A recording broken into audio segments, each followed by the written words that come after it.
Over the past few days, several mysterious and inexplicable incidents have been reported in the city. Local residents attributed this to supernatural forces. Eyewitnesses reported strange lights in the sky, mysterious sounds, and shadows. Last night only confirmed the disturbing rumors, as it became another link in the chain of paranormal events, and enveloping the city in an atmosphere of mystical uncertainty. A woman returning home late at night fell victim to an attack by an unknown assailant. The incident occurred on a dark, deserted street where the only witnesses were the cold wind and the rare lights of street lamps. The incident heightened the fears of the townspeople, who were already alarmed by a series of paranormal events. Lu Xiaoyu was now watching the news, reporting on it. Her brother scolded her for once again being unable to leave medicine alone, as if she were overcome by an insatiable hunger that drove her to dangerous actions. The girl held a warm teapot in her hands, steam rising from it in thin wisps. As if justifying herself, she insisted that she had taken only one sip, assuring them that she only wanted to take a small sip. Unable to tolerate any objections, he demanded that she go to Aunt Lin immediately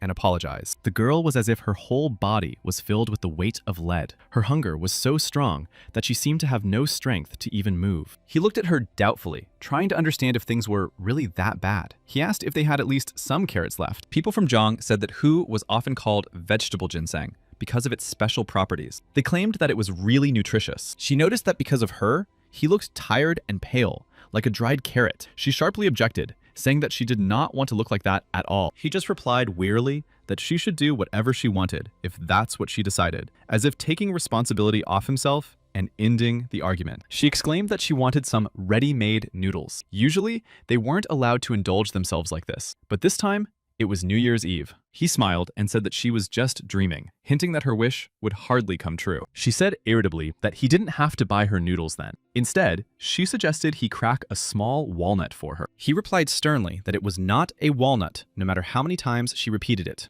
Ever since he had been in the orphanage, this nut had not been ordinary. It had taken on a special meaning for him, which is why he carried it with him. She looked at him with concern and said that Lu Shu had changed a lot. Before, they could have acted differently, but now something was preventing them from doing what had previously seemed possible, as if new circumstances had limited them. Soon, he felt her clutching his hand tightly and quickly replied that he agreed and would buy whatever she wanted. Just let him go. She beamed with pleasure, feeling that she had achieved her goal. This small victory brought her a sense of satisfaction and self-confidence. Since he had agreed to buy it, she immediately specified that she wanted noodles with beef stew flavor. Her voice sounded impatient and joyfully expectant. Her aunt, having finished her holiday cooking, happily announced that her brother would be back soon. She explained that she had made an effort so that they could eat together. It was getting dark outside, and her aunt decided to make a small exception for her. Although everyone was only supposed to get half a serving, she said she would give her more. The girl was pleased and happily accepted the treat. She was especially pleased to get a little more delicious and hot food on this cold evening. She also thought about her brother,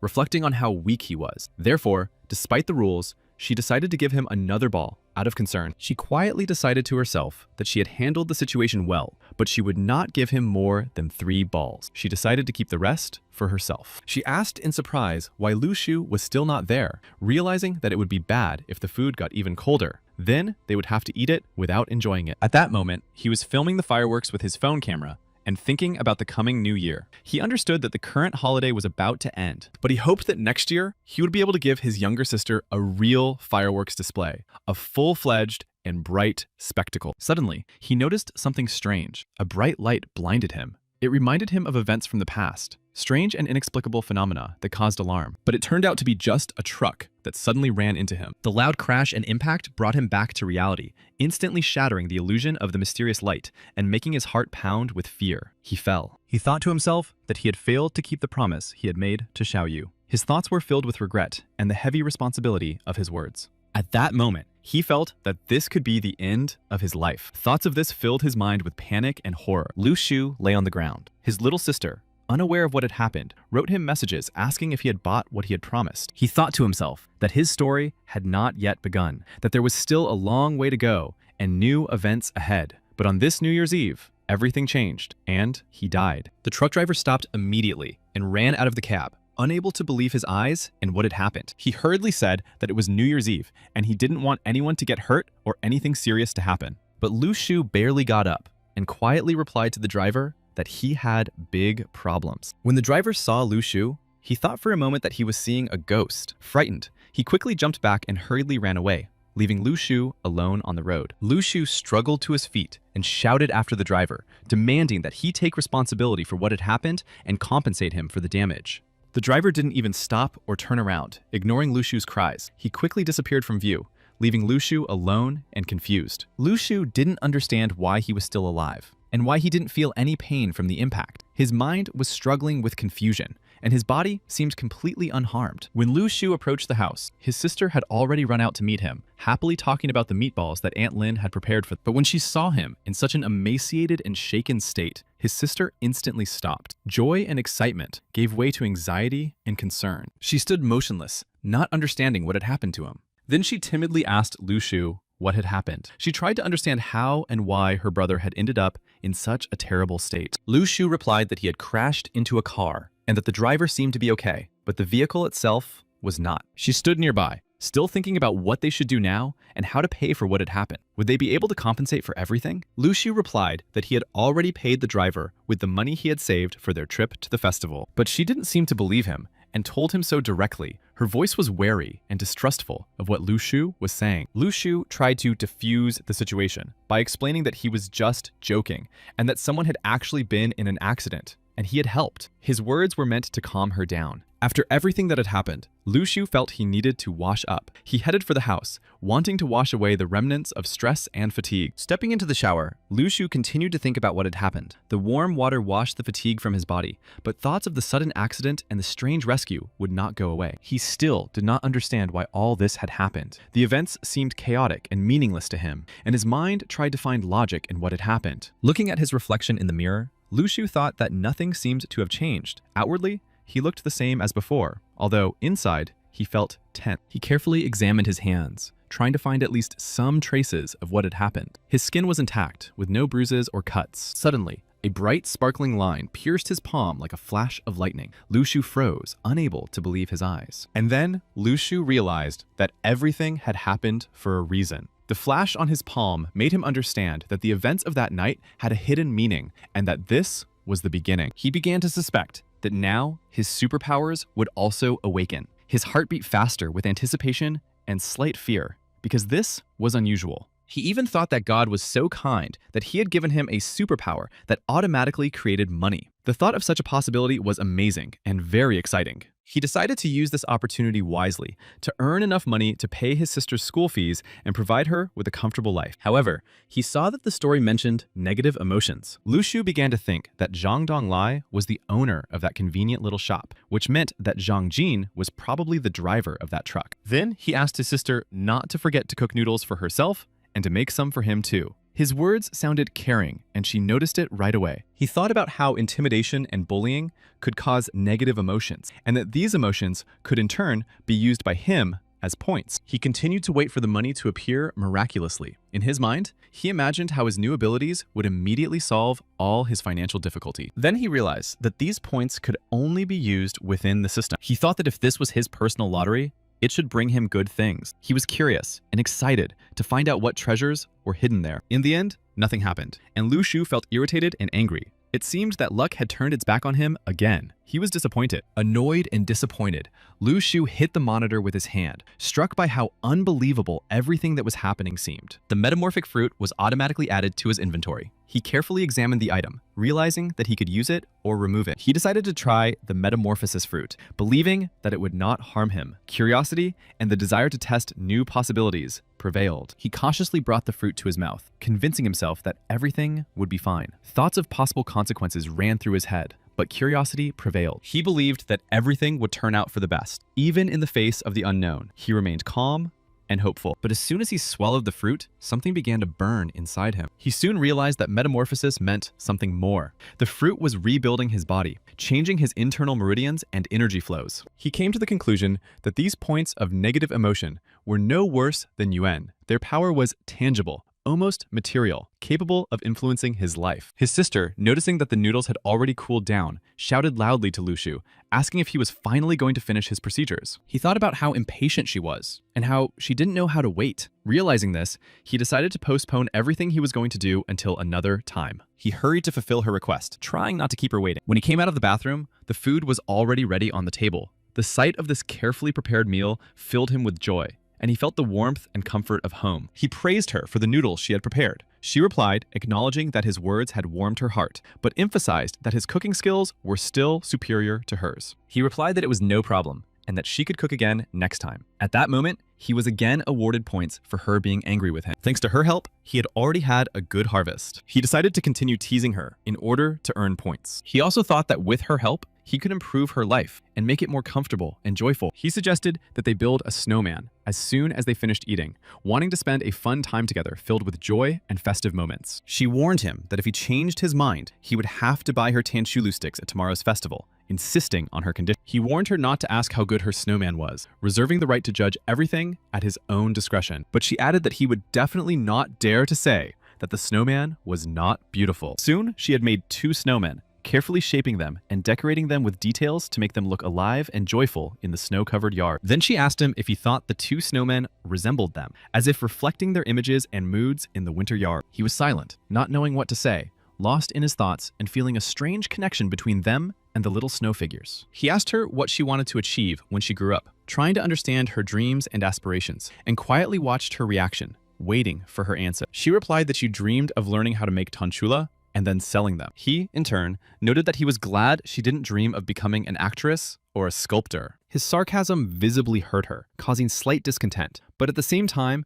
he continued to score points thanks to her negative emotions. At that moment, someone was watching them unnoticed from the roof, hiding in the shadows and closely following their every move. It was obvious that the person on the roof possessed some supernatural abilities, and his movements were very unusual. It seemed that he was using magic on Lu Shu and his sister. He continued to watch Lu Shu and his sister. His gaze was attentive and focused, as if he were tracking them.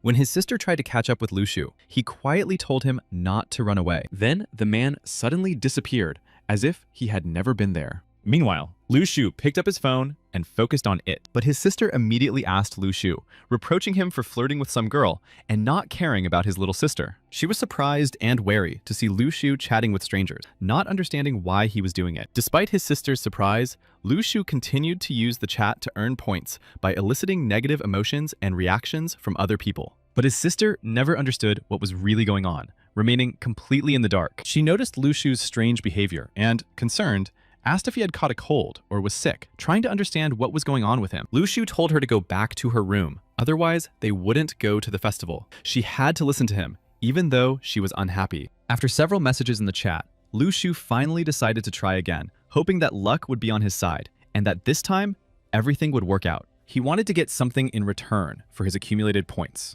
again. But the system again replied that it thanked him for participating and nothing more. He was outraged and annoyed that she didn't even want to write a complete sentence, perceiving this as her seeing him as a loser. The system suddenly displayed a message about the light of the stars and the beauty of the heavens. Lu Shu watched this with complete bewilderment. Lu Shu tried to understand the meaning of the message and hoped that the system would be able to explain what exactly these words meant. He waited for a clear answer. He noticed that there was nothing on the screen except for the night sky and twinkling stars. He tried to figure out what it really meant. Lu Shu stared at the screen, which displayed words about stars and the sky, shining like lights from dreams. He felt an unusual atmosphere. It also said how light and darkness intertwine, how the sun gradually drives away the shadows, enveloping everything around it. And there were words about hidden paths with twinkling lights, creating a feeling of a secret refuge. The lights had to be extinguished, and the songs understood. Lu Shu tried to comprehend what was happening around him and pondered every word. He decided to look up at the night sky. He carefully examined the dark expanse, studded with twinkling stars, hoping to find answers in their glow. As he continued to gaze at the night sky,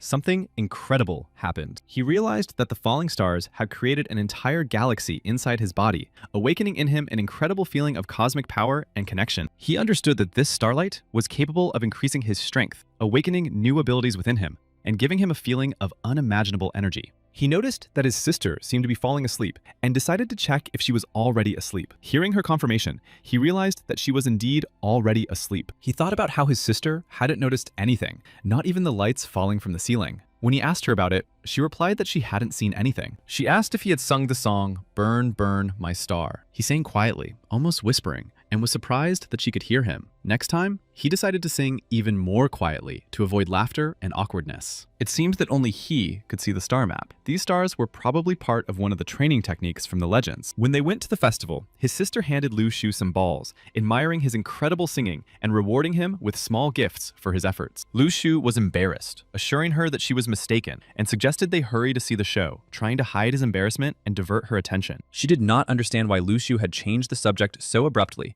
and it caused her slight confusion because she felt that something was hidden behind his words. He only replied that she should eat more and talk less, trying to avoid explanations and, at the same time, cover himself with concern. Soon they arrived at the venue, where the performance was already underway. The atmosphere was lively, the stage was lit up with lights, and a large crowd had gathered around. On stage, a man was performing incredible stunts, causing amazement and delight among the audience. His every movement was precise and very impressive. His sister complained that she couldn't see anything at all in the crowd. She tried to look, but the large number of people prevented her from seeing what was happening. He, on the other hand, was amazed at how clearly he could see all the details of the performance despite the crowd and the distance. His eyes fixed on every trick and movement on stage, causing him to feel a mixture of surprise and admiration. A strange, almost inexplicable feeling suddenly arose in his chest, a mixture of excitement and anxiety, as if something inside him was responding to what was happening. He came to the conclusion that the man on stage was probably just like him, awakened and possessing unusual abilities. His thoughts were suddenly interrupted by his sister, who distracted him with her words, bringing his attention back to what was happening around him and throwing him off balance a little. His sister said she hadn't seen anything and asked him to take her behind the scenes so she could get a better look at what was happening. He agreed and led his sister behind the scenes, but something very strange was happening there. Behind the scenes, they met people who had come to see the performer. These spectators looked very stern, their faces expressing severity and seriousness. The performer began to demonstrate his tricks in front of these people, impressing them with his agility and strength. But they were not weak either and wanted to catch him. Two people who had come for the performer suddenly flew into a rage and began to attack him, creating a dangerous and very tense situation. He dodged with all his might, deftly avoiding blows and trying to keep his balance, feeling the adrenaline rush through his body as danger closed in. Finally, one of the men grabbed him, and he felt his strength weaken for a moment as the tension reached its peak. He was literally knocked out with a weapon, and he felt his consciousness gradually leaving his body, plunging him into a sleepy and helpless state. Another man was supposed to take him away from there. It was clear that they wanted something from him. The girl did not understand why they had grabbed him and began to scream loudly out of fear and confusion, trying to attract the attention of those around her and save him. Those people clearly did not like that Lu Xu and his sister had seen them. Their presence annoyed them and aroused suspicion, intensifying the tense atmosphere. Lu Xu immediately covered his sister's mouth with his hand to silence her, realizing that any unnecessary movement or scream could aggravate the dangerous situation. The two men justified themselves by explaining that they needed to investigate the incident, as the man did not have permission to perform a fire show. He had violated strict safety protocols, so his detention was a necessary measure. He thanks them for their hard work. He emphasized that safety always comes first. He himself did not believe them. He apologized for the inconvenience and wished them all the best. When he left, they were still standing there, watching him and his sister walk away, as if trying to memorize every movement and detail. One of them noticed that he did not detect any energy flow from Lu Xu, as if assessing the situation from a scientific or magical point of view. They still needed to hurry and take that man away, otherwise the situation could get out of control. They quickened their pace, clearly acting according to plan. As Lu Xu walked, he wondered where these people could have come from, and were the awakened really being taken away for study? This suspicion was disturbing. He thought he was lucky that these people did not pay attention to a newcomer like him. Next time, he would have to be more careful because he could have revealed himself. His sister wondered if these people were really different from ordinary people. She tried to understand what exactly made them so serious and dangerous. Lu Xu told Xiaoyu that there were many people in the world who were stronger than them. He tried to explain that their encounter with those people was just a part of the world. Xiaoyu wished that they themselves would grow up and become stronger than them. Lu Xu agreed with her, acknowledging that her idea was correct. It would indeed be better if they themselves became stronger by developing their abilities. The person who was watching them told someone that this time the witnesses were released without hesitation, which surprised and alarmed him. Xiaoyu told her brother not to worry, assuring him that in the future she would protect him and always take care of his safety. The one who was watching them approached and said his name was Ji Wei and greeted them, showing interest in his new acquaintance. Lu Xu replied, asking how happy he really was to meet them, trying to understand his true intentions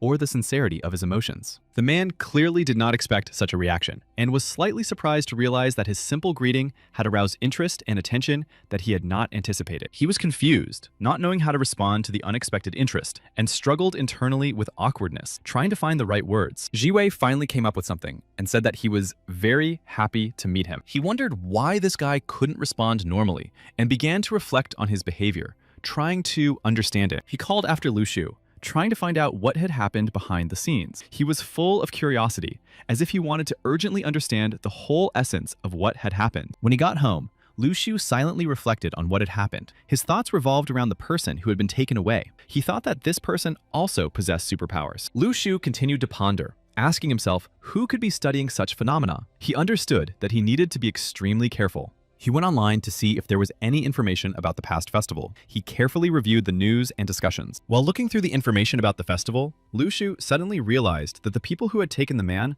had been there from the very beginning. Their presence seemed carefully planned, which heightened his sense of anxiety and alertness. Lu Shu came to the clear realization that these people had come for the young man who was playing with fire. Their appearance and actions no longer seemed accidental. Xiaoyu looked at her phone and noticed that they had another class meeting without Lu Shu. She asked in surprise why he had missed the event. Lu Shu replied that he didn't have the money to go with them, so it was natural that they wouldn't invite him. His words were calm, without self-pity. He told her it was time for her to go to bed, and she replied sharply that this was how he had lost his only friend, clearly expressing disappointment and slight resentment. Lu Shu was scrolling through the chat when he came across messages from classmates complaining that the holidays were coming to an end. Many of them did not want to go to school. With a slight smile, he noted that even his classmates' complaints and discontent benefited him because the system awarded points for their negative emotions. Lu Shu noticed a new increase in points in the system, this time because Jiwei was holding a grudge against him. He smiled to himself, not understanding why Jiwei was upset. At that moment, Jiwei,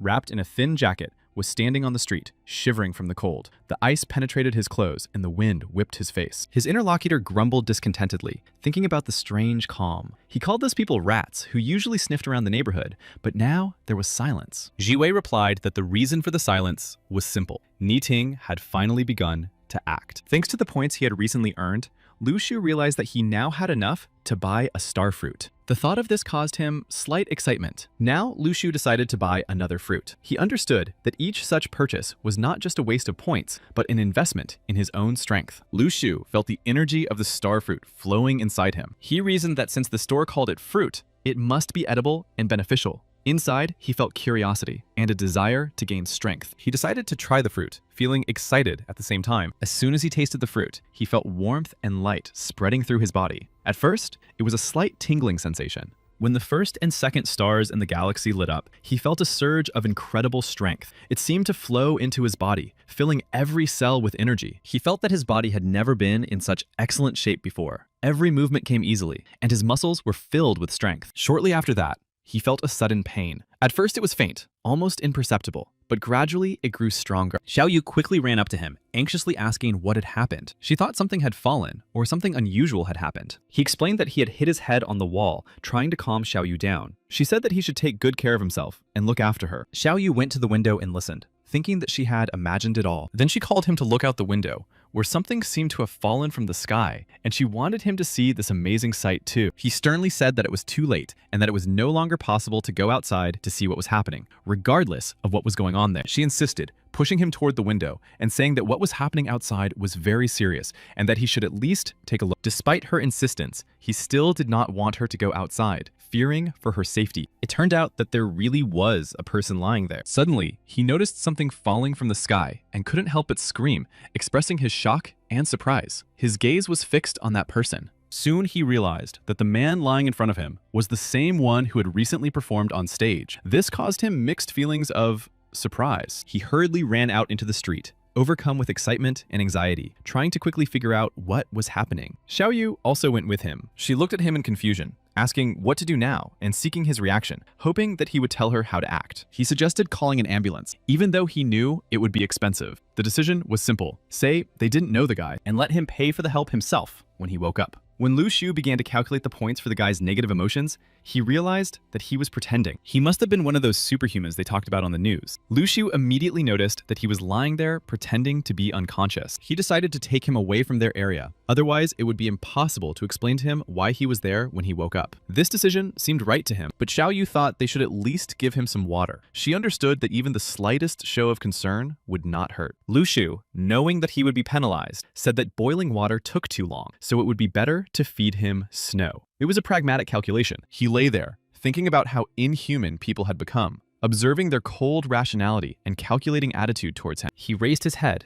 and asked for help. Despite his pretense, this movement betrayed his weakness and need for support. But Lu Shu pushed him away and categorically refused to help. He left him without support, demonstrating coldness and not allowing himself to show pity. He asked him not to move. That way, he could get more points. The one lying on the ground asked him to let him go. He wanted to be free from pressure and control, trying to regain the ability to act on his own will. But Lu Shu did not let him go, saying that he should rest. He kept him in place under the pretext of caring for his health. The man began to think that Lu Shu was crazy. His behavior seemed illogical and overly strict, combining harshness with apparent concern. Lu Shu, however, was only concerned with accumulating points for the negative emotions of the person lying down. His attention was completely focused on the system. In the end, he decided to confront Lu Shu. Lu Shu asked his sister to run away, trying to keep her safe. He blamed Lu Shu for what had happened. His anger and disappointment were directed at him. Xiao Yu refused to watch this, and, distracted from what was happening, threw snow at the one who was fighting her brother. She acted quickly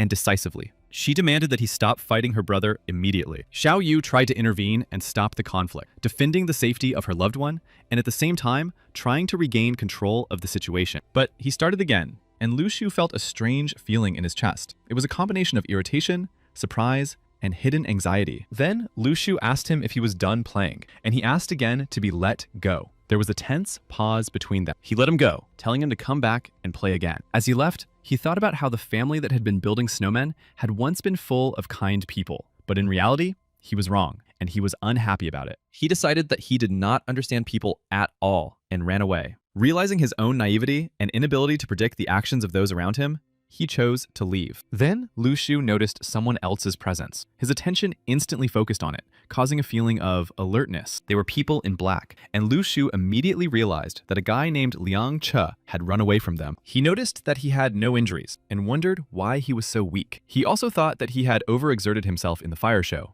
His sister said that he needed to be more careful and not take unnecessary risks. She warned him that next time, he should stay away from superhumans. He wanted her not to worry and said that now he was like that too. These words were meant to reassure his sister and show her that he was also strong. But she wanted him to show her the tongues of flame too. But he changed the subject, saying that he had to sell eggs tomorrow and suggested going to bed because it was already night. A friend told him that the new semester had already begun, hinting that it was time to go back and finish his business. Lu Shu took the news calmly. He was not too far away and was sure that he would be able to return on time without being late. The news reported that a fire had broken out in the shopping center. According to reports, the cause of the fire was careless handling of flammable materials. Investigative authorities had already begun an investigation. Lu Shu stumbled upon a note about an unusual event, the first wedding of the awakened. This news quickly spread throughout society, arousing widespread interest. He stumbled upon a website where long-forgotten videos about superpowers had been collected. Now,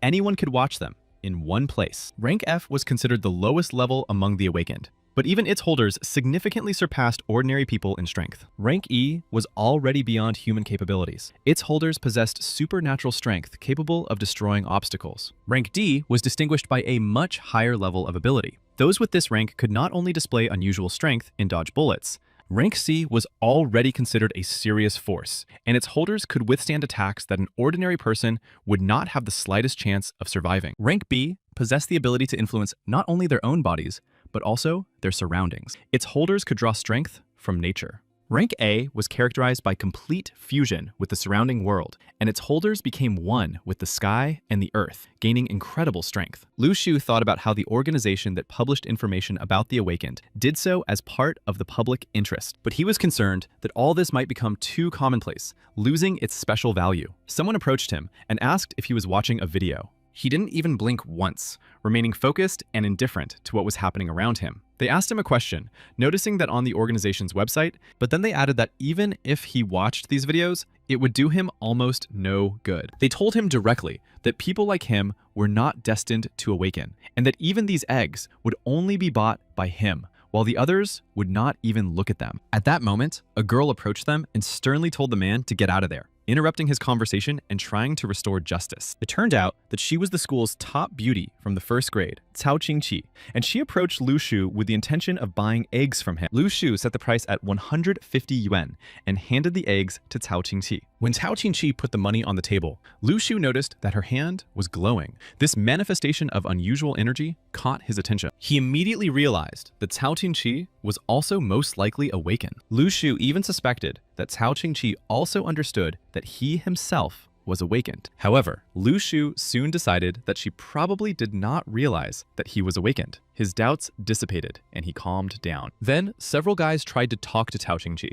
trying to get her attention and strike up a conversation, but she remained focused. He turned around and started to follow Cao Qingqi, but suddenly, Lu Shu stopped him, saying that he hadn't paid yet. He returned, put the money on the table, decided that he didn't need change, and told Lu Shu about it. After that, Lu Shu stayed to watch them leave. Then Lu Shu thought about how the number of awakened people was growing. This fact made him both curious and cautious. At the same time, he realized that he had to develop faster by increasing the amount of training and effort to improve his abilities. He understood that he had to start actively working to earn points for negative emotions. He thought to himself that his classmates should not worry. Deep down, he understood that he was not a demon after all. But he also had something else in mind. He entered the classroom and sat down next to a classmate, trying to behave naturally while observing what was happening. She asked him if he wanted to awaken and what power he would prefer to have. Lu Shu replied that equality and justice were important to him. Hearing this, she thought he was a very diligent and serious person,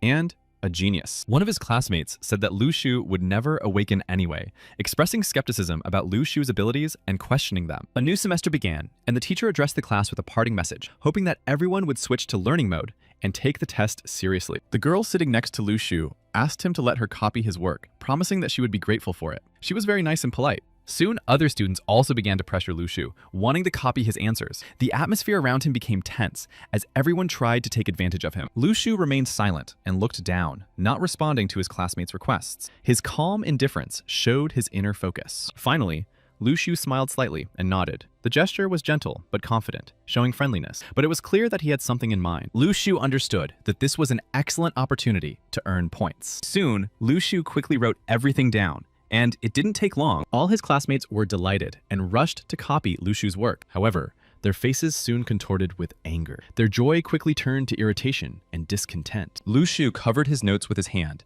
and his classmates could no longer copy them. They did not understand his gesture or why he had suddenly become like this. The teacher sternly told the students to stop looking at their classmates' tests, but Lu Shu was already scoring points for their emotions. One of the students stood up and started yelling at the teacher, demanding an explanation and indignantly asking what right he had to accuse him of cheating. The student began to clearly demonstrate his anger by waving his arms and raising his voice. His anger was noticeable to everyone around him, increasing the tension. The teacher tried to calm him down, saying that he was not accusing this particular student and urging him to calm down. His words were intended to pacify him. Observing the heated student, Lu Shu realized that he was also awakened. His rage and display of energy clearly revealed the presence of special abilities. Then the student loudly declared that he was awakened, shouting that the tests meant nothing to him and that he was not even afraid of the teachers. Lu Shu warned that if he tried to do anything, he would have to face the law. He replied that he was a minor. Even if he beat someone up, he would not be sent to prison.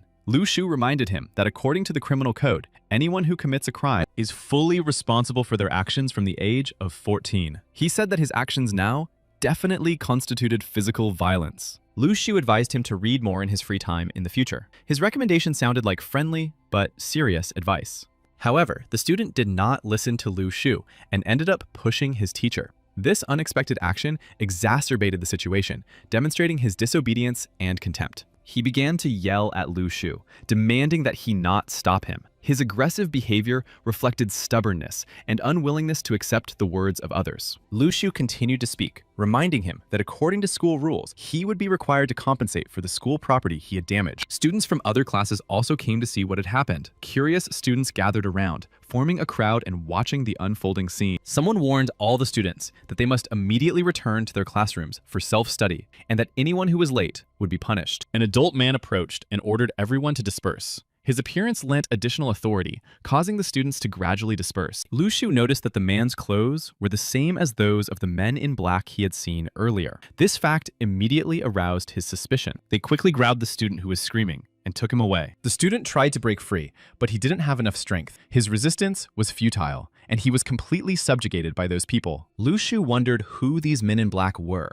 and why they were so strong. There were rumors on the internet about the beginning of the era of the return of spiritual energy. He began to suspect that he himself might soon awaken. At that moment, he noticed that someone's gaze was fixed directly on him. This caught his attention and made him feel it. It turned out to be Chao Qingqi. Her gaze was fixed directly on Lu Shu. The students were informed that the entire building would have to undergo a blood test. Lu Shu did not understand what was going on and why such a decision had been made so suddenly. He was puzzled and tried to make sense of what was happening. He had a bad feeling about it. This feeling of anxiety and anticipation of trouble did not leave him. The teacher asked the students to come forward when their names were called, calling them one by one for the procedure. This created an atmosphere of tense anticipation. Lu Shu understood that after eating the metamorphic fruit, his body had become noticeably stronger than before. Because of the blood test, he could be exposed. He noticed that no matter how closely he looked, they were still the same people in black. Only this time, they were wearing white coats, which made them look like doctors. Lu Shu realized that he urgently needed to find a way to get out of there. Otherwise, he would find himself caught up in a situation from which it would be difficult to escape. He told the teacher that he needed to go to the bathroom. This was his way of leaving the classroom. The teacher demanded that Lu Shu go to the bathroom and return to class quickly. The man in the white coat stated directly that he would start with Lu Shu. Lu Shu tried to explain the situation and convince them of the urgent need to go to the bathroom, but he felt that few people cared about what he was saying. The man in the coat had already approached Lu Shu with a syringe, assuring him that the procedure would only take a few seconds. Lu Shu wondered if he should pretend to lose consciousness to avoid the impending procedure. Another classmate said she was afraid of needles, which added to the tension in the atmosphere, as everyone understood that the upcoming procedure was inevitable. Suddenly, she lost consciousness right at the table, causing a commotion among those around her. Despite the girl's loss of consciousness, the people in white coats paid no attention to it and took her blood sample anyway. Lu Shu was shocked and couldn't understand how a routine blood test could require such measures when a person was unconscious and no one cared about her condition. A man in a white coat approached Lu Shu, and he felt a sudden tension and anxiety. His heart beat faster, sensing that something bad was about to happen. Soon, the man who had caused the commotion in the classroom returned. All the students greeted his return with tension and interest. The teacher turned to Li Qi with a slightly frightened look and told him to return to his seat, trying to restore order and diffuse the atmosphere a little. Li Qi approached Lu Shu and gratefully acknowledged his help during his awakening, expressing his appreciation for his support in a difficult situation. He also told Lu Shu that the city was planning to create a Tao class where all the particularly talented students would study together and share their experiences. Lu Shu was very surprised to hear this, realizing that the creation of such a class could change everything. He said that the new class would be created at their school and that the results of the analysis would determine whether a student had potential. This was discussed on the internet. Lu Shu wondered if the class was created just to gather all the awakened ones in one place and use their abilities for their own purposes. He noted to himself that it seemed as if the authorities had officially recognized the existence of the awakened. While everyone around him was discussing the news, Lu Shu remained silent, trying to comprehend what was happening and figure out what was true and what was not. Then he thought that he would most likely be transferred to this class. When he got home, Lu Shu approached Xiao Yu and asked her to look at the gift he had bought for her, waiting for her reaction. But she remained silent and did not respond to his words, leaving Lu Shu slightly confused. When he entered her room, he saw that she was lying in bed and clearly feeling unwell. She was happy about the sweet potatoes. Lu Shu was distracted from thinking about the roasted sweet potatoes and told her to forget about it for now. While wondering about her sudden fever, she explained that she had been washing his clothes, which had been piling up for a week, and that the water was a little cold. He put a thermometer in her mouth and told her to be quiet. Lu Shu saw that she had a high temperature of 39 degrees, which clearly indicated that she was unwell. He realized that she urgently needed antipyretics to lower her high temperature and alleviate her condition. He thought about how the metamorphic fruit could not only restore her strength and improve her well-being, but also possibly improve her physical abilities. His sister looked at Lu Shu intently, but couldn't understand what he was thinking, and her gaze expressed a mixture of surprise and concern. Noticing his tense expression, she asked why he looked that way, clearly trying to understand what was going on in his mind. In the end, Lu Shu managed to get the metamorphic fruit, and he hoped that it would help his sister recover, and even improve her abilities. He handed his sister one of the fruits and asked her to eat it. She noticed that the fruit dissolved in her mouth before she even had a chance to taste it, and wondered what this unusual phenomenon was. After she ate the fruit, she immediately felt better, and her temperature began to gradually decrease, bringing noticeable relief. As he had correctly calculated, the metamorphic fruit really helped her body recover quickly by lowering her temperature. She asked Lu Shu in surprise where he had gotten this fruit, since its origin was unusual and rare. She wanted to find out if Lu Shu had awakened and argued with him about it. Lu Shu replied that he was not sure if it could be considered awakening, but he was definitely not the same as before. Then he asked her if she wanted to awaken too. When she remained silent, Lu Shu cautiously asked her again, trying to understand her thoughts and desires. But when she finally replied that she did want to awaken, Lu Shu said decisively that he would find a way to help her. She asked about the method, clarifying whether it involved singing a song like Twinkle Twinkle Little Star. He calmly told her to go back to bed, hinting that there was no need to discuss the details further. He realized that if one starfruit could provide him with star power for 15 days, then the metamorphic starfruit could increase the effectiveness of his training for 9 days. By using this to increase his body's potential, he would be able to significantly speed up his training and improve his progress. Now he was gathering starlight even faster than before. At the moment, metamorphic fruits were necessary for both him and Xiaoyu. He understood that he had to strengthen her to prepare her for awakening. He wanted his classmates to help him with all of this. Yesterday, he trained all night, but despite the sleepless night, he did not feel tired, marveling at his own endurance. A classmate told Lu Shu that the list of students admitted to the Dao class would soon be announced, which aroused his interest and slight excitement. Lu Shu replied that he was only concerned with issues of democracy and freedom, showing that principles were more important to him. She understood that times were changing and that studying was not as important as he thought it was, and she told him so. At that moment, someone entered the classroom,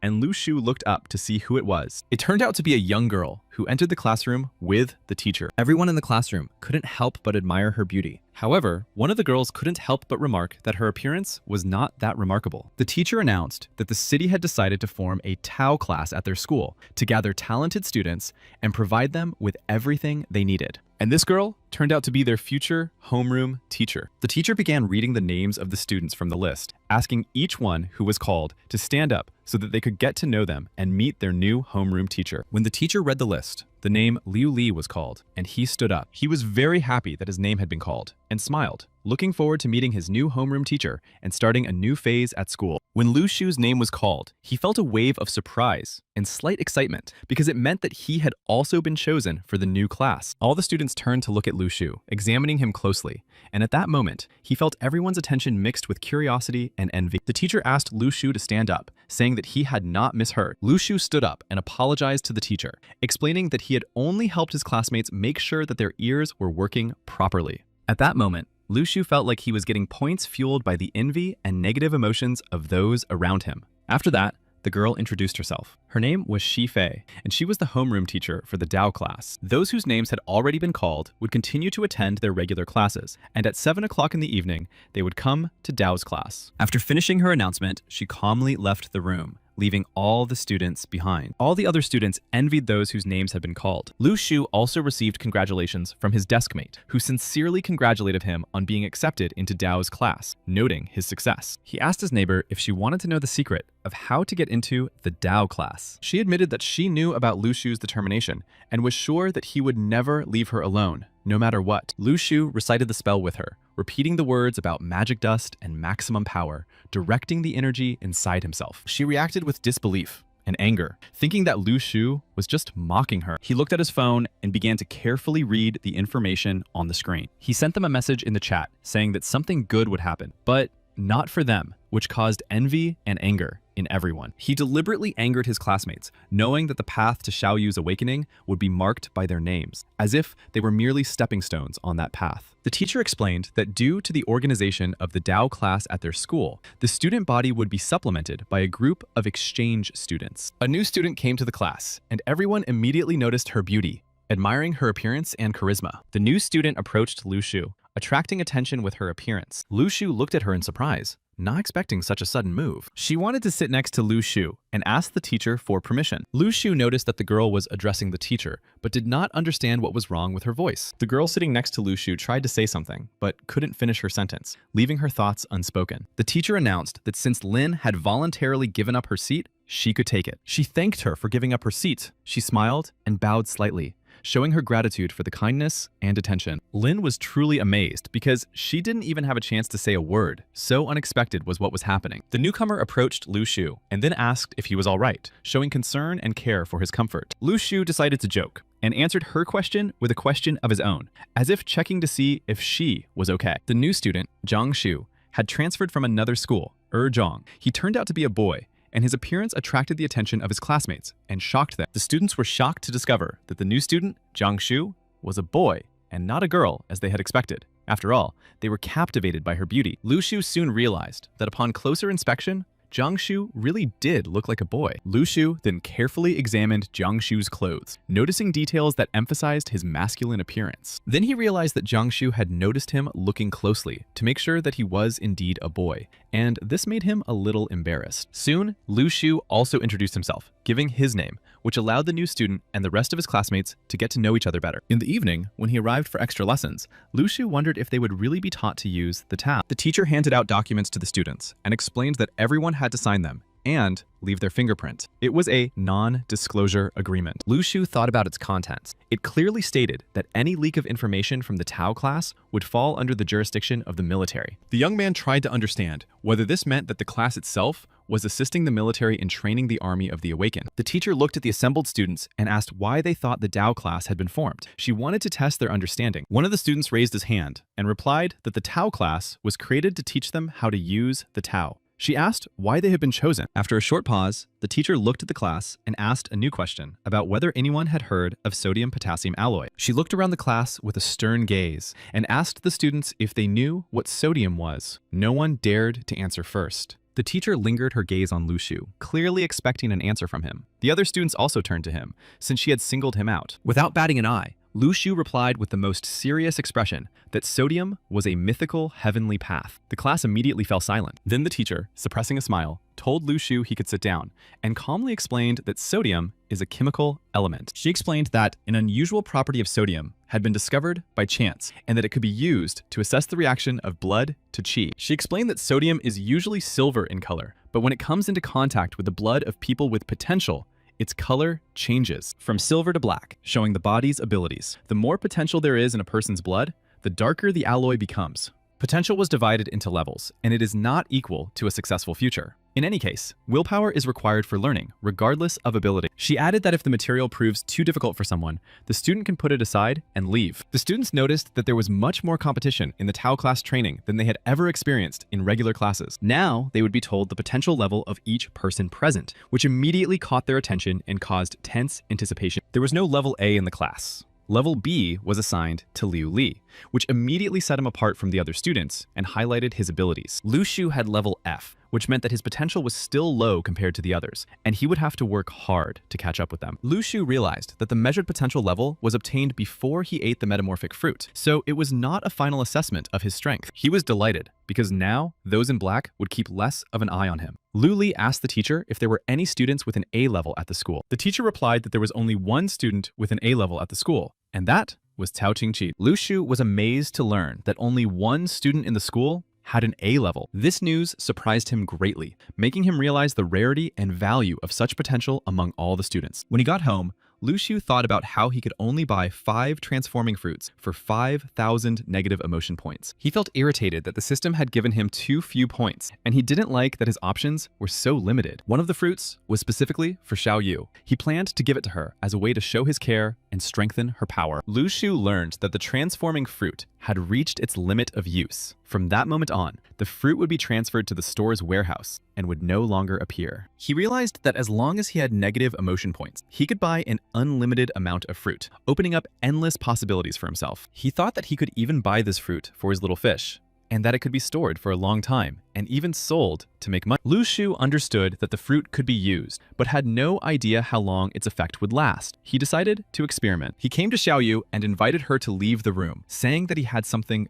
delicious for her. About 6 hours after using it, Lu Shu noticed that the fruit's effect was gradually wearing off. Lu Shu felt that it would be difficult to get rich with this fruit. Its effect was not strong enough. He explained that the fruit was intended only for her. He watched her reaction, hoping that she would appreciate the gift. Without waiting, Lu Shu carefully placed the fruit in his sister's mouth, watching her reaction. He understood that the effect of the fruit was gradually weakening. She began to chew it, feeling its unusual taste and effect. Lu Shu watched her every move. Immediately after she began chewing the fruit, she closed her bedroom door, leaving Lu Shu outside. When Lu Shu knocked on the door, she screamed loudly, warning him that his noise would wake up the whole house, so he remained outside. Lu Shu entered anyway and informed her that he had more fruit, suggesting that they continue their experiment despite her protests. She asked if he could give her everything at once. While she was eating the fruit, he thought that after she ate it, her abilities and talents would become even brighter and stronger. She did not understand what exactly he had given her, and only watched what was happening with surprise, unaware of the hidden power and effect of the fruit. He told her that he had given it to her to improve her potential,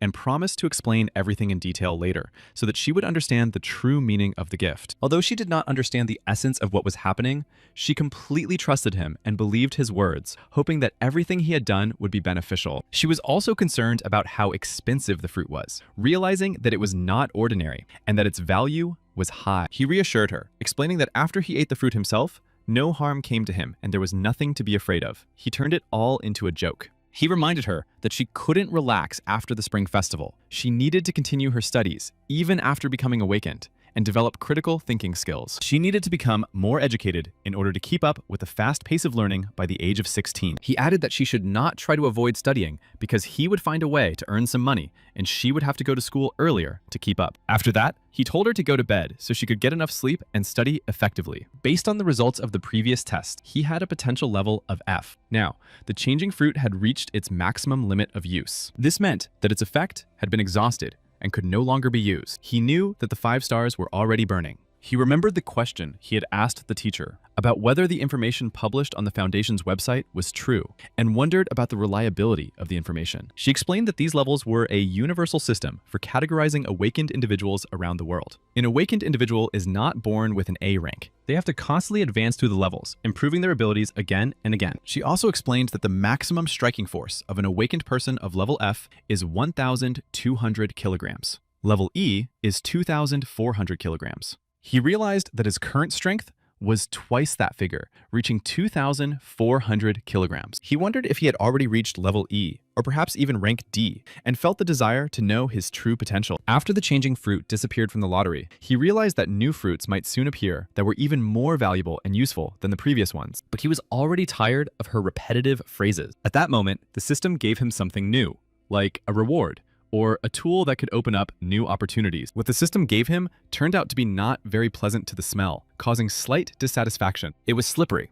and resembled tofu in consistency, causing both surprise and nausea. When Lu Shu tried it, the taste was so unpleasant that it was impossible to tolerate. Lu Shu was furious. He couldn't believe his eyes. The system had once again produced a ridiculous result. Instead of the expected reward, it had given him smelly tofu. How could such an important system behave as if it were a simple roadside stall selling cheap food? At that moment, his sister entered the room. As soon as she crossed the threshold, she immediately wrinkled her nose. She looked at her brother and asked if he had been beaten up somewhere along the way. He sighed heavily and, trying to find the right words, replied evasively that it was something else, not related to beatings. And she liked the tofu. They exchanged glances and decided to try it again. Each took a small piece of the ill-fated tofu. The smell was even stronger up close. Behind the pungent smell and bitter note, an unusual, deep flavor unfolded, as if hidden behind a veil. She thought it was incredibly delicious. Lu Shu stood silently. His face showed no sign of pleasure,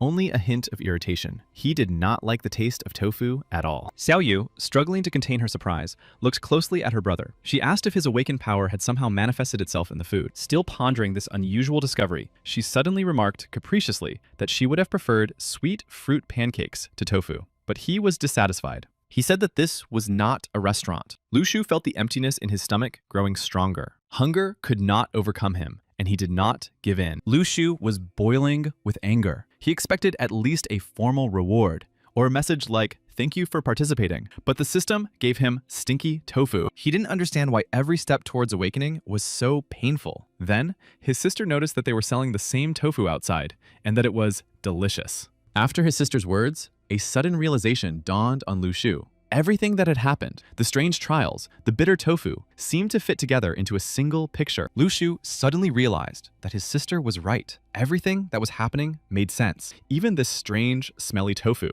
He decided to sell it. The smelly tofu seemed to have become a tool in itself, turning something unpleasant into something profitable. The stronger people's reactions, the more points he got. Passers-by wrinkled their noses, turned away in disgust, and for each negative reaction, he earned points. It was perfect for him. A man named Wang, who was trading with Lu Shu nearby, noticed how he was behaving with the tofu and asked about his sister, Xiaoyu, how she was doing. Lu Shu replied that Xiaoyu was fine and introduced Wang to the tofu. He explained that it was his own creation, stinky tofu, and very tasty. When Lu Shu offered Wang a taste of the tofu, he was wary. The strong and pungent smell immediately raised doubts about its freshness. Wang sniffed, but when Wang finally decided to try the tofu, he was greatly surprised. The unpleasant smell disappeared the moment the piece touched his tongue. He was sure that such a unique delicacy would be in demand among people because it combined unusualness, the element of surprise, and a pleasant taste. Lu Shu suggested that Wang sell his stinky tofu, and Wang could continue to sell his usual tea eggs. He reminded Wang that more than a year ago, he had removed tea eggs from sale for his sake. He emphasized that this step had slowed down the development of Wang's business. Listening to Lu Shu, Wang replied that, looking at him, he simply remembered that he himself had once been the same. He saw in Lu Shu a reflection of his own past life. He went on to explain that things were not easy for him and Xiaoyu now, and that together they needed to take care of the young people. He said it was important to support those around them. He said he would be happy if Lu Shu kept a little gratitude in his heart. Then Lu Shu began to actively sell his stinky tofu, setting the price at 5 yuan. He addressed passers-by with the words, "Don't hesitate." By selling stinky tofu, Lu Shu earned not only money, but also a huge number of points for people's negative emotions. It was his victory. Even when he came to class, Lu Shu continued to smile and feel joy. The unpleasant experience with stinky tofu became a source of profit and victory over the system. His classmates whispered among themselves, discussing Lu Shu. They had heard that he had weak potential and began to speculate that he might be expelled. The new kid sat next to Lu Shu and told him not to worry. He reminded him that the teacher had said that as long as he was persistent, his training would be successful. Lu Shu thought the new kid was just trying to comfort him. The new kid watched Lu Shu and smiled. His light, friendly smile was very beautiful. Lu Shu told the new guy that he still reminded him of a girl. He asked if he had already received any love notes in class. He added that letters from boys and attention and interest did not count. Only girls mattered. At the same time, Lu Shu sensed the negative emotions of the girl who had been sitting next to him earlier. Her irritation and dissatisfaction were very strong and noticeable. Lu Shu immediately realized that there was clearly a misunderstanding. He realized that her negative emotions could have been caused by his words or some kind of behavior. Then the teacher, Shi Fei, entered the classroom. Her appearance immediately attracted the attention of the students because she radiated calmness and confidence. Lu Shu and the other students involuntarily focused on her, ready to listen to her words, and Shifei's presence added a sense of seriousness to the atmosphere. The teacher asked student Li Qing to stand up. This immediately caught the attention of the class. Lu Shu and the others watched the scene and tensed up a little. Lu Shu didn't understand what was going on. He watched the teacher and Li Qing's actions, trying to make sense of what was happening, but he couldn't figure it out. Li Qing stood up, visibly nervous, not understanding what was going on. His eyes darted around the classroom, reflecting his confusion and anxiety. Li Qing had been absent from class for some time. His absence noticeably changed the atmosphere. Lu Shu and the others tried to understand the reasons for his absence. The students noticed the movement and excitedly announced that he was returning. Li Qing's appearance immediately attracted the attention of the entire class, and everyone watched him. Li Qing himself looked upset. His shoulders were slumped, and his gaze was dull and depressed. It was obvious that what had happened had caused him stress. The atmosphere around him became slightly tense, and his classmates noticed his depressed state and watched with slight concern. The students whispered among themselves, discussing how someone in the class had been expelled for violating confidentiality. A mixture of curiosity and anxiety hung in the air. Their conversations were filled with guesswork and gossip, while Li Qing himself remained silent. Some of the students in the class woke up after they were expelled. Lu Shu watched, and even small events could affect his mood. Later, those students were indeed taken away by people in black. Lu Shu thought to himself about the men in black, wondering about their strange tradition of suddenly taking people away. He tried to understand the logic and reasons behind such actions. Suddenly, Lu Shu decided to ask him why he did it. His question was dictated by curiosity and a desire to clarify the whole situation. He accused him of telling everyone about the potential of each of the students. He added that he would now be expelled for this. This statement created a tense atmosphere in the classroom. The students felt both interest and anxiety. Li Qing himself looked at Lu Shu in fear. He thought Lu Shu's words sounded ominous. The intonation and seriousness of his statements created a sense of threat, causing everyone to be on guard. He grabbed his head and frantically repeated that this couldn't be true. Panic and distrust overwhelmed him. A feeling of anxiety and helplessness took hold. He shouted sharply at Lu Shu, demanding that he keep his mouth shut. After that, he ran out of the classroom, leaving the students in confusion. The students stood for a long time, watching Li Qing leave. The atmosphere was filled with confusion and excitement, and everyone tried to make sense of what had happened. Lu Shu concluded that he was right, judging by the man's behavior. His actions and reaction clearly showed that he had done something wrong. The students did not understand Lu Shu's behavior and began to think that he was mocking Li Qing. Their eyes were full of bewilderment, and they condemned him. But Lu Shu himself thought that in this way, he would be able to achieve success by gathering the negative emotions of those around him. He saw this as an opportunity. By turning the doubts and irritation of others into a tool for his own development and strengthening of his abilities, it gave him a sense of control. In the evening, the teacher in the Tao class explained that the book in front of them was just a beginner's textbook. She tried to convey the essence of the material to the students. All the students were delighted to have the opportunity to learn something new. Their eyes shone with interest and curiosity. Then she turned her gaze to Lu Shu. Her eyes expressed interest and attention as she watched his reaction and behavior, trying to catch his emotions. She then turned to Lu Shu, trying to find out again what sodium was. He explained to her that it was the magical heavenly path. Once again, he pretended. The whole class was angry with Lu Shu. His strange and mysterious words, as well as his unusual behavior, caused irritation and discontent among the students. In the end, she decided to tell the others herself. She took the initiative to clarify the situation and convey the information to everyone. He thought she was afraid of repeating that ridiculous situation from the past. So now, she didn't even try to ask him anything. She said that 17 months ago, Reiki was revived, and every day more and more people were awakening. The world had changed dramatically. After the revival of Reiki, many new properties had been discovered in various metals. Moreover, students could now even create weapons. She added that with the revival of Reiki,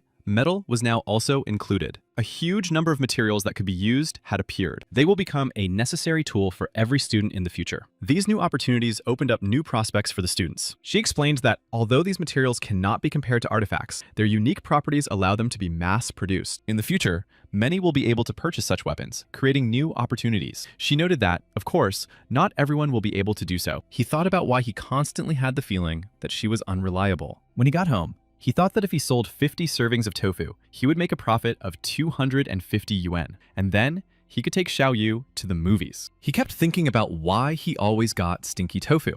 It puzzled and annoyed him. He started playing the lottery again, hoping for luck and the chance to win something valuable. When he got something unusual, he felt real joy. This unexpected success lifted his spirits and gave him a feeling of elation. Then Xiao Yu entered the room, wondering what he was doing. And this object flew towards his sister. Suddenly, something unusual began to happen to Xiao Yu. She was surrounded by a strange energy or sensation that they could not explain. She became frightened. Her heart beat faster and her breathing quickened. The strange sensations around her intensified her anxiety, and she struggled to understand what was happening. Lu Shu froze in place, completely overwhelmed by the sudden situation. His body and thoughts seemed to freeze, and his gaze remained fixed on what was happening. She began to scream, her voice echoing through the room, reflecting her fear and panic. Lu Shu tried to calm her down, asking her not to worry. but she struggled to contain her excitement and explained that she had never seen a glowing piece of paper before. Lu Shu remained calm and asked her not to panic. He suggested that they first check if there were any abnormal changes in her body. He continued to maintain a calm tone, urging her to calm down and focus. He asked her to describe what she was seeing in front of her. Lu Shu listened attentively as she described her sensations, feeling as if a star had appeared in her chest, and then said that there were even 7. The stars in her chest seemed very strange and incomprehensible to her. She explained that these stars created something like a black hole. He gave her some fruit and said it would help her feel better. He hoped that everything would work as planned and watched her reaction closely. His inner tension was mixed with hope. She was simply delighted to have the opportunity to eat the fruit. Her joy was simple and sincere, completely unrelated to any unusual effects. Suddenly, something unusual began to happen around Xiaoyu. Strange glowing dots began to appear, slowly gathering into small sparkling spheres. The fruit suddenly flew up, disappearing from Xiaoyu's hands. Both watched this with amazement and bewilderment, not understanding what it could mean. Lu Shu thought to himself that Xiaoyu seemed to be repelling the starfruit. He noticed how her body rejected it, as if it were foreign. He noticed that there was not a single spot left on Xiaoyu's palm,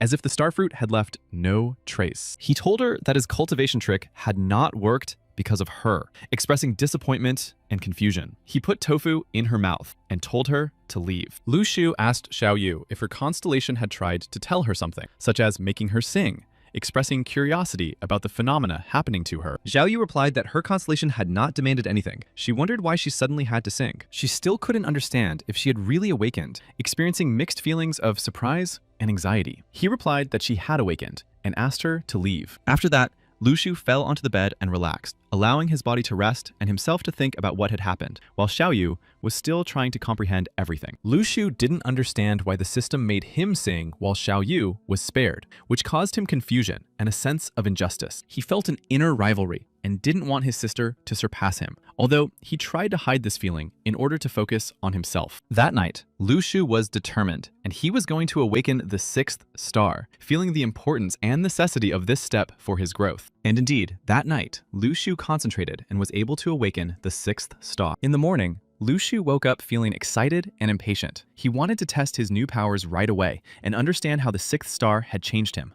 He was genuinely glad he had taken this step. It seemed to him that his actions had opened up new opportunities and given him hope for unexpected discoveries. Suddenly, he caught himself thinking that, despite what had happened, he didn't feel any difference. Doubt flared up inside him. He decided to test his feelings in practice. He planned to conduct a small experiment to understand whether there really was no difference. He decided to test his feelings radically. He wanted to hurt his hand to understand how his body and consciousness would react, and whether there really was no difference. When Lu Shu was about to hurt himself, his power suddenly manifested itself, as if his body and energy worked in unison. The knife literally broke into pieces, and his power unexpectedly repelled the threat, revealing an invisible power that he himself did not yet fully understand. He couldn't believe his eyes, and the knife shattered into pieces right in his hands, which seemed impossible. He stood there, stunned by it all. Lu Shu was both happy and laughing at what was happening, his surprise and delight mixed with a slight irony, because he himself did not expect his power to manifest itself. Lu Shu realized that he had finally reached a new level. The thought that he had crossed another threshold filled him with pride and self-confidence. He walked to the door of the room and knocked. He told Xiaoyu to check their constellation, assuming that some changes might have occurred there. She was sleepy, as it was only 6 in the morning, and her movements were slow and her gaze slightly blurred from lack of sleep. He told her not to worry about the time, explaining that he had already lit the 6th star in his constellation. O smiled slightly and told her not to be upset, adding that he would wait for her if she needed him. He noticed that 3 stars had completely faded. This fact caused him anxiety and confusion. He noticed that she had made much faster progress than he had, even while she was asleep. This surprised him, and at the same time caused him slight concern. He noticed that the tomatoes were ripe and ready to be picked, and now noodles were planned for breakfast. He felt ashamed of his successes because they seemed insignificant to him. However, at least the tomatoes had grown well, and that brought him satisfaction. He noticed that someone was at his neighbor Lim's door. They were saying goodbye to her. This scene aroused his curiosity, and it seemed that she had guests. The guy said he would return when the ruins reopened,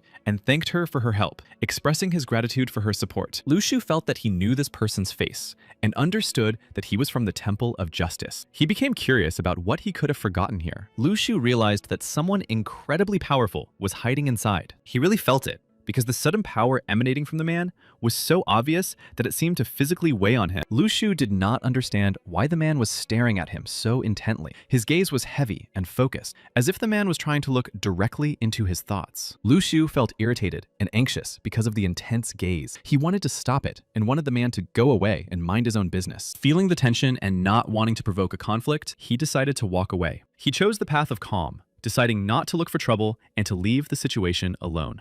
As he was leaving, the man shouted after him, trying to stop him, but Lu Shu did not turn back and continued to walk away. He kept thinking that the man was looking for a fight, which made him even more cautious and forced him to act with restraint. He wondered if he could defeat him. However, the other man continued to follow Lu Shu, keeping up with him and clearly intending not to let him out of his sight. Despite the tension, Lu Shu decided to try to respond and possibly even fight. He threw down the cup of tomatoes and clenched his fists, ready for a possible confrontation. The man reached out his hand, trying to show his good intentions and strike up a conversation despite the tension between them. He said he was very happy about this meeting, trying to show sincerity, but he thought that this time he had prepared answers to Lu Shu's questions. Lu Shu asked how happy he was to meet him and received the answer that he was as happy as he was. He clearly felt satisfied with himself and his answer, as if he was proud that he was able to express his thoughts accurately. Lu Shu was surprised by his cheerful appearance and asked what he was doing there. Not understanding why he was so happy, he was confused by his question and wondered what Lu Shu was talking about,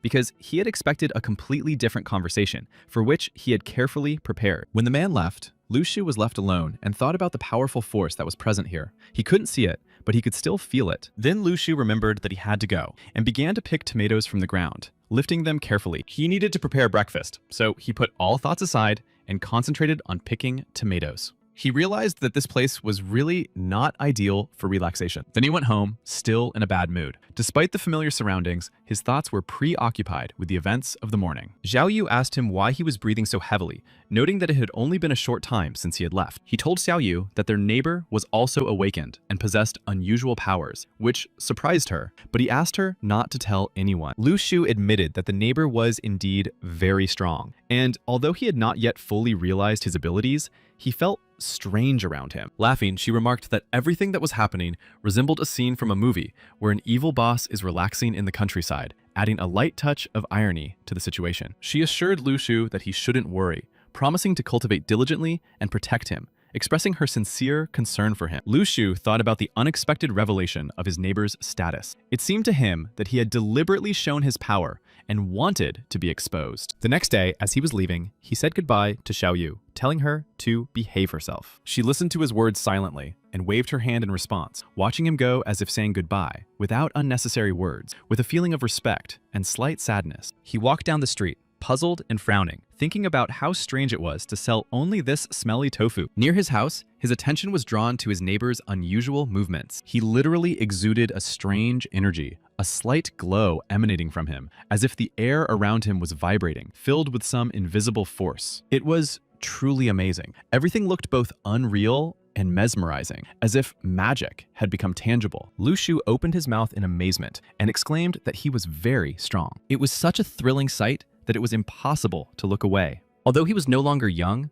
the sight made a strong impression. His movements and strength seemed incredibly lively and energetic. Lu Shu thought for a moment, trying to assess the level of power he had just witnessed. He came to the conclusion that it must be level C, and possibly even B. Seeing Lu Shu, he smiled and wished him good morning, filling the atmosphere with warmth and friendliness. Lu Shu approached and asked what he was training so early in the morning, watching his actions closely. His neighbor explained that he was currently training by testing his sword. Lu Shu thought that anyone with eyes could understand what was happening if they watched closely. When Lu Shu said goodbye and started to leave, his neighbor suddenly stopped him. He wanted to talk to Lu Shu about something important that clearly couldn't wait. The man showed Lu Shu the sword in his hands, as if he wanted him to pay attention to his technique and strength, demonstrating his skill and level of mastery. When Lu Shu noticed that the sword was long and sharp, the man replied sternly that this was no place for jokes and suggested that they get down to business, demonstrating the sword. This sword could control everything in this world, be the root cause of all beings and events.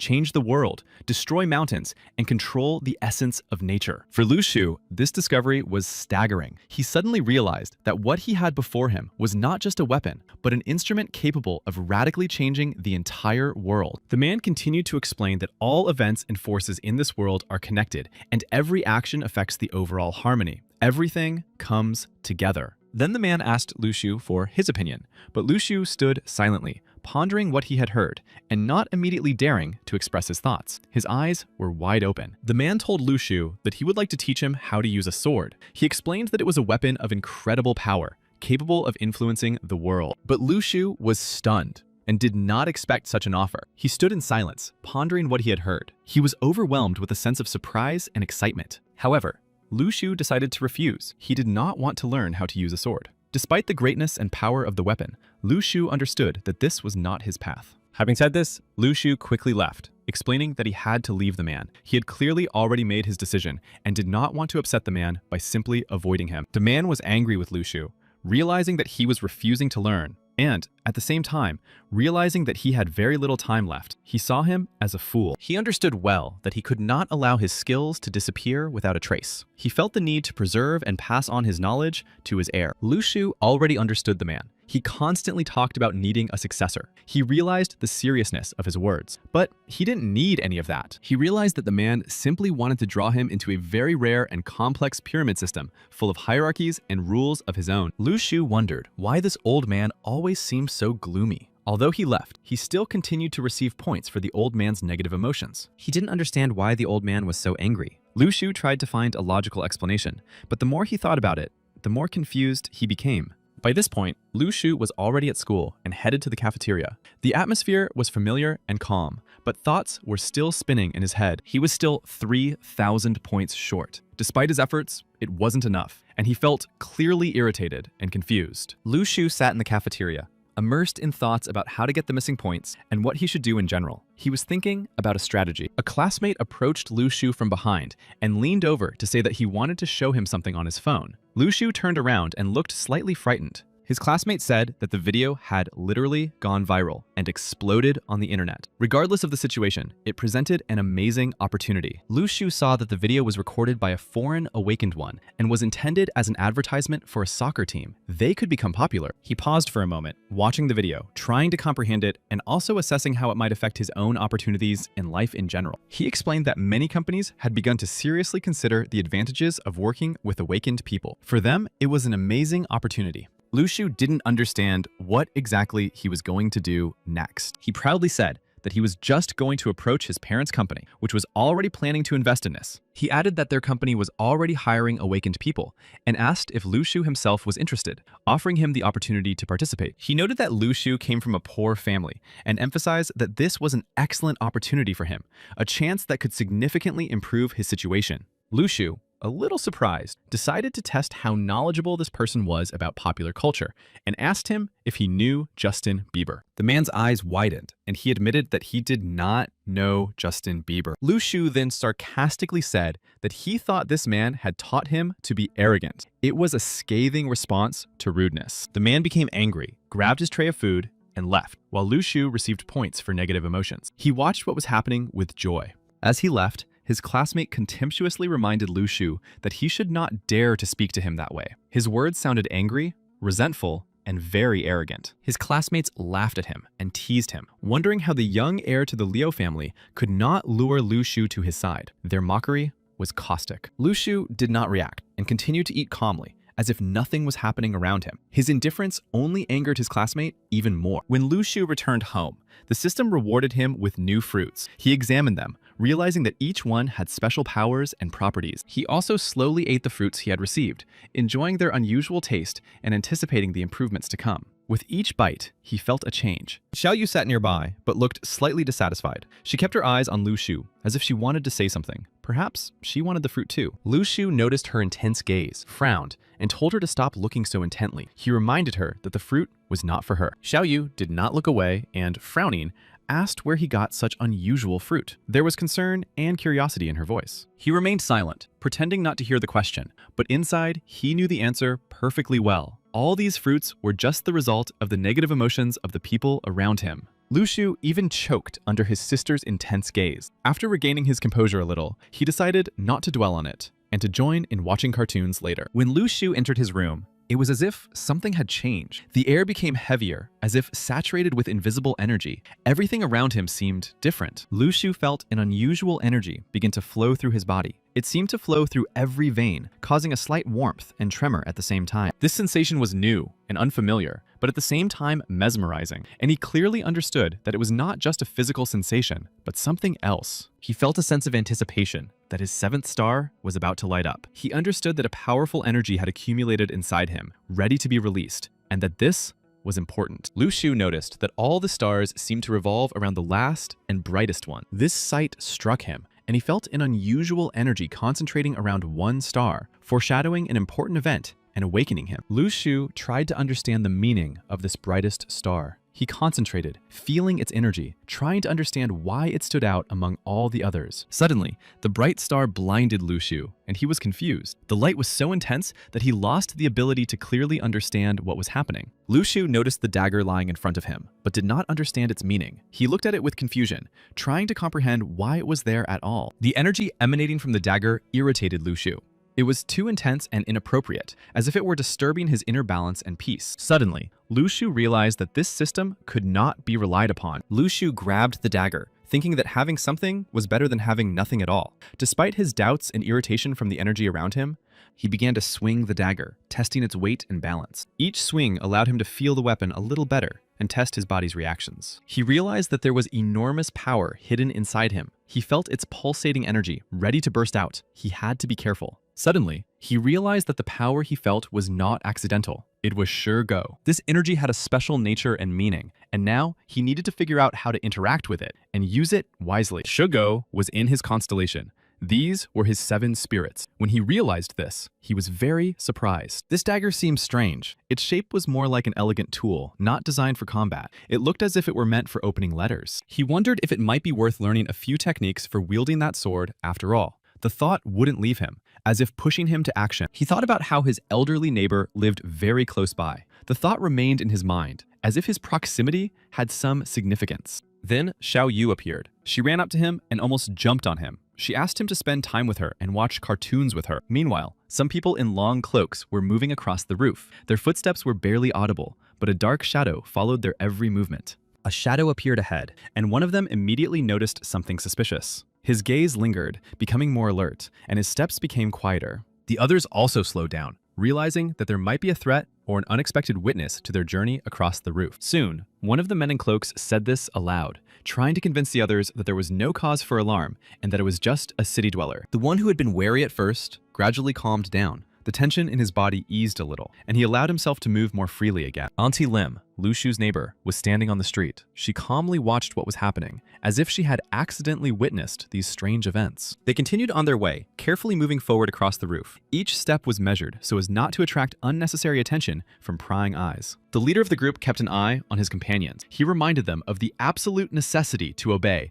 and not to take any action without his instructions. Aunt Lim was still standing on the street, calmly breathing in the fresh air. Her gaze swept over the surroundings, and a light breeze ruffled her hair. She seems to be enjoying the moment of peace, unaware of the tense events taking place nearby. Her husband sat and watched her from the house. Then he thought that now was the time to return. Suddenly, one of those people appeared in front of Auntie Lim. His sudden appearance disturbed the tranquility of the street, and she seemed to freeze for a moment. Lu Shu also sensed this presence. He immediately looked in that direction. He also felt a powerful force emanating from the stranger. This energy was palpable not only physically, but also internally, causing him anxiety. Peering out the window, she thought this man was unrealistically strong. His presence caused a mixture of anxiety because it was impossible not to notice him. Aunt Lim was now staring at him without moving. Her gaze was calm and focused, as if she fully understood the situation. Xiao Yu also wanted to see and tried to climb up to the window, her small body strained upward, her eyes burning with curiosity. The man seemed to notice Lu Shu and turned his gaze in his direction, directing his attention directly to the window. He was able to notice even hidden observations. Lu Shu was even frightened when he realized that the man had noticed him. His heart beat faster, and his thoughts were instantly filled with anxiety and the feeling that he had been exposed. The man told Auntie Lim that he was not here by accident and that his goal was to meet with Mr. Lee. He immediately clarified the reason for his appearance there. She calmly looked him in the eye without looking away, and she was not afraid. Lu Shu thought that the old man opposite was hiding from his enemy, and now it seems that they had found him. All this caused him tension and anxiety. The old man spoke to him calmly, apologizing for meeting him in such a place. The man and Auntie Lim turned around at the same time at the sound of his voice. The old man invited the man into his home. His gesture was calm and hospitable, as if he wanted to move the unexpected meeting there. At that moment, Lu Shu thought about the Heavenly Nets, an organization created to gather the awakened. At the top were the Heavenly Nets. There were slightly less than 10 of them, and they united those of level B and above, whose power and influence far exceeded that of ordinary people. The strongest among them was Ni Ting. His power and status set him apart from the rest, making him a key figure in the Heavenly Networks. Lu Shu had already heard of this name. Nia Ting's reputation as the strongest and most influential awakened spread among other awakened ones. Now, Nia Ting was talking to the old man, explaining that the foundation would not collapse if the superpower awakened as soon as possible. His voice was serious, but the old man believed that this was not a coincidence, but a predestined fate. He perceived events as the inevitable order of things in this world. Nitin said that talking to open-minded people like him made the difficulties of this world easier to bear. Their presence made things easier. The old man listened attentively, his silence filled with reflection and consideration of Nitin's words. Then the old man asked directly why he had come here. He asked if the old man would like to join their mission in this era, while all kinds of superpowers were still being awakened. He was serious. At that moment, Xiao Yu was trying to hear what was being said behind the wall through the glass. She leaned closer, straining her ears and listening curiously. When she realized she couldn't hear anything, Lu Shu asked her to concentrate. Notin said that the place in the Heavenly Networks was still vacant and that they were waiting for him. The old man coughed, choking on the water he was drinking. This unexpected incident distracted him for a moment, causing him slight confusion. He muttered an awkward apology and added that he was just an ordinary old man who had managed to choke on plain water. He continued, explaining that he and his interlocutor had different views. Besides, all he wanted now was to spend the rest of his years in peace. Nathan said that he might not be able to compare himself to him, but the old man was the only one who ran the foundations in this country. The relics had not yet been found. He assured him that if they managed to find more medicine, they would definitely deliver it to the old man as soon as possible. He expressed hope that one day the foundations would not be their enemies, and that the old man sought to protect the world, while he himself wanted to protect his homeland. Nathan left, telling the old man to take care of himself. His words sounded like a caring farewell, showing respect and attention to another person. Then he went out and left. His departure was measured and confident, leaving behind a feeling of strength and calm. When Nathan left, the old man went out into the street, and Auntie Lim hurried to ask him how he was feeling. She showed concern and interest. The old man thought before answering. His pause was filled with reflection, as if he were trying to carefully choose his words to convey his impression. But as it turned out, the old man still considered Nathan to be that kind of person. The next morning, the old man went outside and began to exercise. His movements were focused and precise. When the old man heard Lu Shu saying goodbye to his sister and leaving, he became alert, as if he had been waiting for him to appear for a long time. His gaze became attentive. He swung his sword fiercely, as if trying to attract Lu Shu's attention. Every movement was filled with power and the intention to demonstrate his skill. Seeing this, Lu Shu thought for a moment and said that his sword skills looked amazing. He was amazed by the precision and power of his movements, feeling admiration. The old man seemed pleased that he had made an impression. His expression betrayed his inner satisfaction, as if he were evaluating Lu Shu's reaction. Then the old man asked with a smile if Lu Shu would also like to learn such techniques. The question sounded like an invitation to learn and train together. Lu Shu began to reply that he would like to, but there was one thing. However, he did not have time to finish. His words hung in the air, leaving his thought unfinished. The old man interrupted him, saying that there would be no problems and that nothing could distract them from their training while he was around. He was very insistent. He was even willing to give money to attract Lu Shu, saying that he could cover any expenses and that Lu Shu just needed to tell him how much he needed. He added that all he had to do was ask, and he would help him. Lu Shu replied that it was not particularly important,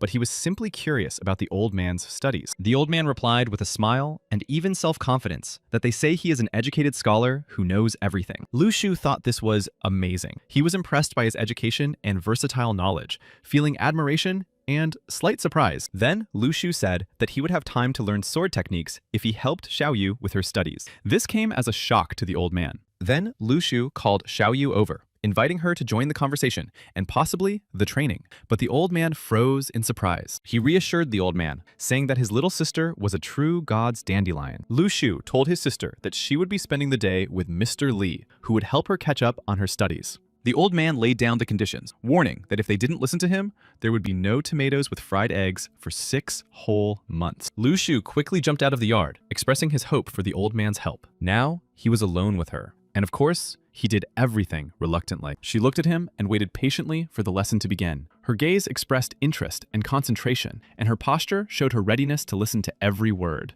When she came into their house and began to eat sweets, Aunt Lim told her not to rush, reminding her that they still had more sweets. The old man was indignant, wondering how he ended up in the role of a babysitter, since he was an awakened level B. His words sounded irritated and surprised. Then he invited her to a lesson, giving her the opportunity to focus on her studies. The atmosphere became more serious and focused, and the old man took on the role of a mentor, ready to pass on all his knowledge to her. He admitted that he had not expected this, and that her manuscripts were indeed good. His expression showed slight surprise and approval. He carefully studied her manuscripts, concentrating on every detail. He hoped he had made the right decision, feeling a slight tension and responsibility. Internally, he listened to his intuition. The next day, the old man told Lu Shu that he should start training with sandbags starting today. This was the first step. The old man joked that Lu Shu could start with the lightest bag, trying to lighten the mood and make the training less intimidating. Despite this, Lu Shu lifted the heavy bag without any problems. His strength and perseverance immediately became apparent, showing that he was ready for serious work. The old man asked in surprise if Lu Shu was already able to carry heavy bags. He was amazed by his student's sudden strength, which exceeded all his expectations.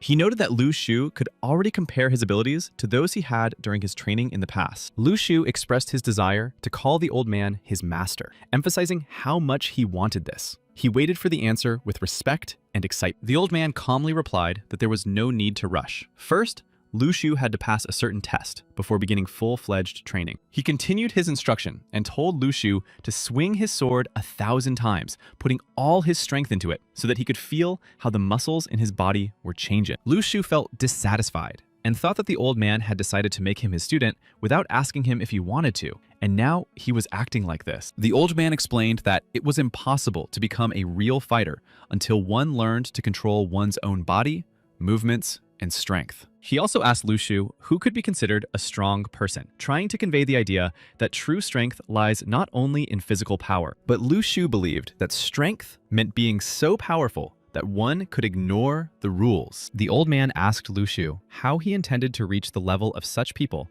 and become one of them. He watched Lu Shu closely, studying his every movement and facial expression, as if trying to read his determination and inner strength. Then the old man made a quick movement with his hand, as if demonstrating something important or testing Lu Shu's reaction. Lu Shu immediately understood that the old man's hand movement showed the true purpose of the sword. The old man thought to himself that now Lu Shu truly understood what he was capable of and what power he possessed. He explained that true mastery of the sword requires complete self-confidence. Every gesture, every swing must come from inner determination, and the heart must be filled with unshakable confidence. Lu Shu expressed a sincere desire to become the old man's disciple, hoping to comprehend his knowledge. The old man thought for a moment and asked an important question. When he mastered this enormous power, would he be able to shoulder the enormous responsibility? But Lu Shu understood that his responsibility was to survive and take care of his sister. The old man said that he was not talking about the present, but about the future. Lu Shu decided that he would focus on helping other people. It was already difficult for him to survive in this harsh world. The old man pondered how difficult it would be to convince Lu Shu to believe in their mission. He understood that his past trials and tribulations had made him cautious. Although the old man knew he couldn't take Lu Shu as his successor, he was still willing to teach him sword techniques starting today. He thought about his options and decided that the only thing he could do was to pay more attention to their lives and try to gradually influence him. 2 days later, the old man noticed that Xiao Yu had already gotten used to his presence. He realized that she felt confident around him and listened to him attentively. She was gradually mastering new skills, which gave him the feeling that his teaching efforts were beginning to bear fruit. The old man asked Xiao Yu if she wanted to become someone who would help others in the future. He wanted to understand her motives and goals. Xiao Yu replied that she did not want to become someone who would help others. This surprised the old man, as he had expected a different answer. The old man said that he had helped her. Xiao Yu replied that the house was quite old, and if Lu Shu had changed the light bulb, he would have been electrocuted. Xiaoyu considered Mr. Li to be old, so she was not afraid that he might die. The old man got angry when he heard this and asked if she had already done her math homework and wanted to check everything carefully since she had already done it. Xiaoyu started yelling at the old man, expressing her dissatisfaction and protesting against his interference, not considering it necessary to obey his demand. The old man began to carefully check her notes, studying each line thoroughly to understand how well she had mastered the material. She asked in bewilderment why, if the old man claimed to know everything, he was taking so long to solve the problem, clearly expecting confirmation of his mastery. He yelled at her, indignant that she was laughing at him. The old man proudly declared that of course he knew everything and had been solving such complex problems for a long time. He claimed that he had been solving these problems long before she was born because he was now 81 years old, demonstrating his long-standing wisdom. She exclaimed, amazed at the old man's age and experience, wondering how it was possible to study mathematics before she was born, and for so many years. She thought to herself that it was impossible for him to simply become her teacher. He said that he was indeed experienced enough and had gone through everything that made knowledge and skills truly valuable and worthy of respect. However, she began to argue with him again, showing stubbornness and a desire to defend her point of view, unwilling to immediately acknowledge his experience and authority. At that moment, a young man appeared and said he knew how to resolve the situation. The young man asked if the owner of the house was really not particularly happy to see him. The old man turned to Xiaoyu with a question, reminding her of the continuation of the text after the phrase, when there are friends who come from afar. Xiaoyu replied that after this phrase, the idea follows that they must be destroyed, regardless of how far away they are. Lu Shu, sitting in school, wondered why he was receiving such negative emotions from Shi Shuijin. Lu Shu also felt negative emotions from the old man. Something was happening to Xiaoyu, and it worried him. He then told the teacher that he needed to leave, and, without waiting for a response, hurriedly ran out. His excuse was that someone had illegally accessed his Twitter account from another device. He instantly ran over and called his sister to figure out what was going on together. Suddenly, he noticed the old man and the guy standing not far from his sister. Lu Shu instantly recognized the guy, and his face and mannerisms seemed familiar to him. He suddenly remembered and exclaimed that this guy was the one who helped them screw in the light bulb, confirming his acquaintance with him. The old man said that among all the heavenly and earthly networks, there was only one representative of the heavenly networks who did not have the proper physique, and that is Mr. Shi Shuijin. He replied ironically that he thanks Mr. Li and recognizes him as the creator of all foundations,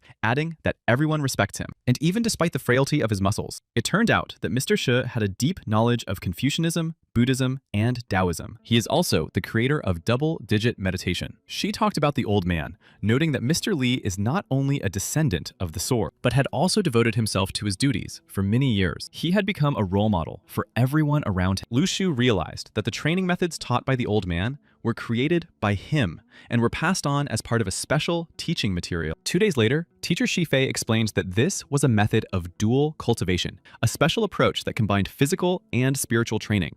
Now she announced that she was going to teach them the first chapter of this method, gradually introducing them to the basics of dual cultivation and revealing its principles. She explained that the first chapter of dual cultivation is called the spiritual body. Students must fully master it before moving on to the next one. She warned them not to rush. She said that adaptation and cultivation are individual and depend on one's physique, but that they must try their best. Lu Shu felt an internal movement, a slight warmth and tension, as if something was awakening in his body. It was something new and very strange. A sword appeared before Lu Shu again, as if materialized out of thin air. It glowed with a soft light, reflecting the inner strength that Lu Shu felt. Lu Shu wondered, if the sword broke, would he really be able to achieve what he was striving for? He realized that he was unable to cultivate both at the same time, and felt that the constellation was too powerful, and the other techniques were useless to him. When they were still talking with Shi Shuijin and the old man, Lu Shu thought that the situation would become quite awkward if Shi Shuijin found out about his techniques. Then Shi Shuijin became interested in who Lu Shu was. He watched him closely, trying to understand his abilities, and asked the old man his name. The old man replied that this boy was indeed suitable for training, had an F-level physique, and was enrolled in their course. Lu Shu, trying to leave as quickly as possible, said that he would just pick up his little sister and leave them alone, expressing his gratitude for their help. At that moment, Shi Shuijin wondered if they were really just neighbors, or if there was something more between them that connected them. Then the old man asked him why he had come, trying to understand the motives and purpose of the visit, hidden behind his sudden appearance. He said that there were signs of the return of the remains, which were an important part of the country, and expressed his hope that the creator would not approach them until they were reborn in the future. He was ready to sacrifice himself, even if it meant dying at the hands of the old man. The old man did not understand why he should harm him, so he sternly told him to leave. Shi Shuijin said he was grateful and promised to leave a place for him in the earthly networks. The old man understood that his ambitions were no longer what they had been in his youth, and that he would no longer act with the same determination or audacity. The young man continued to insist that the old man reconsider, and added that he could always help him with math problems, but the old man sent him away. At that time, Lu Shu was preparing food at home, concentrating on selecting ingredients and reflecting on the events of the day. While cooking at home, he listened to his sister, who was indignant at the old man's behavior. She believed that the old man had no right to consider himself superior to Lu Shu. After all, he was not even able to solve simple math problems. Lu Shu continued to cook, and his sister assured him that he was the best cook in the world. She promised to tell the old man about this the next time she saw him. He said that there were always important people around him, and that he was protecting Lu Shu. After all, hiding his power was the best defense. Xiao Yu promised to be more polite to the old man from now on. He said that politeness was not necessary, and that it would make her look like a stranger. He needed negative emotions for points. Therefore, he needed her to be the same as before. The old man knocked on their door and announced that he had finally solved the problem he had been thinking about for so long. Lu Shu opened the door and was very surprised to see the old man who had come with unexpected news about the solved problem. Noticing Lu Shu's tension, the old man asked him ironically why he was so nervous, reminding him that he was only an F-level student. Then the old man asked if it could be that Lu Shu's level was actually higher than he himself had assumed, showing interest in his student's abilities. The old man had 2 flasks in his hands, and Lu Shu did not understand what they were for. The old man continued, explaining that the flasks contained a mixture of sodium and potassium used to test physique. He emphasized that he could bet that Lu Shu already knew this. Lu Shu replied that he was only an F-level student and had already passed the tests. Therefore, there was no need for testing. The old man left the flasks anyway, saying that Lu Shu should report the test results tomorrow morning. Lu Shu remained standing and watching him without saying a word, lost in his thoughts. Xiao Yu didn't know what to do now. Should she tell the old man the truth? Lu Shu replied that he would take the test himself before saying anything. After taking the test, Lu Shu did not immediately understand its meaning, feeling mixed emotions of surprise and doubt, because the results were unclear. Lu Shu realized that he had gone too far, and that was why everything had happened. The next day, Lu Shu sat behind the counter selling smelly tofu. He was focused on his work, watching the customers. A man who wanted to buy tofu approached him and asked if there was any left. Lu Shu replied that there was still a lot of tofu, and that there would be enough for everyone. But when the customer tried to buy the tofu, Lu Shu quickly stopped him, explaining that this tofu was not for sale. The customer left angry and upset, but Lu Shu used this situation to his advantage because it allowed him to transform negative emotions into points. He used the points for his own development. Fortunately, his system took into account not only the negative emotions directed at him, but also those directed at the fit. Lu Shu privately advised Old Man Li to stay strong. Xiao Yu kindly advised her grandfather that if he felt unwell or sick, he should take medicine to alleviate his condition. The old man replied that none of that mattered and wanted to know the test results. She replied that he should ask Lu Shu in the morning, but noted that he was still at level F, although she herself was better. The old man laughed at her words, thinking she was just joking with him. He noted that the potential of these children was truly unique, but he knew that they still did not trust him. When Lu Shu came into the classroom, all the students praised Li Qing, especially singling him out as a genius and a manifestation of true mental power. He did not understand what they were so excited about, because their discussions could be heard downstairs. Lu Shu noticed that Li Qing was holding a green onion in his hands, but did not understand what he was doing with it. The person sitting next to him explained that the onion had a special aura, which helps with cultivation when eaten. Li Qing had moved on to the next stage last night, so now everyone was celebrating this progress. Lu Shu was surprised to hear this because, according to them, it would take 9 days to reach this level. He did not expect it to be so fast. A classmate told him that Li Qing's parents had bought him a piece of blessed land, which had accelerated his training by twice as much. Lu Shu asked Zhang what this blessed land was, trying to understand how it differed from ordinary land and why it greatly accelerated training. Zhang explained that blessed land, as the name suggests, is a special place completely filled with an aura that enhances training. He added that blessed land not only affects people's training, making it more effective, but also has an impact on animals and plants. He explained that in places like the Lu Li families, the aura is not completely pure,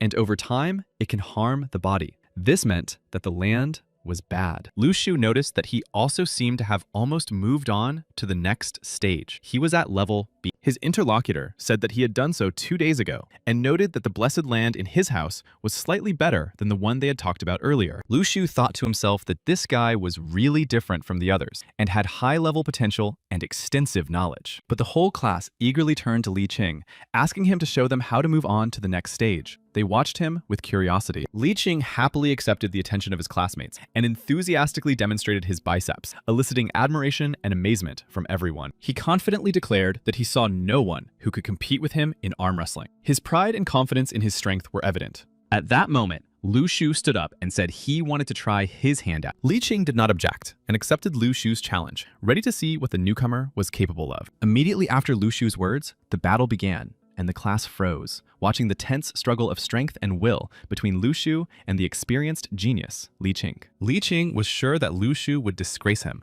and did not want to give him a chance to win, so this time, he had to win to maintain his superiority. In addition, Li Qing felt intense anger towards Lu Shu, his rage overwhelming him and fueling his determination to win at any cost. However, Lu Shu proved to be no weak opponent. Despite Li Qing's anger, he resisted confidently and demonstrated his strength by holding him back. In the end, Li Qing lost the fight. Even though he fought with complete dedication, Lu Shu showed composure and skill, which allowed him to win. Lu Shu laughed and suggested continuing the fight with his other hand, saying that his left hand was stronger than his right. In the end, Li Qing lost with his right hand as well, despite his attempt to even the odds, which further emphasized Lu Shu's skill and strength. Li Qing could not accept defeat. His face reddened with anger and humiliation, for he had always considered himself the best among all his classmates. Lu Shu exclaimed loudly, as if he himself was amazed by his awakening. He spread his arms, pretending to be filled with energy, and declared that power was overflowing from his body. After defeating the class president, Lu Shu decided to play on the imagination of those around him. He pretended that it was the fight with Li Qing that had awakened him.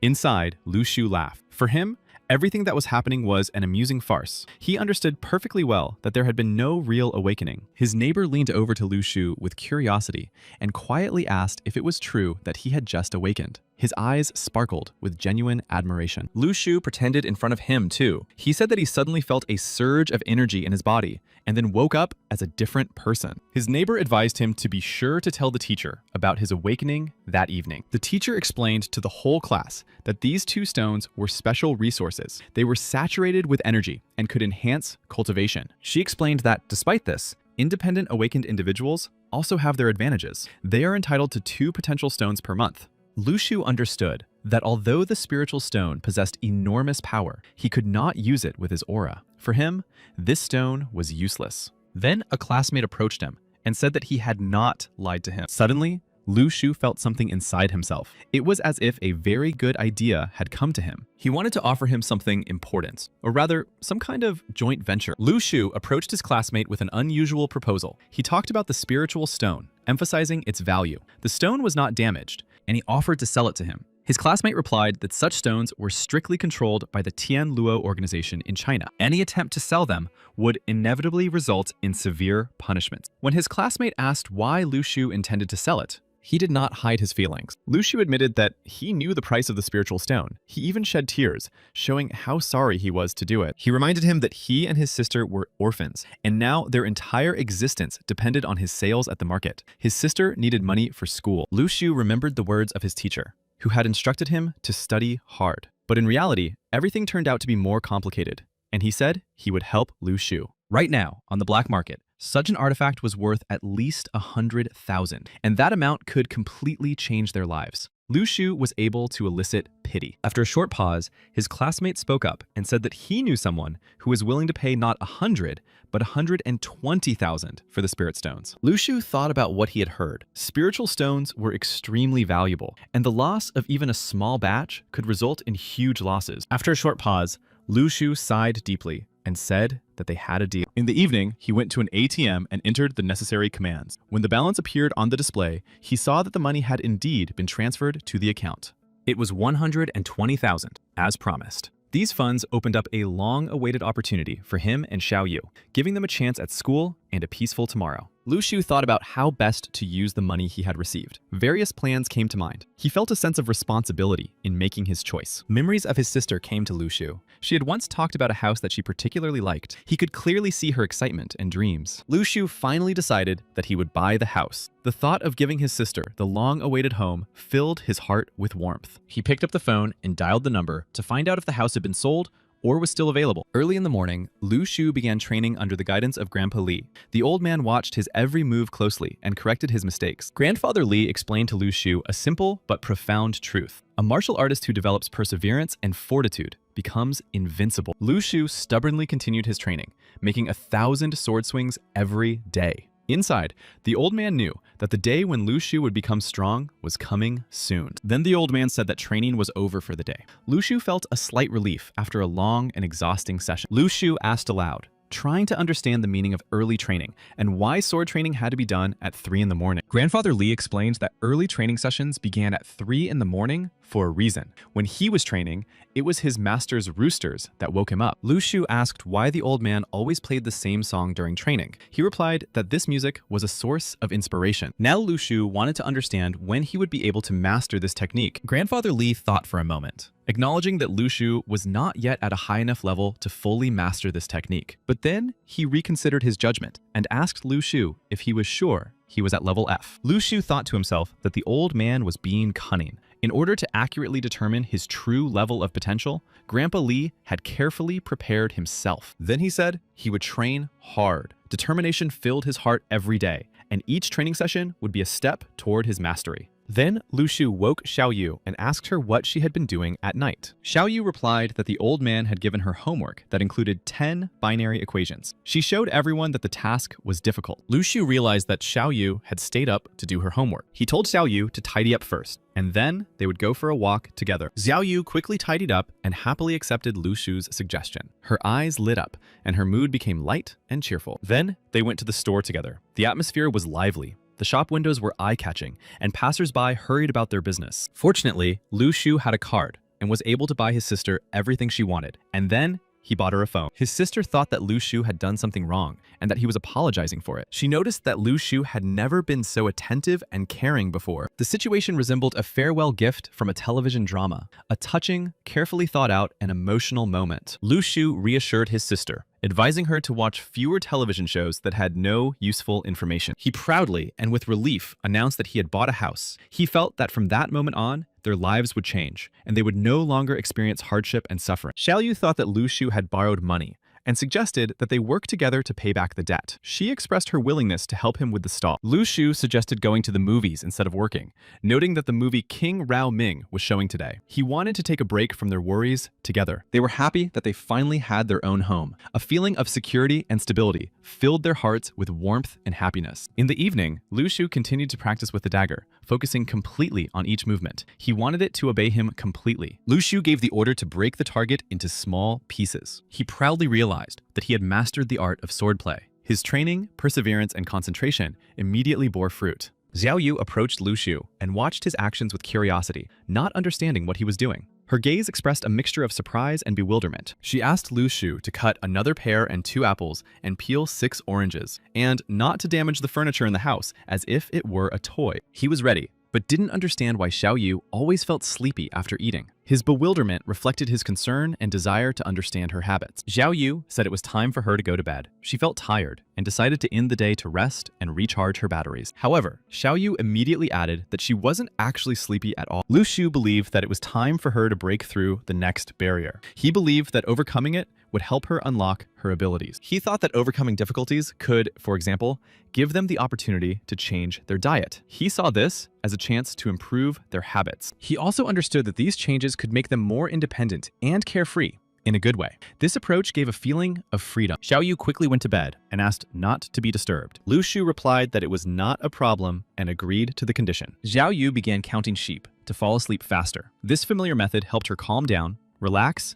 and distract herself from her thoughts. He sat down next to her and quietly began to hum a lullaby, imagining his mother rocking his little sister in her arms with her caring and gentle hands. To the lullaby he was quietly singing, Xiao Yu should have fallen asleep quickly. The night was calm and warm, and the atmosphere of comfort and care helped her. He asked Xiaoyu to fall asleep quickly, assuring her that everything around her was warm and belonged only to her. These words created a feeling of security and peace. Lu Shu felt something pulling him back. It was as if an invisible force was holding him back, making him feel uneasy and alert. He realized that Xiao Yu's diary was lying nearby. This discovery aroused his curiosity and interest in his sister's thoughts and experiences. He decided to take a look. In the diary were the words owl, eagle, raven, swallow, sparrow, and the general term bird. He didn't understand why she had written them. Suddenly, a bird appeared in front of him and tried to take the diary away. It fluttered around, grabbing it with its wings and beak, creating a sense of threat.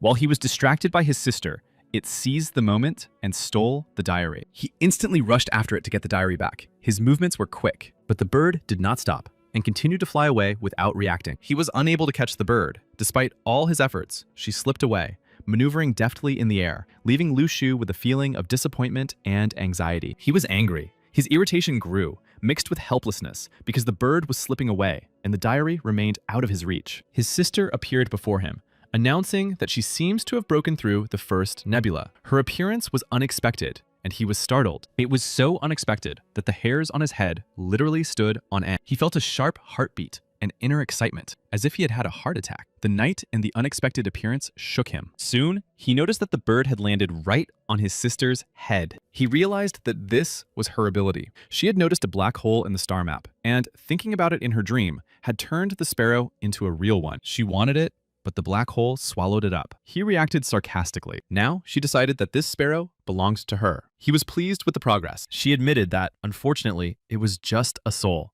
and the sparrow couldn't eat. He watched the bird. It looked like a real one, and asked how many souls it could absorb. She explained that the whole could absorb one soul, and as soon as a new one appears, the old one disappears completely, dissolving. He asked if that meant it was possible to absorb other souls, and then select something useful from them, such as labor. She was completely confused and did not understand how it worked, unable to imagine how souls could be controlled or extracted. He was on his way to find an experimental substance for capturing souls, and she, concerned, asked where exactly he was going, trying to understand. When they got there, she immediately noticed that the place looked very gloomy and unpleasant, and asked if they really needed to stay there. She asked who exactly was hiding in this place. He replied that the most evil creature in the world was hiding there, and that this place served as a refuge. He explains that, in any case, it was just an experimental facility. He headed for the door and asked if she was ready for what she was about to see. She said she was completely ready, and Lu Shu took that into account and opened the door. As the door slowly opened, Lu Shu noticed the tension on her face. Her gaze was focused and alert,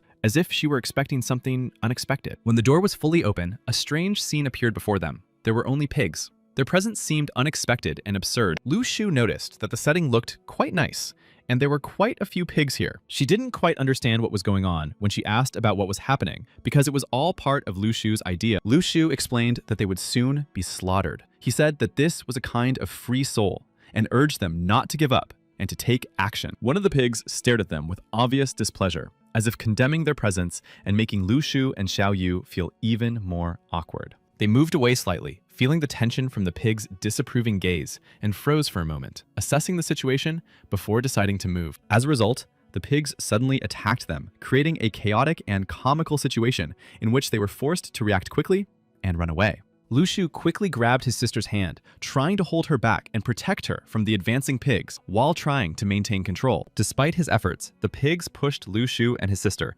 knocking them off their feet and creating chaos in which they both barely managed to hold on. Lu Shu was struck by the strength and aggression of the pigs, realizing that the encounter with them was much more difficult and unexpected than he could have imagined. Xiao Yu noticed that the posture of one of the pigs seemed to be mocking them. Lu Shu asked her what she was going to do, trying to understand her intentions. She replied that she was going to take the pig's soul. She was clearly dissatisfied with it. He told Xiao Yu to forget about the pig's soul and focus on what they should do next. Then she pointed her finger, and Lu Shu turned his head in the direction she indicated, carefully examining what she wanted to draw his attention to. In the indicated place lay a pig, lying peacefully on the ground, attracting attention with its unexpected pose. He still couldn't understand what his sister really meant, trying to make sense of her gestures and hints, which remained a mystery to him. When they returned home, He asked his sister why she wanted to tame the little pig's soul. She replied that it was because it looked gorgeous. He noted that no matter how she looked at it, he believed there was no difference between this and real pig. He thought that the only difference between this pig and real pigs was that you could punch it. But she asked him not to be silly and to behave normally. She didn't want him to mock her, even though she was no longer real. When he started cutting her, a black liquid that was clearly not blood flowed out of her. His sister felt anger, and her emotions instantly intensified. She screamed, demanding that he stop for her sake, struck by how difficult it was for him to control his actions and emotions. In the end, his blade struck the pig, and the sister continued to watch angrily. The pig suddenly flew across the room like a burst balloon, hitting the walls and objects, while Lu Shu and his sister watched in amazement. Lu Shu tried to justify himself, assuring her that it was an accident, but the tension in the room remained, and his sister looked at him with displeasure. It became clear that Lu Shu had made a mistake, and now his sister was clearly offended, her gaze expressing disappointment and irritation. Since then, Lu Shu tried in every way possible to earn his sister's forgiveness, apologizing, trying to make amends, and even baking pies. He carefully peeled the fruit and prepared it for eating, showing his concern and trying to make up for past misunderstandings. He gave her massages, trying to help and show his care at the same time. He did not know what to do to earn her forgiveness, and every action he took seemed insufficient. He felt confused and anxious. She gave him the task of making an omelet with tomatoes every day for a month, starting today, to show his diligence. She said she would think about forgiving him, but warned that her decision could change and that forgiveness was not guaranteed. He was fully prepared to fulfill all her demands and do everything possible to earn her forgiveness, sparing no effort or time. The news reported on the explosion that caused panic and anxiety among residents. There was also a bank robbery. The incident caused a wide resonance. Everyone was frightened that it was done by an awakened person and not an ordinary person. It was officially announced that the robbers had been found. They were asked to stop resisting and surrender. They were told that they would not be able to escape and that all security measures had been carefully thought out. The criminals realized that any attempts to escape would be futile. Despite the warnings, they remained unmoved and continued to attack the police, ignoring the threats. One of them smirked and said that there was an obvious difference between them and Laozi, calling his opponents worthless rats. After that, they suddenly rushed to escape, trying to slip away from pursuit. Their movements were fast and chaotic, like a pack of wild animals. One of the attackers fell from his wounds and begged Buddha for help, hoping for salvation. Meanwhile, one of the enlightened ones appeared and began to help the police, actively intervening in the situation and trying to restore order. His appearance caused even greater tension among the criminals. They became alert, quickened their actions, and began to act more aggressively. He informed the crowd that he was not one of the criminals, apologizing for the possible misunderstanding and emphasizing that his intentions were completely different. He gave instructions to evacuate the crowd and leave the rest of the work to the professionals, wanting the situation to be resolved safely and without risk. He himself continued to pursue the criminals, following them so as not to let any of them escape and to try to stop their actions. The robbers were found just 200 meters ahead, and they were about to wreak havoc on that street. The western flank was assigned to detain the robbers and prevent them from continuing their destruction by creating an obstacle in their path. Soon, Sifei appeared. And of course, she wanted to help her comrades. The robbers encountered resistance from Sifei as well. Then the robbers became afraid of Sifei. Her presence and confident posture instilled fear in them, and they momentarily lost their resolve as they assessed who they were dealing with. Lu Shu suddenly ran out of the house, sensing that something dangerous was approaching. He realized that he could not stay where he was and had to act. He knew that the robber was dodging the ground net, and at the same time making wide, powerful movements. He realized that his opponent was a D-level master. Lu Shu thought that if his guess was correct, he might be able to catch up with and catch the criminals using his skills and wits. He instantly climbed onto the roof, quickly gaining height. He realized that he was capable of jumping to incredible heights, marveling at his own strength and agility, which allowed him to cover great distances. He noticed that the area around him was busy and dangerous. He realized that going straight ahead would be too risky and that he wouldn't be able to hold out for even a minute. Before acting, he needed to look around carefully, assess his surroundings, and find a safe route so he could plan correctly. Everything around him was burning. Fire engulfed the streets and buildings, the flames rising high, flooding the space with red and orange light. Sifei had already used her abilities, employing various techniques against the robbers, creating protective barriers and attacking them with precision and force. The robbers began to realize that Sifei's attacks were endless and that resistance was futile, as each of their attempts was instantly neutralized. One of the robbers suggested that the others hide behind him, hoping to use himself as a shield to somehow reduce the risk and delay the inevitable. In the end, when all attempts to escape proved futile, He thought desperately that dealing with the women was too difficult and troublesome. He was literally stunned by what was happening, unable to comprehend how out of control everything had gotten. Another robber shouted that he couldn't stand on the bridge all the time and ordered them to find a way to fight off the woman and then move north. The other accepted the order and said to move away and that he would deal with the rest himself. They began to retreat quickly, trying to escape persecution and relentless pressure from the side. In the end, the robbers realized that further resistance was pointless and were ready to leave everything they had stolen behind and retreat. Some of the robbers still insisted on resistance, arguing that they should continue to fight despite the enemy's clear superiority. However, Sifei was already nearby, ready to intervene and neutralize the remaining opponents. Then they realized that their situation was hopeless, and that any attempts at resistance were doomed to failure. In a fit of rage and despair, one of the robbers tried to harm Sifei to knock her off her feet. Her partner immediately asked if she was okay. She quickly replied that she was fine, and asked him to continue acting cautiously, assuring him that she could handle it. He instantly rushed after the robber, trying to prevent him from escaping and regain control of the situation. Along the way, the robber grabbed an innocent civilian and took him hostage, further complicating an already tense situation. The man chasing the robber insisted that he release the civilian, realizing that his life was in danger. He gave the robber exactly 2 seconds to release the captive, emphasizing the extreme seriousness of the situation and his readiness to act. The robber did not respond to the warning, ignoring the ultimatum. He declared that times had changed and that now the world belonged to the strongest and the weak should be left to perish, showing complete disregard. Upon hearing these words, Sifei was shocked and stunned by the cruelty and coldness of what was said, unable to immediately comprehend what was happening. In a rage, he yelled at the robber, threatening to tear him to pieces, trying to intimidate and stop him. He insisted that the robber would pay for his actions, intending not to let him go unpunished. He began to act decisively, moving to attack in order to punish the robber and restore justice. The robber pushed him away sharply, pointing out that his actions were creating too much noise. Despite the strong blow and his opponent's words, the man struggled to his feet. He was not going to back down and instead rushed back into the attack. Meanwhile, another robber arrived at the scene. He quickly approached, clearly intending to help his boss. He shouted that the way was clear, urging his companion to hurry. In a state of panic and tension, they were about to seize the moment. At that moment, Sifei gathered her last strength and tried to do something again. Despite her injuries and fatigue, one of the men couldn't take it anymore and shouted loudly for them to stop resisting. He demanded that they simply bring them the money. He promised that then everything would end quickly. But the robbers did not want to retreat and give up the money. In the end, the boss, realizing that the situation was becoming critical, grabbed his own henchmen and roughly used them as human shields. Then, using them as cover, the boss took advantage of the confusion, rushed forward, and disappeared into the alleys. Those who were chasing him had to hurry, because every second increased the distance between them and the fugitive. All forces were put on high alert, and helicopters closely monitored the situation from the air. When Lu Shu arrived at the scene, he realized that all the searches were also focused on this object. There was a tense atmosphere all around. He and the robber almost came face to face here. Lu Shu noticed the robber and managed to stop abruptly before reaching the corner. He froze in place, listening to the situation and trying not to give away his presence. He rushed forward, constantly looking over his shoulder to make sure none of his pursuers were getting closer. Lu Shu thought about how he needed to approach him unnoticed and disguise himself so as not to be seen and prepare for an attack. At that very moment, a dagger flew through the air, thrown by another pursuer. The robber did not expect such a turn of events and froze at the sudden threat. His attention instantly focused on the flying dagger. As a result,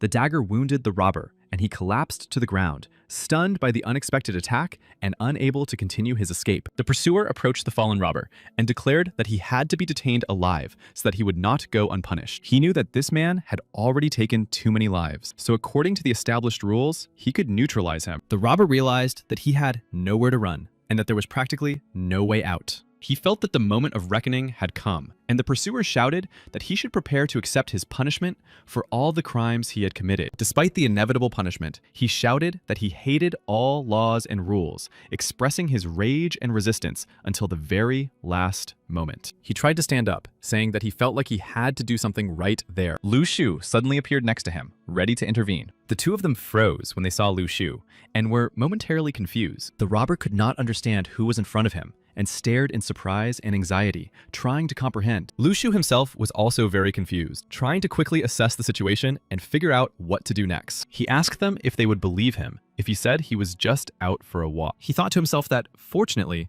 he had learned the star mantle technique, which could hide his true appearance and help him out of this situation. The robber shouted again, claiming that they were mocking him, trying to attract attention and provoke those around him. This was an alarming sign, as the robber was preparing to use his awakened powers. The robber raised his voice again, his cries becoming even more piercing, expressing anger and determination. Lu Shu looked like a ghost, and his appearance and movements created an illusion born of the effect of Shinshin Saya, making him mysterious. He realized that the technique hid his true appearance, making him unrecognizable to everyone. Soon, Shifei appeared at the scene, ready to intervene. She realized that she was too late and that this would complicate the situation, as force had already been used. Despite being late, she continued to try to intervene and rectify the situation. At that moment, one of the pursuers threw a dagger that hit the robber squarely. The blow was unexpected and painful. Lu Shu watched what was happening, feeling the power of awakening that manifested itself too sharply and cruelly. The one who wounded him with the dagger looked closely at the robber, assessing his actions and intentions. He thought that if the situation was really as it seemed, no one would be able to deal with this robber. He asked Shifei to cover him, and at that moment went back on the attack, using every opportunity to advance. He needed to wound the robber again to completely disarm him and stop the threat, counting on Shifei's support. He was incredibly tense. Every movement was difficult, his breathing was rapid, and his thoughts raced with fear of making a mistake. Despite the tension, he concentrated all his strength, directing a burst of energy toward the robber. The robber was terrified by the attack. His movements became chaotic, and fear paralyzed his actions. He could barely react. He was clearly in severe pain and screamed as he tried to cope with the unbearable sensations that paralyzed his body. In the end, he couldn't take it anymore and collapsed to the ground, completely losing his strength and control over himself. His pursuers instantly realized that they had to act quickly and take advantage of the situation. Otherwise, the moment would be lost. At that moment, the robber demanded that Lu Shu reveal his face, as if hoping to see who was hiding behind the mysterious mask. However, Lu Shu remained motionless and silent, not revealing his identity. He was slightly shocked that the robber could see him through his cloak, but the robber wanted to take Lu Shu with him,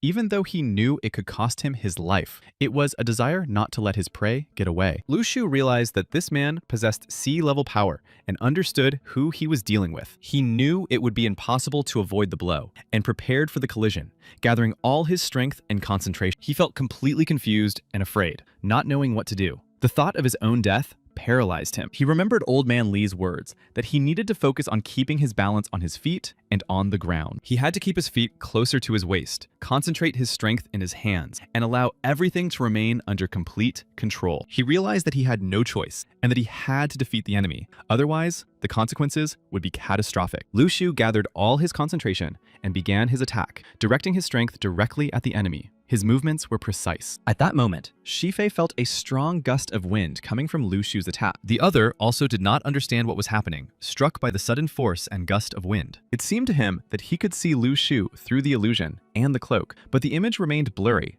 as if shrouded in a light haze. At this time, Lu Shu had already taken complete control of the situation. The robber's hand was also damaged, and its curvature prevented him from defending himself or attacking effectively. Lu Shu managed to defeat him. Using his skills and focusing his strength, he neutralized his opponent. Lu Shu himself was amazed at his abilities. He realized that he was now capable of performing attacks with a precision he had never imagined before. One of the pursuers, stunned by Lu Shu's power, asked him who he was and what his relationship to the robbers was, trying to understand whose side he was on. But Lu Shu had no intention of revealing his identity, preferring to keep his true intentions and power a secret. The pursuer insisted that Lu Shu repeat his words, trying to extract some information, but Lu Shu remained silent. He noticed how Lu Shu skillfully wielded his flying sword, demonstrating amazing technique. He now understood that he was facing a Class C swordmaster, capable of masking his presence and actions. The pursuer persistently tried to discover Lu Shu's identity, striving to understand who was hiding behind the disguise. Shifei approached, but to her surprise and the pursuer's surprise,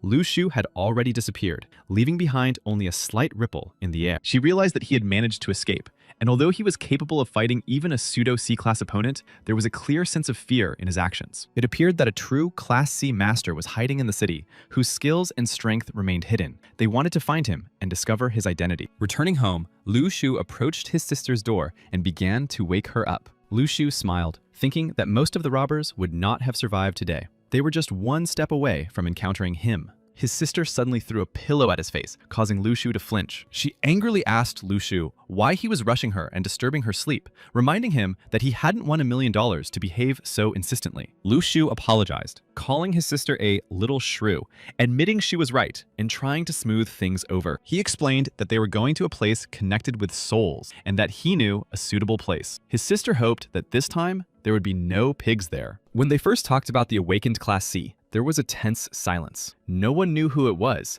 and they wanted to find him and use his power. Another person nearby did not want to put up with the wait. He wanted to rush forward and seize the awakened one with his own hands. At that moment, Lu Shu and his sister watched what was happening. Their eyes were fixed on what she had done. Lu Shu was in complete shock. She asked him if he had never encountered a soul before, if he had never felt its presence. She looked at Lu Shu with contempt and incomprehension. He wanted her to dress him, but she replied that souls did not need clothes because their essence transcended the material world. But he was angry. He was boiling inside because he believed that children should not see naked adults. For him, this was a line that could not be crossed. But she unexpectedly pushed him away. Her gesture seemed cold and decisive, cutting off his cries and stopping further attempts to intervene. She told him that the most important thing in life was to be happy, and that nothing else mattered. She went back to the shower, and Lu Shu felt like he had figured something out. He watched her closely and was about to say something. He took the cloth in his hands, intending to show her the magic of his latest research. He covered the spirit with the cloth and pointed at it. He told her to look at it, because now it was a fashionable spirit. Xiao Yu pushed her brother again, unable to contain her irritation. Anger built up inside her with every passing minute. She couldn't understand why he was behaving this way. He reminded Xiao Yu of her own words, that the most important thing in life was to be happy. Hearing this, she froze. She told him not to make her angry. She looked at him with obvious disapproval and added that, in her opinion, he looked completely unfashionable in those old rags, and the spirit took them off. It seemed that the spirit himself obeyed Xiao Yu's will. After her words, he silently took off the rags, as if acknowledging her rightness. There was submission in this gesture. Lu Shu, noticing how the spirit obeyed Xiao Yu's will, thought that he was deprived of all independence. He understood that his memory must have been preserved. He asked her if she noticed anything strange. His voice was calm, but his eyes showed caution, and he sought confirmation of his words. Noticing that she was lost, he suggested that she close her eyes. She had always done this before when trying to comprehend the essence of the world and find answers within herself. Images flashed through her mind: a bank robbery, people running in panic, the shadows of thieves dissolving into the haze. The whole vision was vivid and frightening. She also saw that her brother's blow was far from weak. On the contrary, it was quite strong and accurate. Finally, she recognized his strength and skill. However, Xiao Yu soon decided not to show her true feelings, and in order not to reveal her recognition of his strength, pretended that she was joking with her brother. She looked at him and warned that if he continued to play with that piece of rag, he could no longer count on talking to her. He was angry that she wouldn't let him cover up the unnecessary parts that no one should see. Now he was serving them. But Lu Shu was not thrilled. When he served Xiao Yu her food, she smiled and sincerely thanked him for his care. Xiao Yu saw Lu Shu off and promised to wait for his return. However, Lu Shu was still angry about the events, and his emotions were running high. Videos from the Wangchong Bridge had already spread across the internet, and everyone thought he looked cool. Everyone was already praising his feat, but no one knew it was him. The class president spoke about the hero of the video, emphasizing that he was only doing his duty.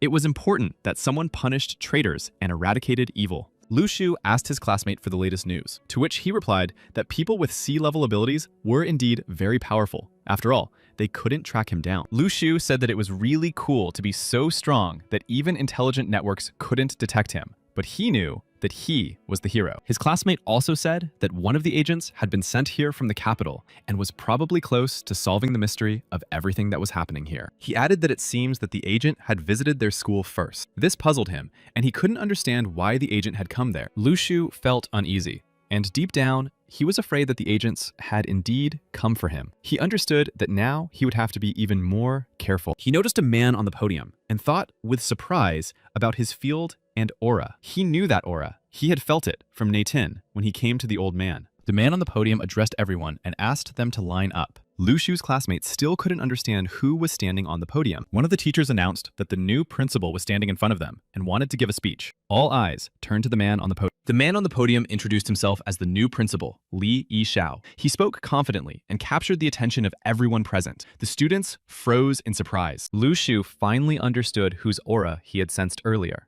It was the aura of Li Yishao, the new principal. It was too unusual to go unnoticed. The director spoke enthusiastically about the importance of the younger generation, reminding everyone that the future of the country was in their hands. He tried to inspire them. At one point, he lost his train of thought and fell silent. Trying to remain calm, he looked down at his palm, where he had written a few notes for his speech. In the end, the principal was unable to continue his inspiring speech. After a moment's hesitation, he suddenly changed his tone and, waving his hand, said briefly, he told them to just work hard, and then dismissed the students. His hasty departure left many with a strange feeling of awkwardness. After his speech, the students looked at each other in bewilderment. Many decided that everything the new principal said was complete nonsense. Even before arriving at the school, Li Yishao heard a phrase that stuck in his memory. Someone asked him, mockingly, if he was tired of life and why he had come. Someone called him fat and demanded that he never come back. But Li Yishao himself believed that he would be a fool not to return. Then, one of his senior partners told him that the city of Luo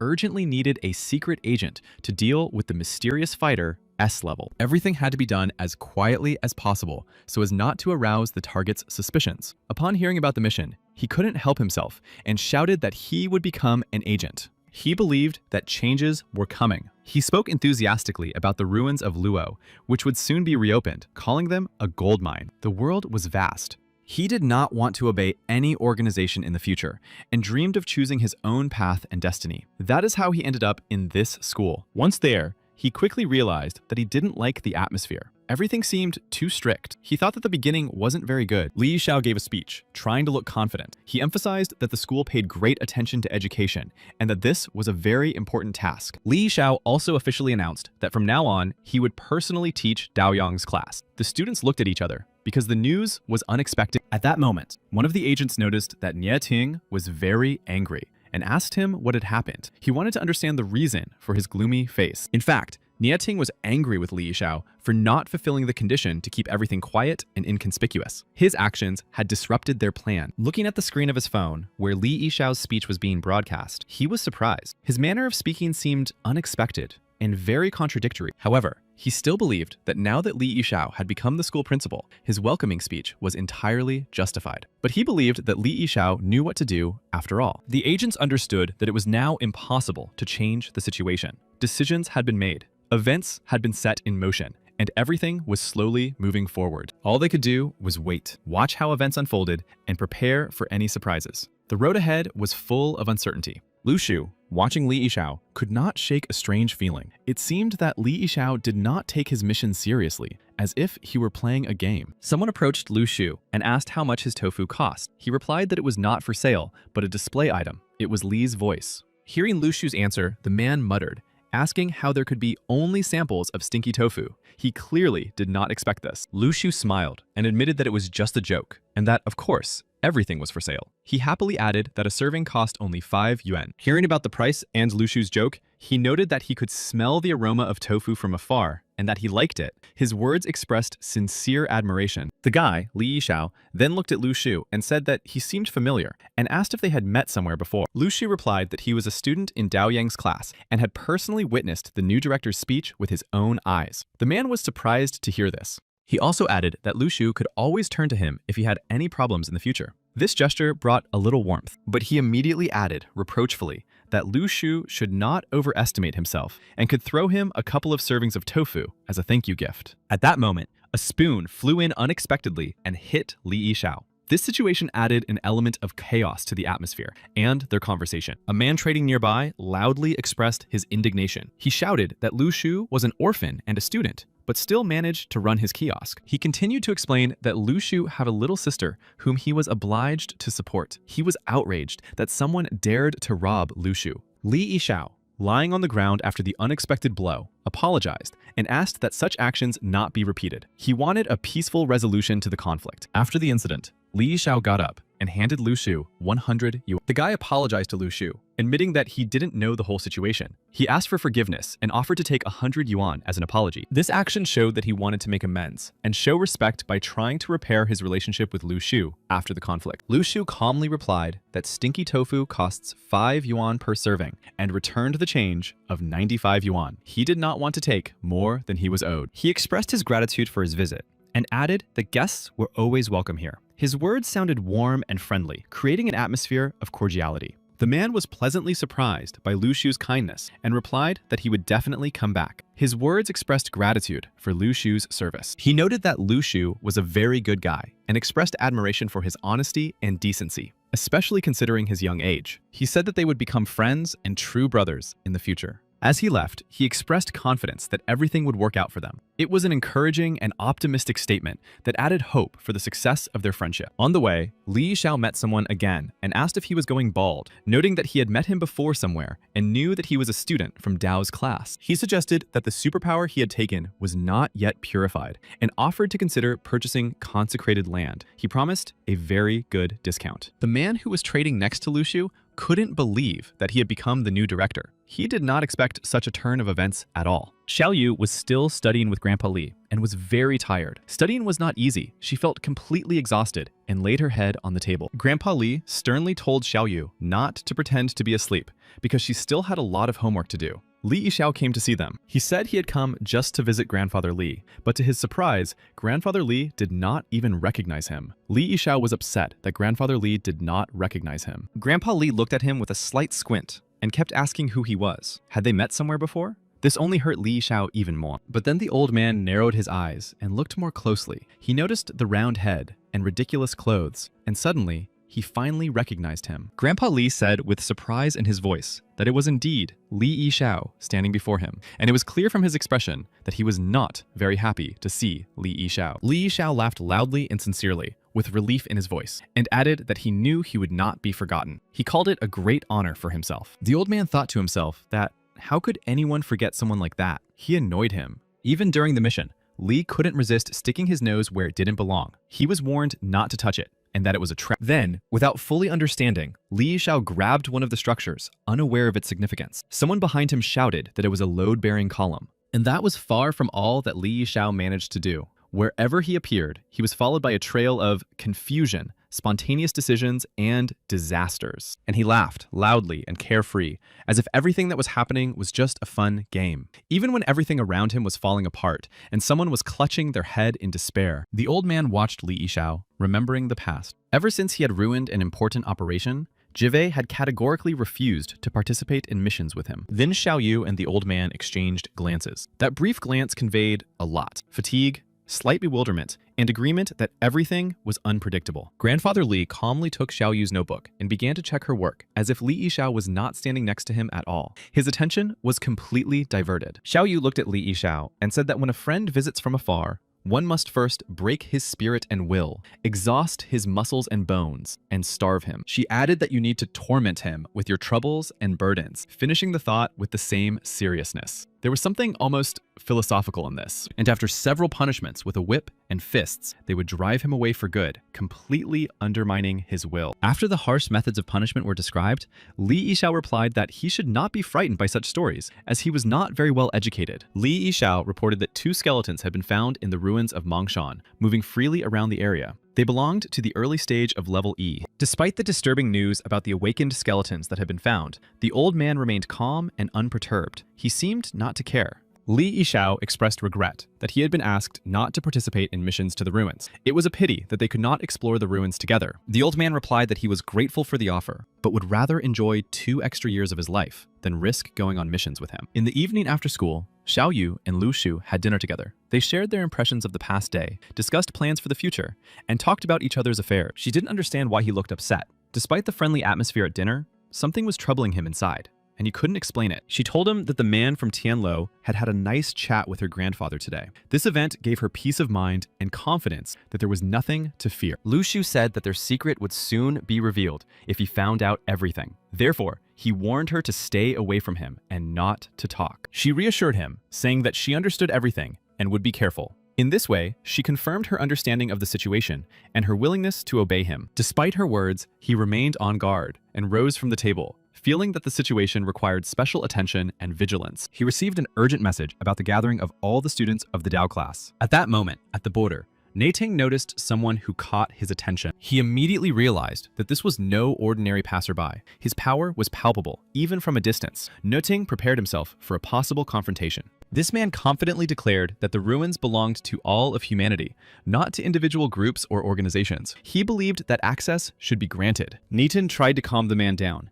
explaining that he was only trying to convey important information to him. He asked him not to be nervous. The man, showing anger, insistently asked what exactly he wanted to tell him. His tone was sharp and demanding, as if he was already expecting bad news.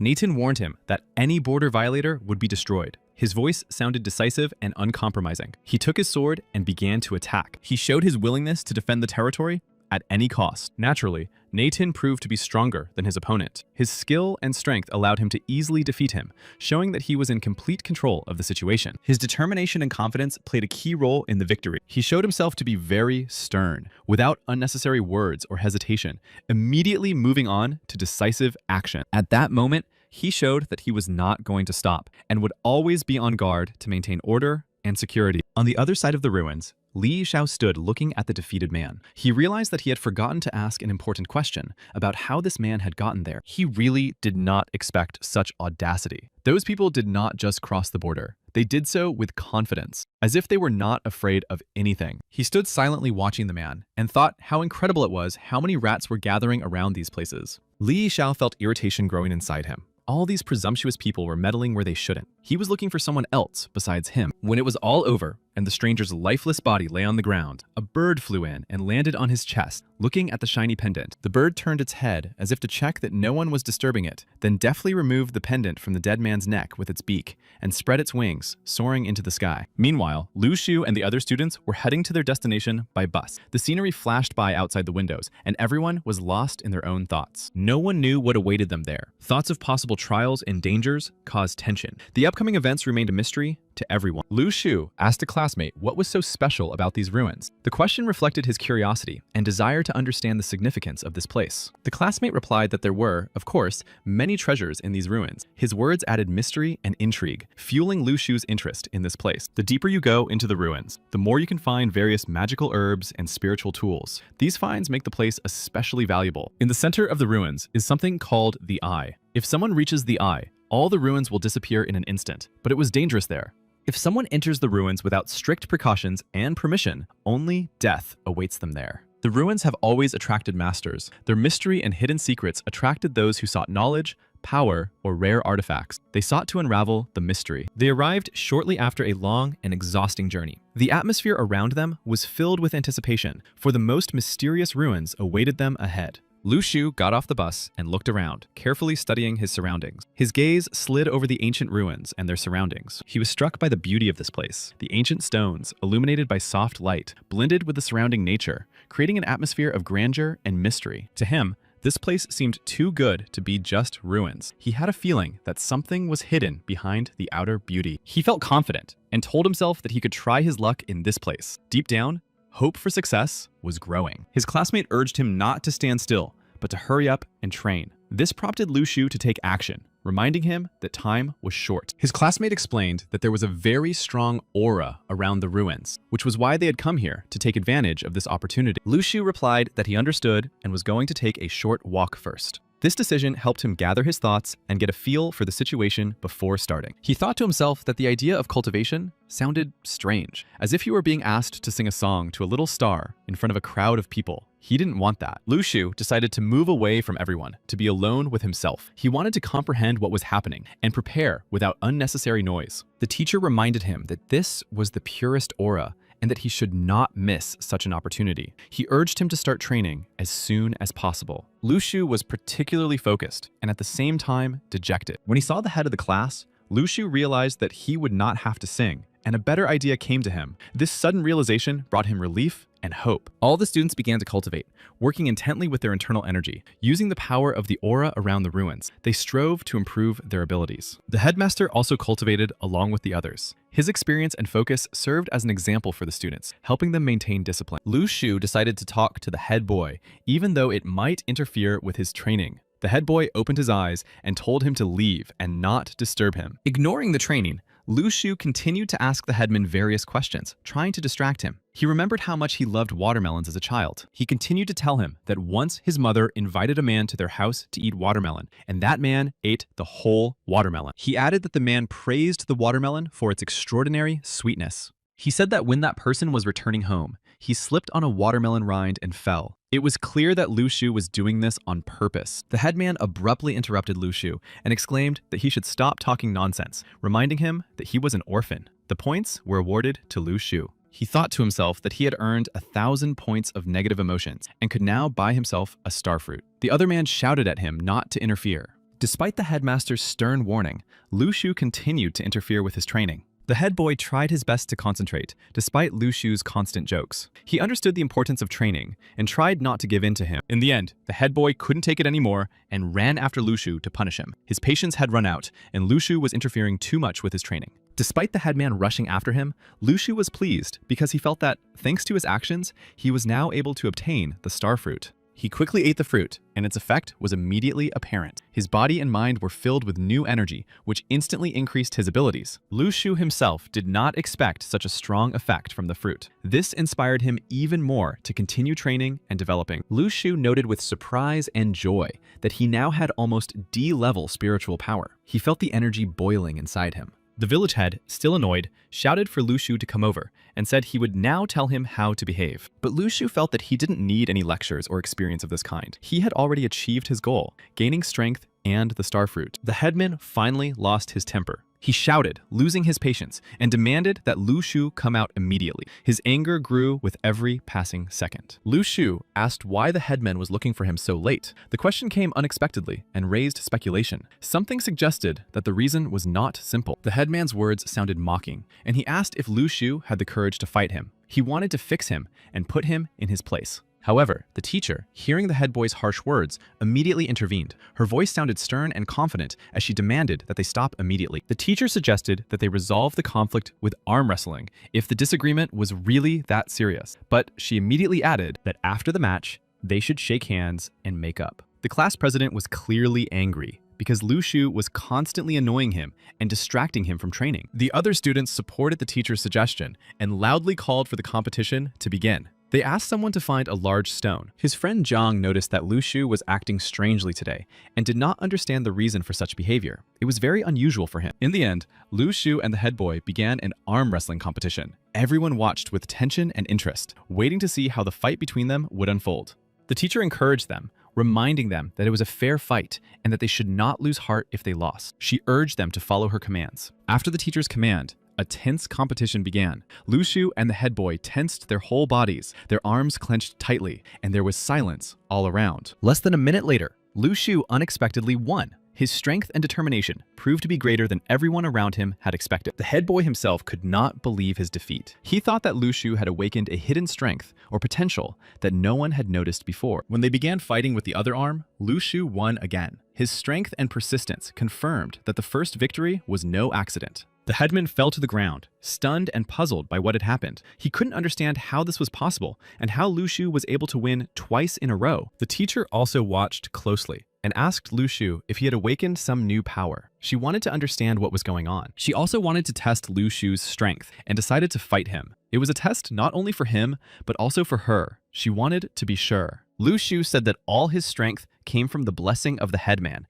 and even called it their secret to victory. The teacher couldn't understand how that was possible. Then he said that if he was no longer needed here, he would go and train. His words showed that he was ready to focus on his development. The headmaster was angry and thought that he would definitely put Lu Shu in his place. His desire to prove his superiority and restore order did not fade. Soon, Lu Shu learned that his points had been temporarily frozen, but would be returned after verification. Lu Shu said he was not afraid of verification. and was ready. After these thoughts, Zhang approached Lu Shu and advised him not to waste time worrying about the opinions of others. He said it was important to focus on development. Lu Shu agreed with Zhang, realizing that his friend's support was very important. They agreed to meet later, and Zhang promised to cheer him on. Then Lu Shu just stood and looked at the night sky. The stars above his head seemed to him a symbol of new opportunities and inspiration for further steps. At home, Xiaoyu was asleep, but suddenly woke up. Something disturbed her peace. Perhaps a quiet sound or an inner restlessness that made her open her eyes. She felt anxious and uneasy. An inner premonition told her that something was wrong with Lu Shu. She began to worry about him. Lu Shu, looking at the night sky, noticed many birds circling above them. This sight caught his attention and made him think. The other students also began to notice strange sensations,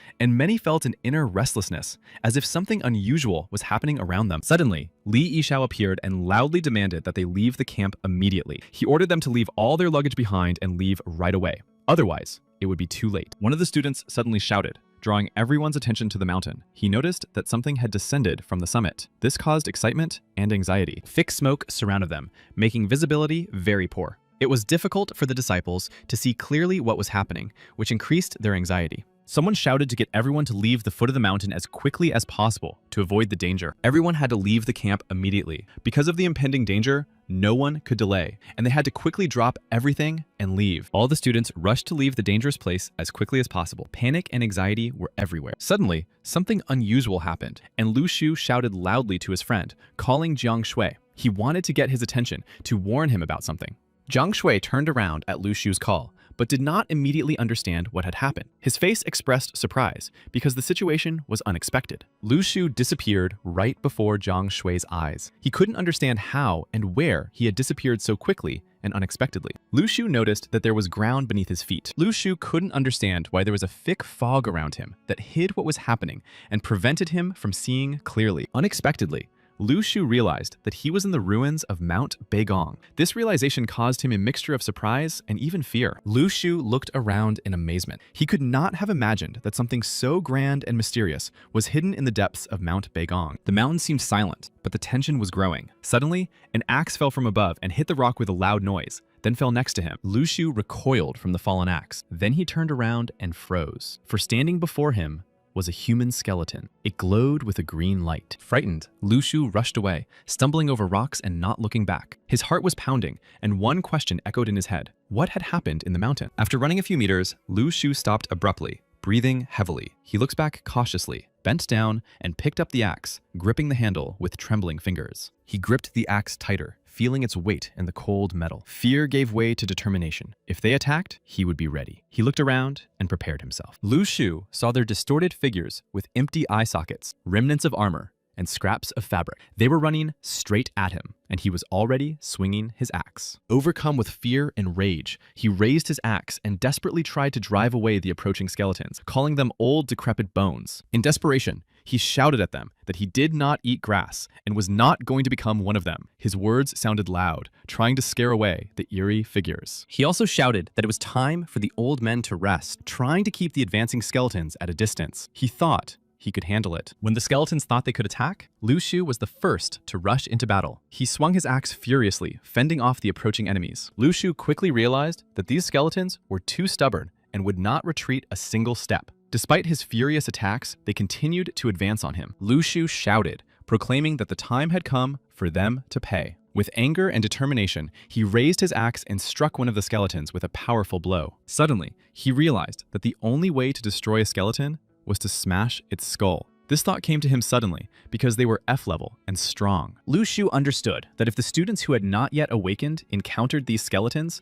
they would die, one after another, with no chance of salvation. Despite this, Lu Shu considered himself stronger and believed that these skeletons could not be real opponents for him. He was confident in his abilities. However, they did not care about his confidence and began to attack again, and there were even more of them. Lu Shu found himself surrounded and faced with danger. His heart was pounding, and realizing his vulnerability, he decided to run, trying to break out of the encirclement and escape the impending danger. Lu Shu ran away from the advancing skeletons, shouting apologies for disturbing their peace. His voice trembled with fear, but he continued to rush forward. The skeletons not only pursued him, but almost caught up with him. His heart was pounding wildly, and fear paralyzed his thoughts as he tried with all his might to escape. Lu Shu felt fatigue weighing down his body, and realized that he urgently needed to rest. But they didn't give him a moment's peace and kept up with him. This gang of walking ribs was exhausting Lu Shu. He was exhausted and terribly hungry, but he couldn't stop, and every movement was extremely difficult. Suddenly, Lu Shu noticed something unusual in the glimmers of light between the rocks. His eyes lit up with hope, and he decided to change direction. He noticed something in the forest and thought hopefully that there must be food here. Noticing wild fruits among the bushes,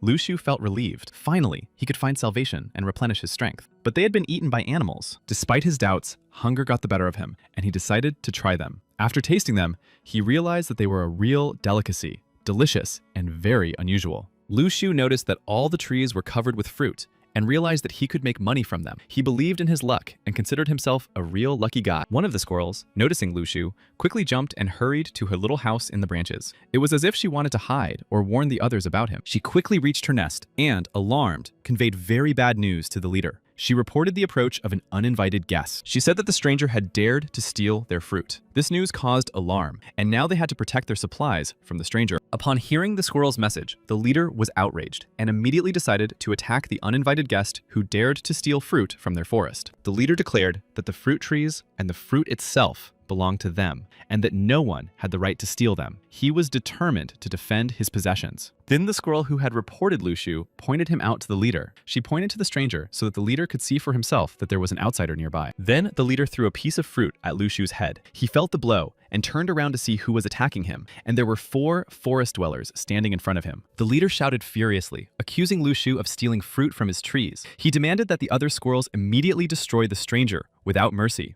For Lu Shu, this attack came as a complete surprise. He did not expect such aggression and was stunned by the harshness of the leader and his subordinates. Without hiding his contempt, he shouted that he was not afraid of these stinking rodents. He promised that after taking the fruit, he would definitely return and deal with them. With these words, he ran away, trying to get as far away from his pursuers as possible. Watching Lu Shu run away, the leader thought to himself that now Lu Shu knew how strong they were and how ready they were to defend their territory. Running through the thickets, Lu Shu breathed heavily and thought to himself that it was no wonder everyone talked about the dangers of the ruins. It seemed that they were full of all kinds of spirits. Lu Shu was even more shocked when he realized that the squirrel was intelligent. He remembered Jiang's words that the deeper you go into the ruins, the better the relics are. This thought popped into his head unexpectedly as he ran away from the squirrels. Jiang also said that until someone got the eye of the ruins, no one would be able to get out of here. These words echoed in Lu Shu's head. Lu Shu grew angrier and angrier. It seemed to him that the whole forest was mocking him, talking squirrels, reanimated skeletons, endless chases and traps. More than anything, he wanted one thing: to return home alive. He was tired of the madness of the ruins of spirits, and with every passing minute, his desire to escape grew stronger. He promised himself that he would definitely return and see his little Xiaoyu again. This thought warmed his heart and gave him the strength to continue. As Lu Shu ran without looking back, he suddenly stepped on something soft and warm. He heard a muffled growl and found a wolf under his feet. Lu Shu apologized fearfully for disturbing its sleep, immediately jumped up and ran again. The wolf growled even louder and rushed after him. He realized more and more that there were too many traps in these ruins. Whether it was skeletons, talking squirrels, or wolves, they all confirmed that this place was full of trials. Skeletons raged everywhere, filling the ruins with their sinister presence. The skeletons attacked not only Lu Shu, but also others, attacking mercilessly. Their fury and unbridled cruelty turned the place into a real trap, where even the strongest would find it difficult to survive. Only one person remained. The skeletons gathered around the one remaining disciple with a threatening look. He stood surrounded by them, defenseless and frightened. He didn't know what to do. Surrounded by skeletons, he bitterly said that he hated them. Despite his words, the skeletons did not retreat and continued to advance, coming closer and closer. Their relentless onslaught forced the student to retreat. Just when the student thought he would die, surrounded by the advancing skeletons, Lu Shu's axe suddenly appeared in the air. It flew swiftly between them. Lu Shu's axe struck the skeleton with force, hitting it right in the skull. The disciple looked around in fear and confusion, not understanding who had come to his aid. There was only silence and the bones of that terrible skeleton around him. Suddenly, Lu Shu appeared in front of the disciple. His determined gaze and confident posture immediately inspired hope that he had come to help and protect him. But at that moment, other skeletons attacked Lu Shu. Their bones creaked and cracked, their eyes glowed with evil fire, and they sought to overcome him. Lu Shu instantly joined the fight, resisting the attacking skeletons. He confidently parried their blows and tried to defend his life with each attack. The student whom Lu Shu had saved quickly looked back and warned him of the impending danger behind him. The threat could catch him off guard at any moment. Lu Shu immediately turned around, preparing to face the new threat. He gathered all his strength and once again entered into a fierce battle, not allowing his enemies to gain the upper hand. Lu Shu thought to himself that he was tired of these skeletons and that they were leaving him no chance of escape. But despite this, he was not going to give up. He shouted loudly to his student to take care of himself and not fall into the trap. Despite the intense battle, he wanted him to stay away. However, the student only clutched his glowing pendant tightly in his hands, as if drawing strength or protection from it. Despite the fear and chaos around him, he stood his ground. The student understood and acknowledged that Lu Shu was fighting magnificently, and his courage and skill commanded respect. He knew there was a chance of salvation. But then, the student began to mutter something under his breath, and his face darkened. With a serious look on his face, the disciple picked up a stick, as if preparing for the upcoming battle. He approached Lu Shu from behind, but Lu Shu instantly noticed his movement and warned him that it would be better to help in the fight rather than stand aside. The student nodded and said he would help Lu Shu. Now, they were ready to fight together, joining forces against the advancing skeletons and the dangers of the ruins. Standing back to back, Lu Shu and the other fought in unison, repelling the skeletons' attacks. Their combined efforts and mutual support allowed them to defeat the enemy. Realizing that there were many more skeletons in the forest, the disciple said that they needed to destroy all of these creatures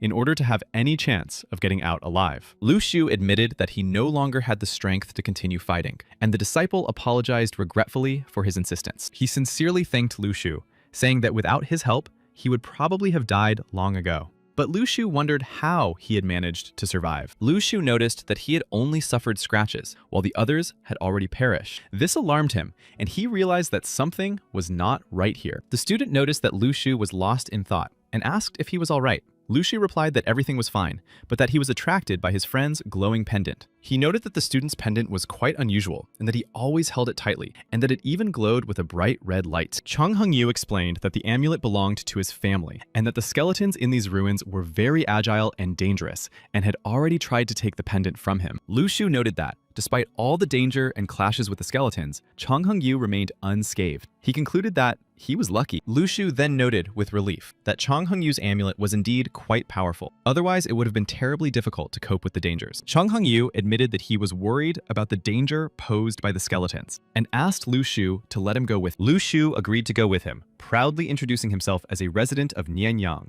and saying that he was known throughout the city for his friendliness. Chang Hongyu replied that he was from the city of Nianyang. Lu Shu felt awkward for some reason. Lu Shu suggested checking the ruins for any treasures, hoping to find something valuable. However, Chang Hongyu smiled ominously. He thought about how Lu Shu had no idea what his true nature was hiding. Chang Hongyu watched Lu Shu and knew his abilities. Chang Hongyu acknowledged that Lu Shu's sudden appearance had temporarily disrupted his plans, but he assured himself that it was not a big deal and that he would quickly adapt. He caught up with Lu Shu and mentally prepared to teach him the last lesson of his life: never trust strangers. He clearly did not wish him well. Chang Hongyu asked Lu Shu how long he had been wandering the ruins and if he knew anything important about this place. His question was filled with curiosity. Lu Shu replied that he understood the danger perfectly well, but had no intention of retreating. He knew full well that the ruins were home to many wild monsters. He pretended and asked if there was a way to find wild monsters in the ruins. Lu Shu warned Chang Hongyu to be careful and not to step on the tiny holes under his feet,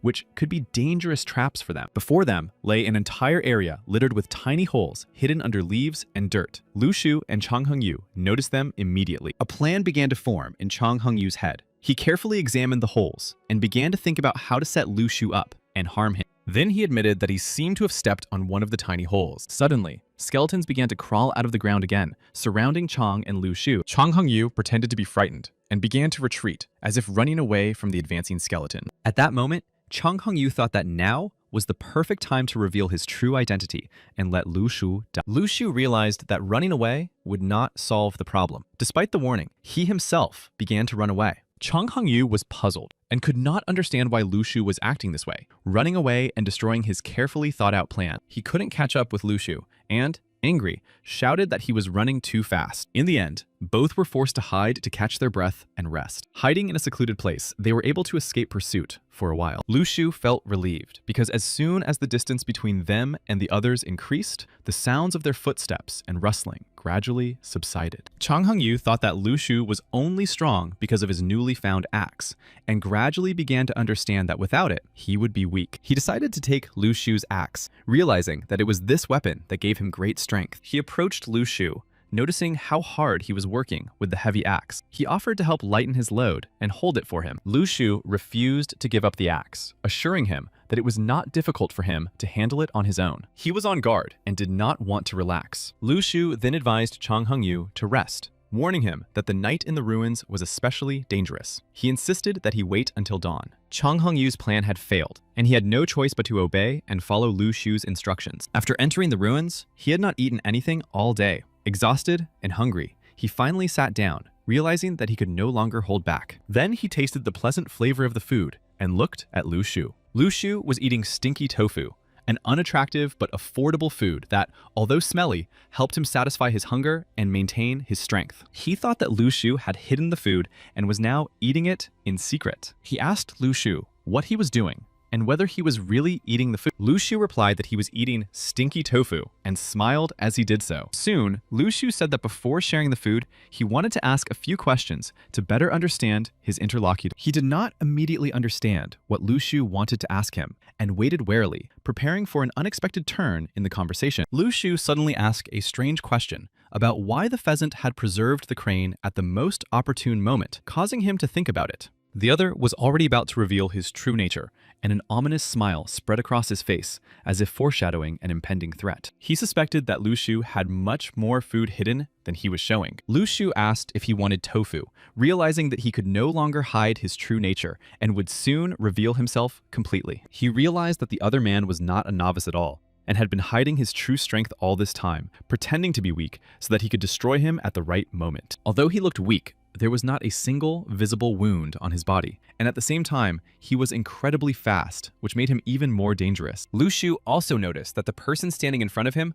was not a student of the Daoyang class. The man laughed and admitted that he was tired of pretending and wondered why Lu Shu had not said earlier that he had guessed his true strength. He considered himself stronger than everyone else, as he had easily destroyed a group of 20 students despite their numbers and the complexity of the situation. Confident in his strength and superiority over Lu Shu, he was the first to attack. Lu Shu also began to fight back desperately, using all his skills and strength to resist the attacker. The battle became tense and fierce. The attacker clearly enjoyed causing Lu Shu pain. He relished the moment of struggle and the feeling of superiority over him. Lu Shu realized that this was a real battle for life, and that every attack and defense could be decisive, and that his strength and reaction would determine the outcome. His blade deflected blows, serving as reliable protection, and it seemed that he managed to land a precise blow on the enemy, breaking through his defenses. He understood that he had no right to die, and that his life was too important to simply give up. Lu Shu struck the enemy again with his blade,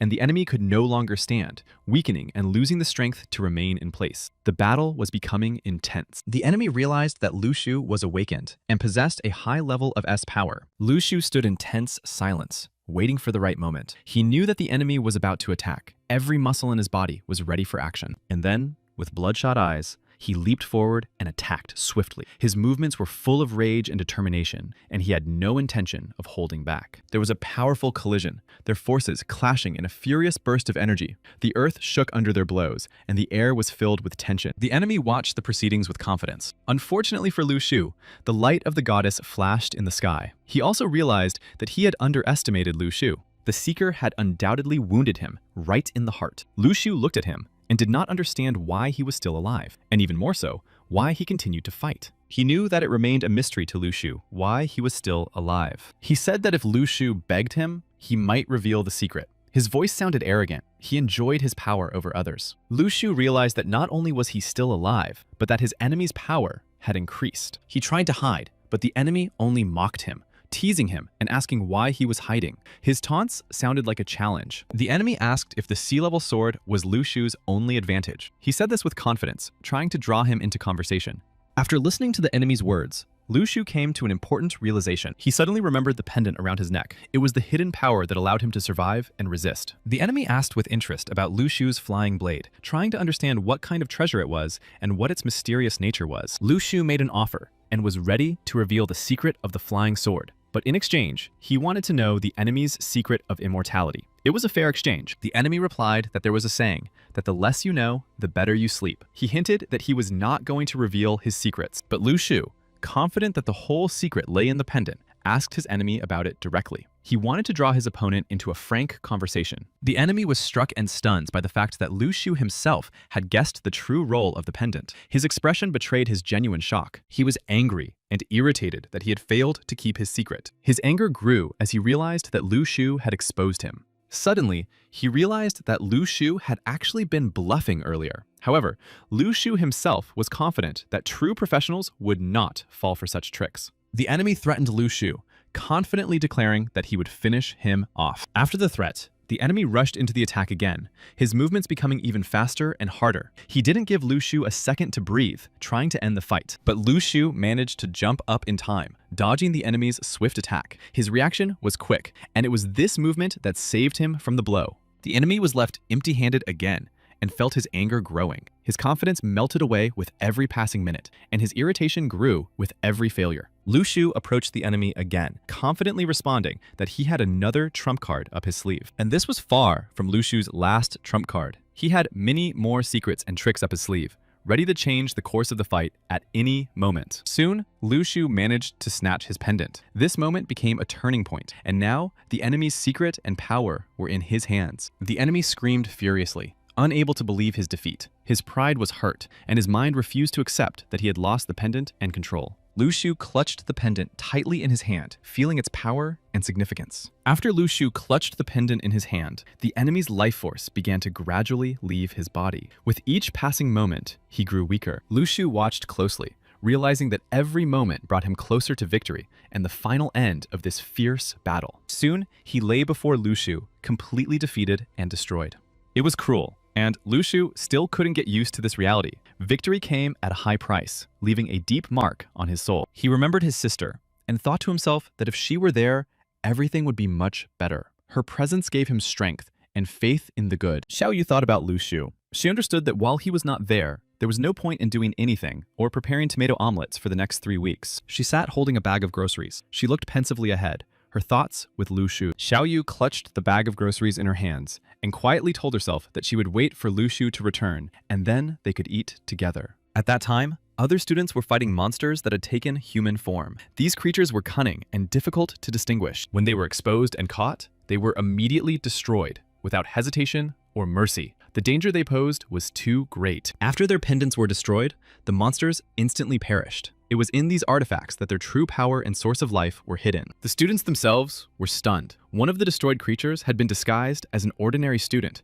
something no one could have imagined. One of the bravest students wanted to get closer and try to understand, but the others immediately stopped her, warning her that it was dangerous to approach. The students asked themselves the alarming question of who could have sent this creature here, ordering it to pretend to be human. The thought of this frightened them all. Now that the mask had fallen, the monster had almost completely returned to its true form. Its appearance was hideous, with a twisted body and uneven skin. The monster, having almost accepted its true form, said mockingly that if they had any questions, they should come closer. It was a sinister sight. That same student, without hesitation, was the first to rush into the attack. Her eyes burned with determination, and her movements were precise and quick. She no longer had any doubts. The student was not only brave, but also very strong, possessing outstanding abilities. All the students watched the fight in horror. Their eyes were filled with fear and anxiety, for the battle between them was very fierce. The monster's pendant was finally broken during the fight. With the destruction of this artifact, its connection to power was severed, and this became the decisive moment. After the pendant was completely destroyed, the monster lost all its life force and died. It collapsed to the ground, and the threat was over. She understood that she had to hurry and immediately report what had happened. Time was of the essence, and everyone's safety depended on their speed. Spies suddenly appeared in the vicinity. Their presence was alarming. One of the spies was discovered in Dao's classroom. Danger had infiltrated their ranks. Lu Shu returned to the squirrels for fruit. He said it was an order from a student. He announced loudly that he was returning for fruit, but he wasn't sure if they would even want to talk to him. He didn't know how they would receive him after everything that had happened. He called his opponents petty and doubted that they could harm him. The leader of the squirrels was extremely angry and gave the order to destroy Lu Shu immediately. His fury showed that he perceived Lu Shu as a threat. Lu Shu ran away, looking back with a smile and a sneer. He said that the squirrels would not be able to catch him, confident in his agility and speed. When he saw people ahead, he felt relieved and hopeful that he would finally meet the others and finally be able to get out of it. Lu Shu was surprised when he saw the students running towards him. It turned out that the students were being chased by skeletons, those terrifying creatures that caused them real horror. This threat explained their flight. Lu Shu was worried and afraid that some of the students had already died. As she ran past, the girl told Lu Shu to run, but another shouted at her not to pay attention to strangers because only the fastest would survive. Lu Shu smiled as he watched their behavior. He was already ready. He prepared for battle and began fighting the skeletons with his axe. He skillfully parried the enemy's attacks, demonstrating his strength and experience in this dangerous battle. The two disciples who ran past him were surprised by Lu Shu's courage and skill. They did not expect to see such a confident and strong disciple. While the two disciples watched in amazement, Lu Shu continued to tirelessly destroy the monsters. His blows were precise and powerful. The disciples guessed that Lu Shu was a student of the Dao class, but they couldn't understand where he got such a powerful axe and why he was so strong. One of the skeletons suddenly grabbed Lu Shu's arm, trying to stop him and prevent him from fighting. The guy next to the girl said that Lu Shu would most likely be able to defeat all the enemies on his own, but the girl thought he needed help. The student added that even if Lu Shu died, they could take his axe for themselves. Fortunately, Lu Shu managed to break free and defeat the skeleton. His strength and skill helped him overcome the danger. The one who had recently refused to help and tried to take Lu Shu's axe now approached him and said gratefully that the meeting had been unexpected. He wanted to introduce himself and possibly establish contact, but Lu Shu was focused on his goals and showed no interest as he was about to leave. The student noticed that there were no more skeletons left and urged Lu Shu to stay with them, reminding him that the ruins could disappear at any moment. But Lu Shu asked him to stop talking nonsense and let go of his leg. The student began to speak pitifully about how they needed Lu Shu's help and protection. Lu Shu understood that this was a kind of emotional blackmail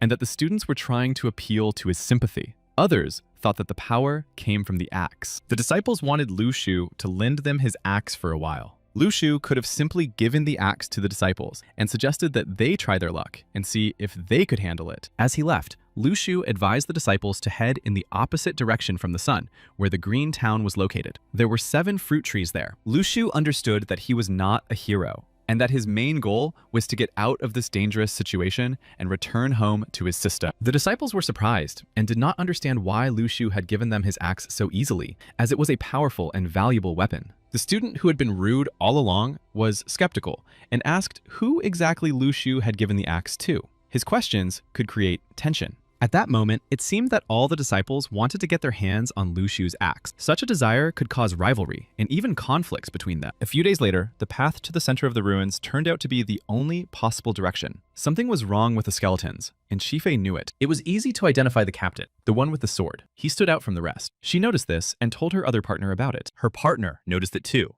In his opinion, the captain could be identified. Once the other skeletons were eliminated, he would remain vulnerable. Tianluo left to pursue the Class C spies who had somehow infiltrated the ruins. It was unknown when they would return. Communication was lost immediately. Due to the crowd of students, their supplies were almost depleted. The students wanted to eat, and the teachers did not know what to do about this problem or how to get out of there. They needed to get through the canyon to the center of the ruins as soon as possible. There was almost no time left. He promised to help neutralize the captain with the sword. But suddenly, they noticed something. Movement at the far end of the canyon, barely perceptible, but too clear to be a trick of the light. They stopped immediately. Lu Shu was walking quickly toward them, and he was familiar and reliable. His appearance brought relief, and the tension eased a little. They exchanged glances. He quickly rushed into battle with the skeletons, his movements lightning fast and precise. He fought mercilessly, clearing the way for everyone else. He didn't give the skeletons the slightest chance. Each of his blows was precise. Lu Shu smiled as he watched the skeletons fall one by one under his blows. Everything went so smoothly and easily, as if fate itself was smiling on him. At first, the disciples did not immediately realize that it was Lu Shu standing before them. His appearance was unexpected, and no one could understand who he was or where he had come from. Shifei decided to help Lu Shu and immediately ran to him, eager to support him in the battle with the skeletons. Her determination was clear because it was much easier together. While Sufei was rushing towards Lu Shu, he was already preparing for a new attack on the remaining skeletons. His gaze was focused and his muscles were tense. He understood that he had to destroy the nearest enemies first, as this was the only way to break through. He could hear sounds behind him and didn't know what they were. He continued to fight, trying to break through the onslaught of skeletons. Every movement was dictated by the desire to survive and get out of the ruins alive. Each movement came easily and confidently, as if fighting was a natural state for him. Thanks to this, he confidently pushed forward. Of course, he was already tired of fighting. The exhausting struggle dragged on endlessly, draining his strength. But there was no way out. He couldn't stop. He understood that he couldn't stop and had to finish what he had started. Despite his fatigue, he gathered his last strength to end the fight. Then he jumped sharply from a height onto one of the last skeletons. His jump was swift and accurate, striking the skeleton squarely on the head. It was the last push, decisive and swift. At that moment, there was no turning back. His willpower helped him overcome all difficulties. Suddenly, he heard a familiar voice calling him from nearby. This interrupted him and made him pause for a moment, reminding him that he was not alone. He turned around and saw his teacher, Sifei, calling him. He did not understand how she had ended up here in the middle of the ruins and asked her about it right away. Other students soon ran up after teacher Sifei. They couldn't understand how Lu Shu still had so much strength left despite the very long struggle. The teacher said that Lu Shu should not worry because they were not going to take his spears away from him. Lu Shu held the spears close to him, not wanting to part with them. She wanted to know if Lu Shu was there alone and if he had faced dangers by himself. She wanted to understand how difficult the journey had been. He addressed everyone confidently, stating that half of them were scared and needed help. They began to feel negative, and he earned points. One of the students turned to him with hope and excitement, calling him master, trying to awaken memories of herself. It was important to her that he recognized her. He recognized her immediately, and then asked what had happened to her friends. He was curious to know how the other students were doing and how everything had turned out. She told him that after he left them the axe, the students literally started fighting each other for it. It was a struggle for survival. As a result, while the students were busy fighting each other, they were attacked by skeletons. Chaos and panic engulfed the group, and only 5 managed to escape. Lu Shu thought about it. He wanted to give them weapons to save them and help them survive, but everything turned out differently. Instead of protection, it became a cause of discord. Another student asked Lu Shu where they could get food. Exhaustion was felt throughout the group, and the question of provisions was becoming increasingly urgent. Lu Shu silently reached into his pocket to get what he had left. He took a red fruit out of his pocket and held it up for everyone to see. He showed it to everyone and confidently announced that the fruit tasted like a juicy pear. Sweet and delicious, quenching thirst and restoring strength. Seeing that he had many such fruits with him, she exclaimed that he had so many and added that he should share them with the others. Lu Shu felt irritated. He thought the student was rude and too insistent. Instead of gratitude for his help, he heard a demand. Following her lead, the other students began to noisily express their dissatisfaction, and one after another they spoke, almost shouting that they were hungry too. Lu Shu abruptly interrupted the noise, and the students' voices fell silent. He said that they were right. He asked the teacher to distribute the fruit to those who were ready to fight. According to his calculations, 1 fruit for 8 people should be enough to support the basic functions of the body. They were very indignant. He sharply condemned those who preferred to remain in the shadows and hide under the protection of others. He considered such behavior meaningless and unproductive. Then Lu Shu thought about it and admitted that he really didn't need so many weapons and fruits, so he offered to sell them to the rest of those who wanted them. Even in such a situation, he did not lose his entrepreneurial spirit. The offer to sell weapons and fruit showed his ability to adapt very quickly. He began to talk about one of his weapons, a 4-meter spear with a sharp, long tip and 2 blades on both edges. He went on to explain that this spear was not just a weapon. It was capable of imparting spiritual power and even merging with their own spiritual energy. He began to demonstrate the spear, deftly twirling it in his hands. His movements were quick and precise, revealing his experience and complete mastery of the weapon. Teacher Sufei watched Lu Shu closely, and a thought flashed through her mind. This was why Lu Shu had become stronger when he used this spear. Without losing his confidence, he turned to Shifei and offered to sell her the spear. He called it not just a spear, but a relic made of a special material. According to him, she was the one who deserved to own such an item. Teacher Sifei did not even have time to realize what was happening before the spear was already in her hands. Lu Shu had already declared the deal done. She looked at the weapon in confusion, realizing that this was not what she had taught. The other man said he had no money. He wanted to pay Lu Shu after his return. Then, Lu Shu asked a counter question. How much did he pay for the jade pendant hanging around his neck? He understood that these weapons might have to be handed over to the government in the future. But he also knew that it would be much wiser to exchange them for money. But no one would carry cash in places like these ruins. Lu Shu offered to exchange the jade pendant for weapons or fruit. The other students couldn't resist either. One by one, they began to take off their jewelry, gold bracelets and rings. Everyone wanted to exchange them for something. Some students had few valuable items to exchange and no money. So Lu Shu did not remain indifferent. He simply gave them knives. Everyone wanted something. Students with money and valuable jewelry approached him, hoping to receive truly powerful and reliable weapons in exchange. They were ready to invest everything. Lu Shu could barely keep up with the flow of people, and he constantly handed out weapons and fruit, trying to help everyone. His hands never stopped. Lu Shu gave a rusty axe to one of the students who approached him with money and valuables. The student looked surprised and even a little indignant. Lu Shu replied directly and reminded him that those who received the best weapons fought like Liu Xuan Yu,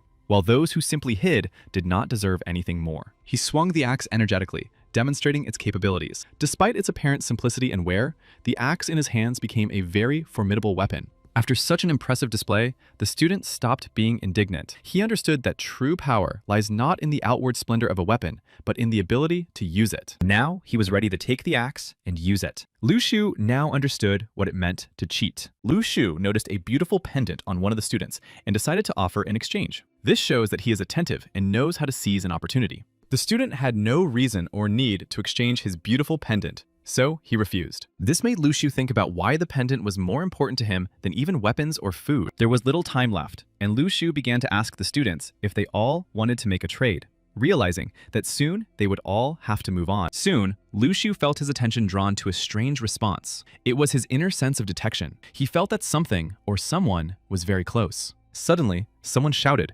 urging everyone to run away immediately. The atmosphere changed dramatically, and it became an urgent necessity to escape. The students instantly sensed the threat and rushed away in alarm, realizing that delay could cost them their lives. They couldn't stand still. They had to run. They had to run very carefully so that the monsters would not notice them and start chasing them. Every step required their attention and restraint. Half of the group, those who were ready to fight, instantly took up combat positions. They did not run away with the others, but stayed behind to hold off the threat. Their task was clear: to protect the other students. Lu Shu realized that now was not the time for deals and exchanges, and that his small business would have to be put on hold. The head boy shouted loudly to Cao Qing, warning her to be careful. He noticed that she was too close to the monsters and skeletons. Cao Qing ran with all her might, barely feeling her legs. Adrenaline drove her forward, and the head boy's voice echoed in her head. She knew she couldn't stop. While Lu Shu ran in the other direction, his attention was again drawn to the searcher. He felt her begin to behave as if she were trying to get out. He clearly understood that there were too many people around and that releasing the seeker now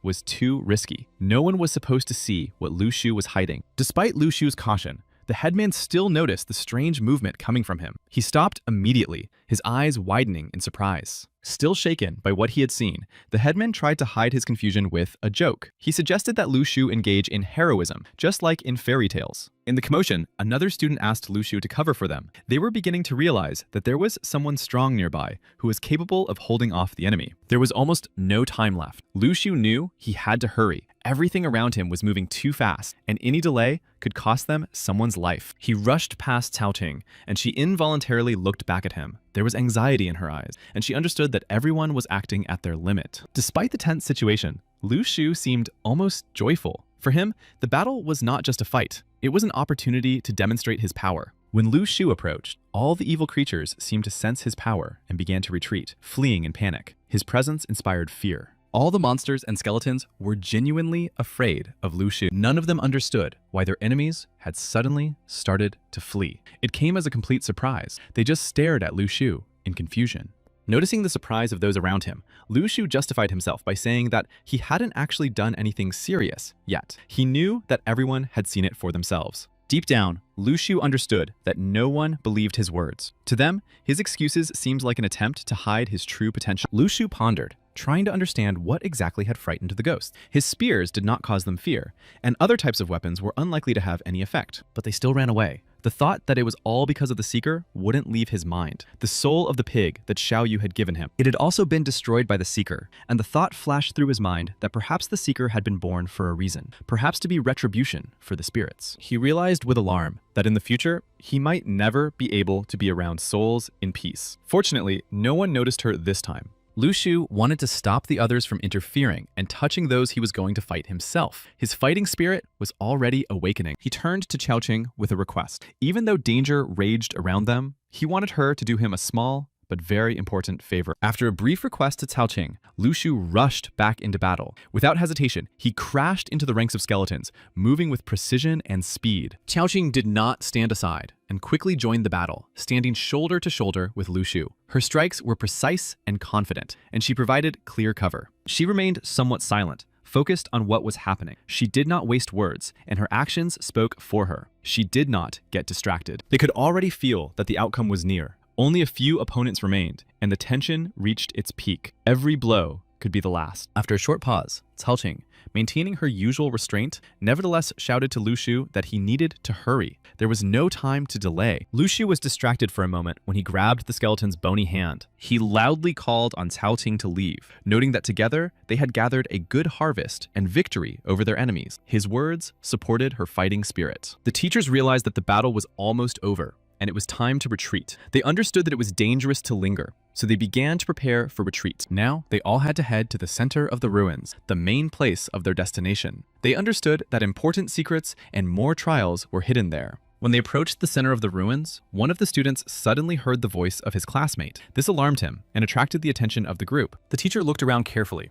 and thought that he had no idea how high the peak was. He understood that it was impossible to climb there. They also noticed that other classes of Daoyang were present in the ruins. The head boy was confused and did not understand where exactly the goddess was. This caused him confusion and doubt. The goddess was Cao Qing. He felt irritated and angry that Cao Qing was so close to Lu Shu. This caused him inner anxiety and tension. It seemed that he was in love with Cao Qing and worried about her, as if he saw spiders symbolizing danger around her. He also noticed that there were jewels. Lu Shu looked intently at Cao Qing, while she was lost in her own thoughts. It seems that Lu Shu also felt some tension, or unspoken tension, but he himself could not understand the reason. This adds intrigue to their relationship. Lu Shu sat down right where he was, lost in thought. This moment showed that he was also trying to figure out the situation around them. He loudly announced to everyone around him that he was selling good and inexpensive weapons. He offered a profitable exchange for precious materials and urged them not to miss the opportunity. All the students couldn't contain their indignation. It was incomprehensible to them how anyone could even think about money and trade in such a dangerous and mysterious place. The other students whispered among themselves, discussing Cao Qing. They wondered how the genius of the class, Dao Yang, could fight side by side with Lu Shu. Lu Shu told Cao Qing that this was the way to gather everyone around, and that all they had to do was find that very treasure, and then the spy would be found immediately. Cao Qing nodded briefly in agreement with his words. She understood his train of thought and acknowledged that there was logic in it, and that this was how to find the enemy. One of the students approached Lu Shu, interested in his proposal, and immediately asked about the price. Lu Shu replied that it would be 10,000 or something valuable, but nothing fake. A crowd quickly gathered around Lu Shu. Someone declared that they wanted to buy everything, while others pushed and shoved, trying to squeeze through. Cao Qing noticed that one of the students was particularly persistent. He pushed forward, interrupting others and making no secret of his impatience. She quickly realized that none of the students had the real treasure that she and Lu Shu were looking for. Despite the noise and commotion, looking at the crowd, Cao Qing noted to herself how naive all these students seemed. They sincerely believed that they were simply bargaining for some kind of weapon. Seeing that Lu Shu still had weapons left, Cao Qing asked if he was going to sell the rest. There was curiosity and a desire to understand in her voice. Lu Shu calmly replied that there was no need to sell anymore, and that he needed to keep something for himself. He knew that the next stage of the journey would require it. As a token of gratitude for her help, Lu Shu handed Cao Qing a knife. He said that thanks to her, he had earned money, and his words conveyed his gratitude. Someone shouted loudly that the teachers from Tianluo were calling everyone to a meeting. She did not understand why they were being called now and not later. They understood that it was probably related to the spy, and that Tianluo was conducting its own investigation. But first, they needed to assess the situation. When Lu Shu approached the gathering, Dozens of eyes immediately turned to him. Some looked at him with surprise, some with suspicion, and some with admiration. Lu Shu was adorned with dozens of precious jewels, pendants, bracelets, chains, everything he had received in exchange. He looked more like a black market trader. Cao Qing walked beside him. She remained calm, but her gaze kept darting around, and she watched the reactions of those around her closely. Lu Shu approached the gathering, noticing that everyone was already waiting for him. He apologized for the delay and suggested continuing the meeting, but for some reason, everyone remained silent. One of the teachers wondered if this was really the Lu Shu he had heard about earlier. He watched him closely. He introduced himself as John Rank C and said that he was temporarily replacing Heavenly King Li, who was leading the operation in relic activities. He counted on Lu Shu's support, noting that the situation was extremely difficult and required coordinated work. He emphasized the importance of joint efforts. He was sure that the OCA armed forces were in the center of the pit, but the local magnetic field was acting weird, which made things way harder. He noted that even advanced drones could not penetrate this zone because signal registration was disabled due to the unusual magnetic field. Someone suggested going down to check the situation personally, but most considered this unnecessary due to the dangers and complexity of the zone. John planned to use his sword for reconnaissance to check what was happening in the center of the pit. His sword had some special properties. He demonstrated the art of flying fencing, an unusual and impressive style that attracted the attention of everyone present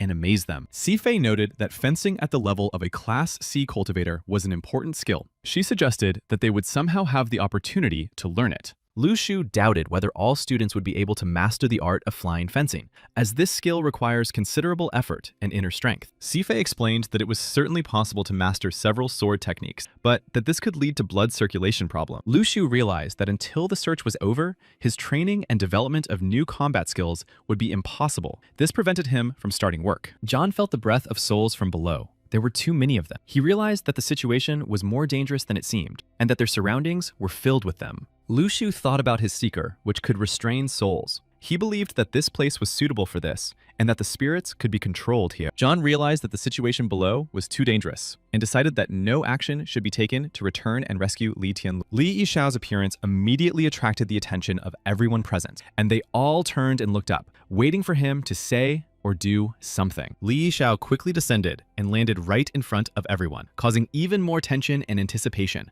because his appearance could change something. He looked at everyone present, behaving strangely and unpredictably, but still greeted them, which caused mixed feelings among those around him. He turned to Lu Shu, noticing his unique style, and expressed a desire to try on his jewelry, displaying a relaxed and slightly cheeky manner. John asked Li Yishao if he had been gone for a long time because he had been carrying some trees for a long time, showing interest in his absence and strange reasons. But Li Yishao replied that he heard accusations from them that he was just idling. Then he suggested dividing the fruit he had brought among all the students. In the middle of the conversation, a stone suddenly flew in, causing everyone to be on alert. The atmosphere immediately became tense, and a sense of danger appeared.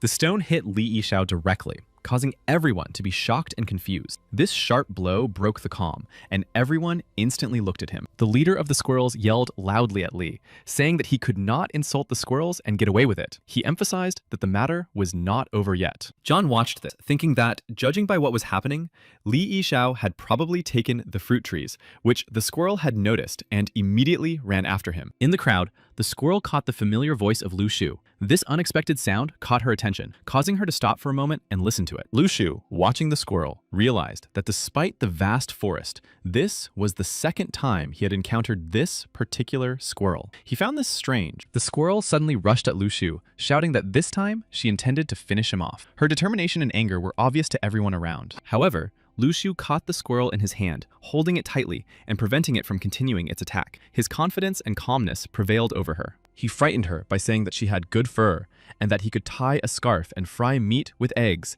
and sprinkle breadcrumbs on it. His words sounded threatening. After everything that had happened, Lu Shu spoke to John, but could not understand the meaning of his words. His speech seemed incomprehensible and confusing to him. Then, Cao Qing showed everyone a bracelet, drawing the attention of all those present. This object seemed significant and important, arousing their curiosity. She asked if this bracelet was the thing they were looking for. Lu Shu looked at Jian and said nothing. He looked very strange. Each of them held out what they had, and together they finally understood the true meaning of what was happening. It seemed that everything had now fallen into place. Lu Shu reported that they had discovered that spies had slipped into the ruins, and that such jewelry was of great importance and influence to them. But Cao Qing noticed that none of the people who came to exchange weapons had such jewelry. This observation helped narrow down the circle of suspects. Lu Shu believed that it was quite possible that the snake was frightened. He was sure that the spies were definitely planning something bigger and more dangerous than it seemed. He understood that it was impossible to hide something so big,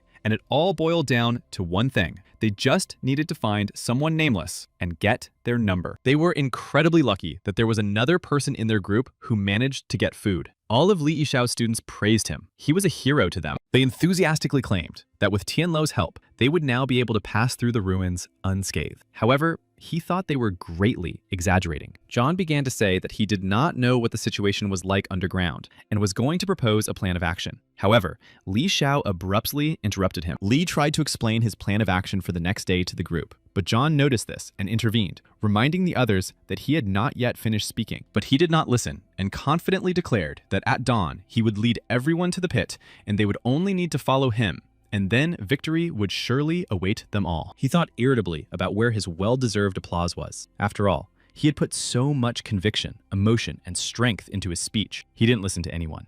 When John tried to object, Li Yishao stopped him, pressing his palm to his lips. He made it clear that there was no need to disturb everyone with doubts. Then he asked everyone to share the fruit, eat, and stop whining. Eat, sleep, and repeat all this again, even all night if necessary. The squirrel was angry. Lu Shu, noticing the squirrel's indignation, calmly said that she should not die for his sake and offered her some food, showing concern and trying to calm her down. Li Xiao wanted to talk to Lu Shu alone, suggesting that they discuss an important matter. He wanted to establish contact and resolve issues in a calm atmosphere. Then Li Xiao approached the squirrel and Lu Shu and snatched the fruit from her paws, demonstrating his superiority and desire to take control of the situation. Li Xiao approached Lu Shu and wanted to take his necklace and watch, suggesting that he get rid of this burden, as if considering them unnecessary. But Lu Shu did not give them to him. Then Li Xiao began to talk about how the Rocky was being restored, and that more relics and opportunities awaited them in the future. The necessity of Daliang's participation in the expedition to the ruins was in doubt,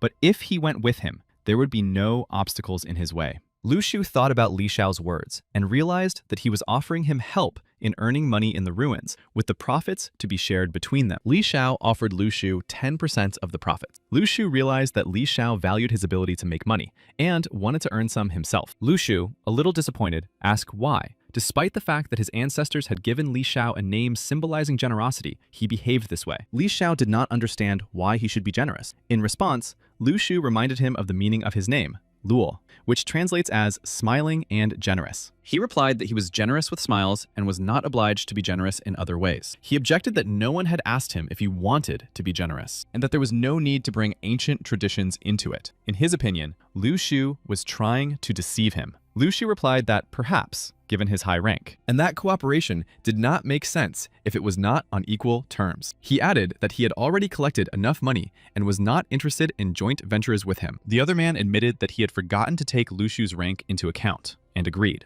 He added that one cannot simply throw away one's chain just because it cannot be hidden. Then he began to talk about the distribution of profits, offering 55% and 45%. In the end, Lu Shu agreed to the proposed terms. He explained that he was not greedy at all. Lu Shu, looking through the system, noticed that Xiao Yu was expressing a lot of negative emotions and might be missing him. Then he suddenly noticed some strange emotions with more than 300 points, which surprised him. He wondered who exactly could be dissatisfied. He was sitting next to Zhang, who was sleeping peacefully, leaning on his shoulder. This should have created a sense of calm and trust between them. However, Lu Shu decided to go somewhere else to calmly figure out who was showing negativity towards him. He understood that he didn't need any extra eyes. Without wasting any time, Lu Shu immediately got up from his seat, deciding to leave immediately to deal with the negative messages and figure out who was behind them. At this time, Li Xiao had already fallen asleep, and other students began to gather around him, showing interest in him as they watched him sleep peacefully. Realizing that Li Xiao was fast asleep,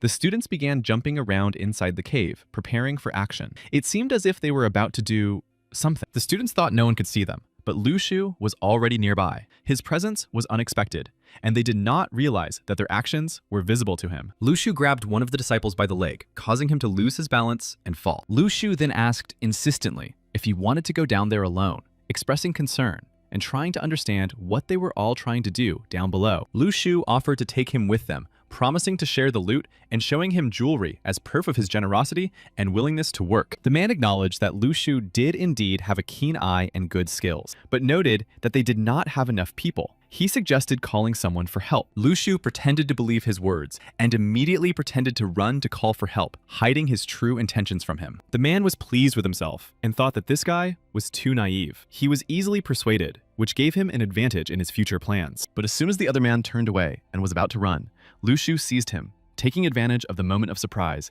and his superiority and agility. The guy was so taken aback that he didn't even understand what had happened. He was stunned by the sudden blow and didn't have time to react. Soon coming to his senses, he began to wave his knife furiously, trying to scare Lu Shu away and defend himself from the unexpected attack. His movements were full of panic, but Lu Shu was too agile, easily dodging the chaotic knife blows, moving precisely and calmly, anticipating every move. Lu Shu shouted at the top of his lungs, hoping to wake the other disciples. His voice echoed through the cave as he accused the man of trying to sneak into the pit and take all the relics for himself. This turned out to be a very bad decision. Instead of support, he felt the situation spiraling out of control. The loud cry woke up all the students. They began to rise with surprise and caution, not understanding what was happening. The one whom Lu Shu caught off guard was overcome with rage and confusion. He did not understand what Lu Shu was going to do next and why he had intervened at all. Suddenly, Li Xiao appeared out of nowhere. He looked irritated and stated with obvious dissatisfaction that he had been kept waiting. He was ready. Without wasting a second, Li Xiao forcefully pushed away the person who was about to go downstairs. His actions were decisive. He made it clear that this was not acceptable. All the students watched what was happening with horror and surprise. No one expected such a reaction from Li. Silence hung in the air as everyone watched. Then Li Xiaohao gave up and admitted that he had deliberately lured everyone into a trap by claiming that they would go to the pit tomorrow, not today. In the end, Li Xiao was able to outsmart them. He exposed the deception before it could be carried out and did not let him get ahead of all the other students. Lu Shu looked at him silently, thinking to himself that he could not have imagined that this fat man would turn out to be so clever. His appearance did not match his intelligence at all. Then Lu Shu asked a question, looking at what was happening with cold calculation, wondering if it would be wiser to keep him alive for questioning. But the man ignored Lu Shu's words, and as if he hadn't heard his suggestion, turned to the others and told them to get ready to gather everyone and leave together. He addressed everyone gathered to establish order and discipline. He warned them of the danger and that they needed to protect their own lives. John, speaking next, reminded everyone that the abilities of the heavenly King Li were incomparably higher than theirs, but that they could not count on his constant presence. He also emphasized that they all needed to rely primarily on their own strength. At the same time, Li Yishao noticed that everything sounded as if something was wrong. Li Yishao told Jiang that his rank was too low and that it would be better for him to stay and protect the other disciples. He knew that Jiang should not take any risks yet. Jiang nodded in response and agreed with Li Yishao's decision. He understood that it was better to stay with the others and carry out the important task of protecting them. But Lu Shu didn't understand why Li Yishao asked Jiang to stay. He wondered if Jiang's level was really so low that he couldn't participate. Everyone gradually began to descend, gathering together and preparing for the upcoming test. The atmosphere was tense. Everyone was aware of the danger. John decided to stay put after all, warning the others to be careful. In response, Li Yishao reassured the team and him that everything would be fine. When Lu Shu was about to leave, Zhang called him back. His voice sounded insistent, as if he wanted to say or discuss something important with him. Zhang warned Lu Shu to be careful down below. His words expressed concern and a desire for Lu Shu not to expose himself to unnecessary risk. Lu Shu smiled and nodded in response, showing that he understood the warning and was ready to be careful. His agreement calmed Zhang a little. They slowly began to descend the stairs, looking around carefully. Each step was cautious. Everyone understood what might await them ahead. Lu Shu felt an unusual energy around him, as if the air was filled with tension and hidden danger. This feeling made him wary. He couldn't understand what exactly was glowing in the distance. The light was strange and mysterious, as if it was coming from deep within the ruins. This further intensified his sense of unease. Below, Lu Shu noticed a small house. It seemed lonely and somewhat mysterious against the backdrop of the gloomy ruins, and it turned out that the light was coming from it. After that, he kicked a stone and wondered why everything around him seemed so unusual. He didn't hear a sound from the stone hitting the ground, which seemed strange. The students began to notice that with each step, it was getting harder and harder The atmosphere around them was thickening, as if an oppressive force was pulling them down. One of the students accidentally stepped on blood and was very frightened. This unexpected moment made him wonder what was going on there. The students who had descended earlier had bloodshot eyes, a clear sign that something dangerous or evil had affected them. Li Yishao suggested that some kind of dark magic capable of expelling or destroying people was at work in the ruins. He couldn't understand what it was. He realized that it was impossible to predict the moment of his death. Everything that was happening was too unpredictable and dangerous, but still, he had to go.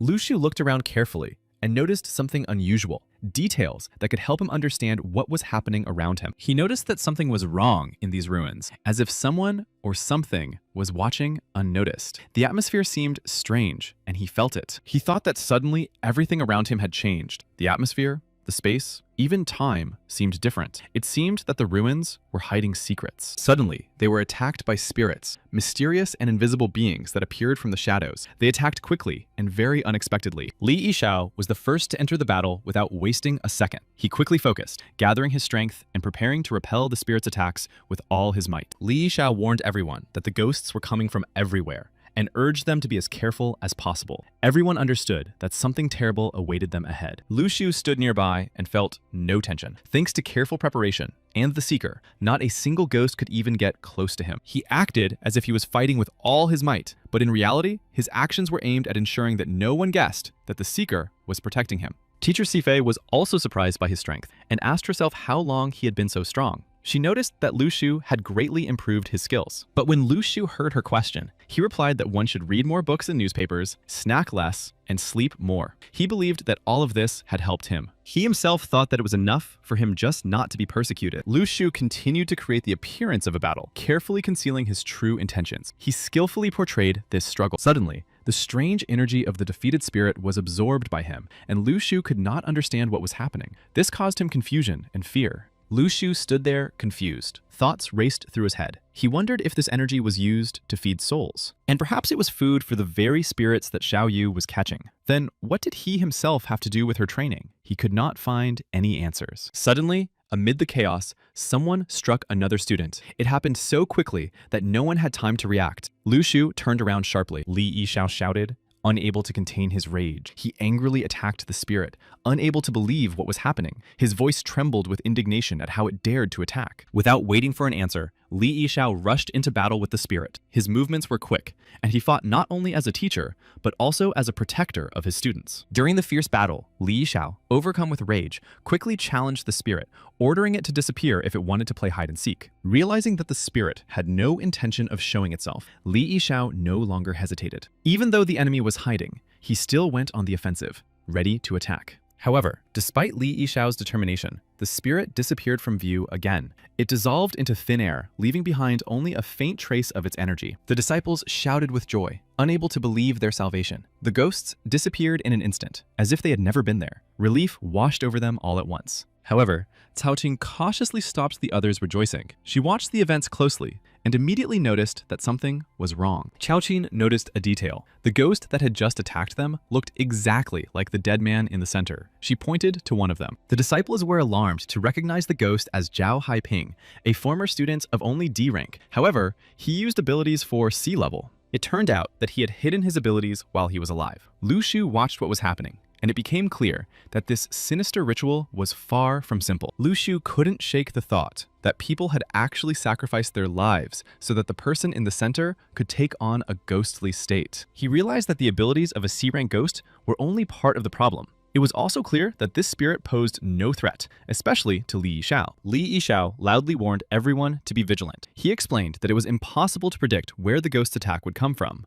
He noted that the most difficult thing was that this person had unexpectedly turned into a ghost in this very place, and that ghosts did not attack him. Moreover, he was able to disappear from time to time. But the ghost found it all amusing. It was as if he was playing, easily disappearing and reappearing unexpectedly. The ghost was confident in his impunity and even thought that Li Yishao was powerless against him. His contempt and arrogance stemmed from a sense of power. He pondered who to choose as his next victim. His cold gaze searched for someone weak and vulnerable among the students who was ready to become his prey. Suddenly, the seeker instantly reacted to the approaching danger from behind. Lu Shu, waving his hand accidentally, could not imagine that the enemy was right behind him. Li Yishao immediately joined the fight, impressed by Lu Shu's quick and precise reaction. He praised him for instantly orienting himself in this situation. Not finding the ghost, he loudly complained about how Lu Shu had found him. In response, Lu Shu calmly explained that he had indeed accidentally waved his spear. Li Yishao was annoyed and impatiently demanded an explanation,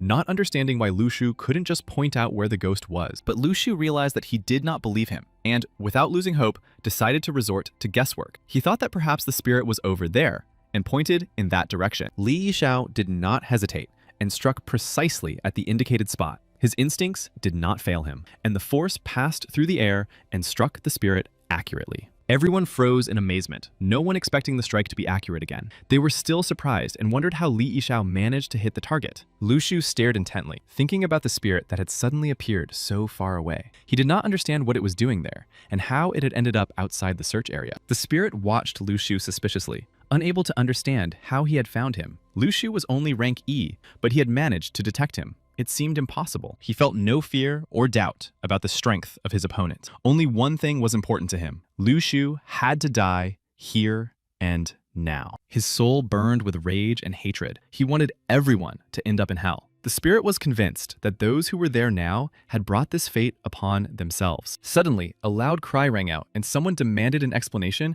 as to why uninvited guests had broken into his palace. This made everyone there alert. No one could predict what would happen this time. Everyone froze in tense anticipation, and uncertainty and anxiety hung in the air. Suddenly, a huge warrior in shining armor appeared before everyone. Despite his imposing appearance, it was only armor, with no living body inside. The disciples immediately realized that they were facing the Guardian of the Eye, a powerful defender. The question of who had summoned the Guardian in armor hung in the air. The spirit laughed and decided that since it had not been possible to destroy them one by one, the next battle should be turned into a truly spectacular show. Everyone realized with horror that the spirit had completely merged with the Guardian of the Eye. It was not just control over the armor, now they had become a single entity. The guard, who was under the spirit's control, slowly moved forward, his heavy footsteps echoing through the hall as if foreshadowing disaster. He was walking straight towards them.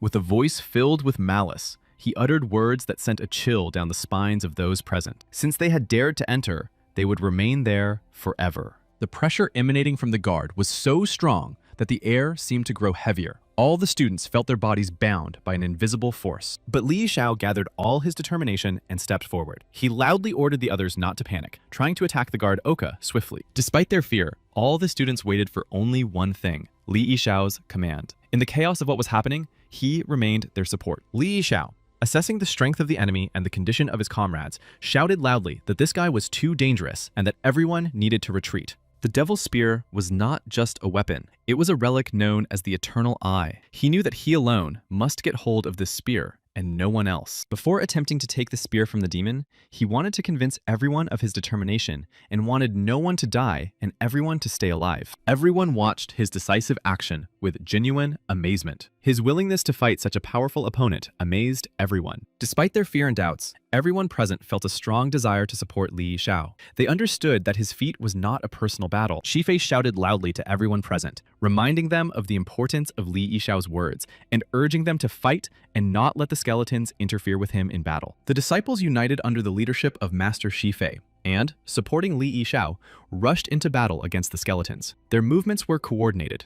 Everyone sought to protect each other. The sounds of weapons clashing with bones filled the air, and the energy of the battle heated up the atmosphere even more. Chaoqin also showed her strength and courage by entering the battle with unyielding determination. She fought bravely, side by side with her comrades. Lu Shu thought of her with respect and admiration. He believed that she was truly worthy of the title of the only A-rank awakened one in the entire school. Compared to her, Lu Shu felt his own weakness. Her power and confidence seemed unattainable to him, and he realized that he still had a lot to learn. Teacher Sifei, noticing that Lu Shu was sitting alone, quickly ran up to him and asked anxiously if he was all right and if he was injured. Lu Shu confidently replied to the teacher, assuring her that he was fine. He pointed to the spear, explaining that because of it, no one dared to approach him. She believed that these were just objects and not something to boast about. For her, true strength lay not in weapons, but in the spirit and skill of the warrior himself. She added that no one knew how long this battle would last, so they needed to conserve their strength and focus on helping Li Yishao. Her words sounded like a call for unity and endurance, emphasizing the importance of joint efforts in the fight against a powerful enemy and mutual assistance. Everyone looked at Li Yishao, who continued to fight relentlessly despite his fatigue. His steadfastness and determination inspired everyone present. Li Yishao rushed straight at the Guardian without hesitation, his steps quick. He knew that much depended on this attack and did not allow himself to be afraid. He wanted the Guardian to get what he deserved, his evil deeds to be punished, and his power to be completely destroyed. And Li Yishao was ready to take the risk. The Guardian remained dangerous, his eyes burning with a bright fire, radiating a terrifying and uncontrollable energy. This malicious light seemed like a warning. Soon, Li Yishao gathered all his strength and rushed into a new attack on the Guardian. He knew that this was his chance to break through the enemy's defense and change the course of the battle. At the moment of the decisive clash, Li Yishao managed to push the guard sharply, knocking him off his feet. This very unexpected move gave him a great advantage. However, the Guardian quickly regained his balance and deftly got back on his feet, fending off Li Yishao's attack. His reaction was quick, demonstrating his strength. Despite Li Yishao's attempts, the Guardian remained a formidable and unyielding opponent. His power and confidence did not waver. Without wasting any time, he immediately went on the offensive against Li Yishao. His movements were swift and powerful. Li Yishao had to mobilize himself immediately. He was glad that he was able to grab the spear himself. This unexpected moment allowed him to feel in control of the situation, despite the danger. He felt a surge of strength, and now the outcome of the battle could change in his favor. Lu Shu watched him with admiration and surprise. He was so agile. However, the guard was not going to give up. His main goal was to get his spear back. He tried fiercely to wrest the weapon from Li Yishao's hands, using all his strength. Li Yishao declared that the spear was now his alone, and no one dared take it from him. He literally hung on the spear, clinging to it with all his might. One of the teachers noticed that Lu Shu and Li Yishao looked very similar. He suggested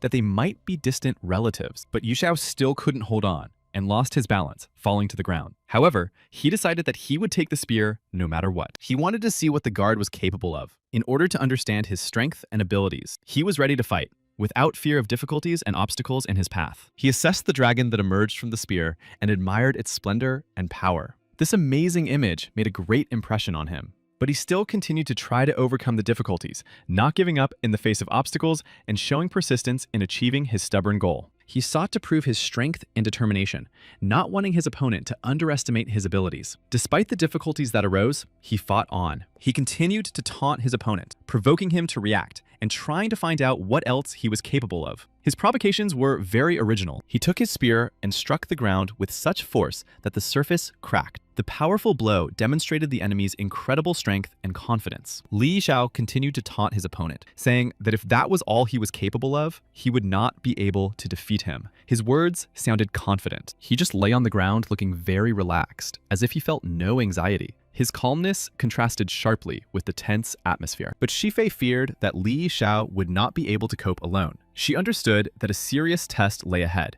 and was very concerned for his safety. She wanted to do something against these evil creatures to help Li Yishao and change the course of events. Her determination to confront the threat was strong. She asked Lu Shu not to mess things up in his attempt to help. But Lu Shu was confident in himself and his abilities. He was ready to come to the rescue right away. He wanted to focus now, so that he could then fully utilize the power of the stars and fill his weapon. This required maximum concentration from him. A little later, he threw down his weapon. This unexpected move showed his willingness to act unconventionally in the hope of gaining an advantage. Seeing this unexpected move, Shifei opened her mouth in surprise. Her reaction reflected her complete admiration for Lu Shu's courage and determination. He was ready to move forward and not retreat, despite all the difficulties and dangers. His determination and steadfastness made him unshakable in this endeavor. And yet, Lu Shu managed to destroy the skeletons. His skills and determination helped him overcome the threat, now ensuring the protection of all his allies. He knew, in his heart, that everything he had done would work. He hoped and sincerely believed in the success of his actions without losing hope. But then,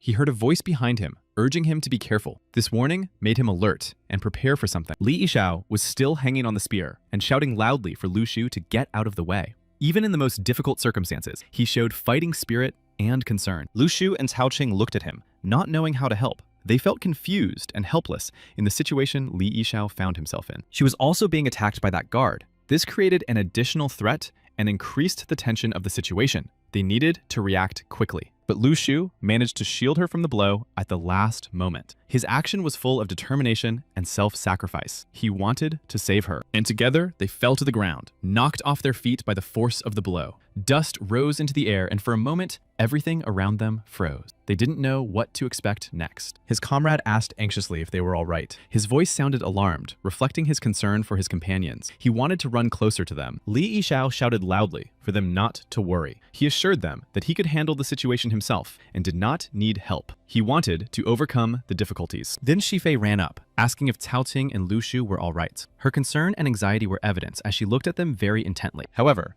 Cao Ting had dislocated her arm. The pain and discomfort were obvious, but she tried not to show weakness despite her injury. When Lu Shu noticed Cao Ting's dislocation, she quickly said that everything was fine. Despite her injury, she tried to reassure everyone around her, including him. Soon, she got up and set her arm herself. This surprised everyone present, who admired her fortitude and strength. The bone was put back into the correct position. Sifei told her that it was better to avoid sudden movements to prevent further damage. She needed to rest and not fight enemies, allowing her body to recover naturally. This was important for a speedy recovery. Lu Shu was ready to distract the guard and take on all the danger himself. His determination to protect them showed true courage and selflessness. Li Yishao himself was still holding on to his spear, even though the guard was shaking him, trying to throw him off. His persistence and willpower allowed him to hold his ground. No one understood whether he needed help or could manage on his own. The tense situation made it difficult to assess whether they should intervene, but Lu Shu made the decision for everyone to intervene and help. He realized that his delay could have serious consequences for everyone. Holding his sword in his hands, he leaped at the guard, intending to distract and neutralize the enemy. He wanted to wound and destroy him. In that same second,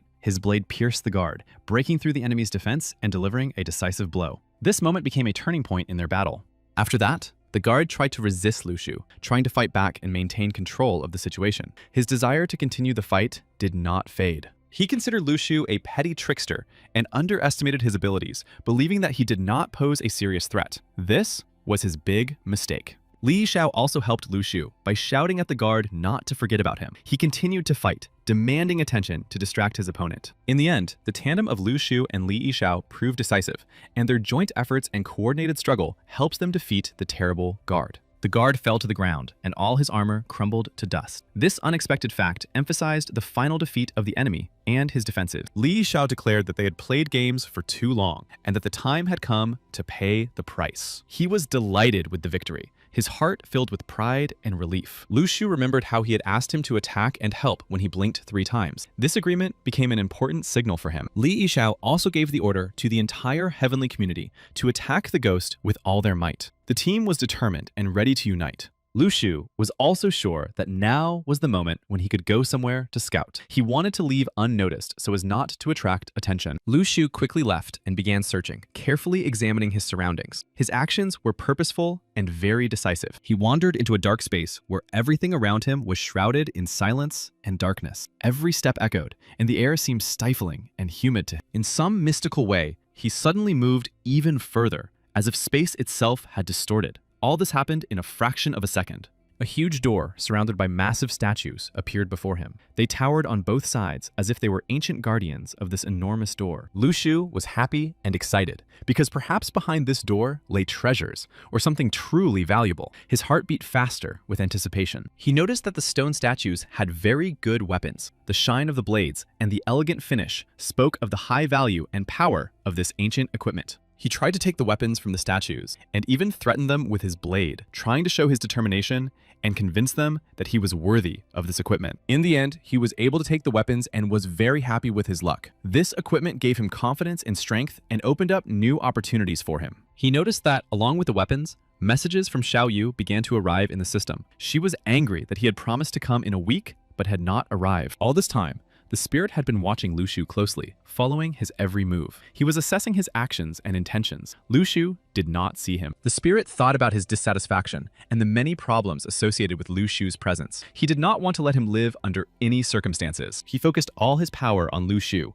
and attacked him with fury. His anger filled the space around him, creating a tense atmosphere. Lu Shu stood with his back to the spirit and was unaware of the threat. His attention was focused on something else, and he did not notice the impending danger. He thought about how much his sister was waiting for his return. He missed her too, feeling the pain of separation. For her sake, he had to get out of there. Soon, he noticed that the Seeker had been activated again. Even if he himself did not notice the danger, the Seeker immediately detected the threat. Then, the spirit saw Lu Shu's blade and realized that he had reached a whole new level of power, and that was rank C. This discovery shocked and surprised him. But it didn't matter to him. He still considered himself stronger. His pride and confidence in his own power overshadowed all common sense. The enemy was sure that nothing could threaten him, especially some broken sword. He looked down on it, not believing that it could cause his downfall. He blamed Lu Shu for everything, believing that it was he who had destroyed his carefully constructed plans. Hatred burned in his eyes, and he repeated this more and more. Everything that had happened was because of Lu Shu. Because of him, in their opinion, others had sacrificed their lives. Because of him, they found themselves in such a terrible situation. The voices did not subside. They echoed in his head over and over again, demanding retribution. They wanted him to die, whispering about his weakness and mocking his every move. Lu Shu didn't understand. He looked at what was happening with confusion, unable to comprehend why everything had turned out this way. Why was this happening to him? He did not seek fame or power. The only thing he really wanted was to survive and return home. Thoughts of this never left him. The image of his sister came to mind, bright and warm, filling his heart with hope. He remembered the joyful moments when they were still together. He couldn't leave her because she had no one else but him. This thought became a heavy burden on his heart because he was responsible for her. Lu Shu simply wanted to be a peaceful and calm person, wishing no harm to anyone. His aspirations were modest. He only wanted to live quietly and peacefully with his sister. Now he couldn't understand why those around him wanted him dead.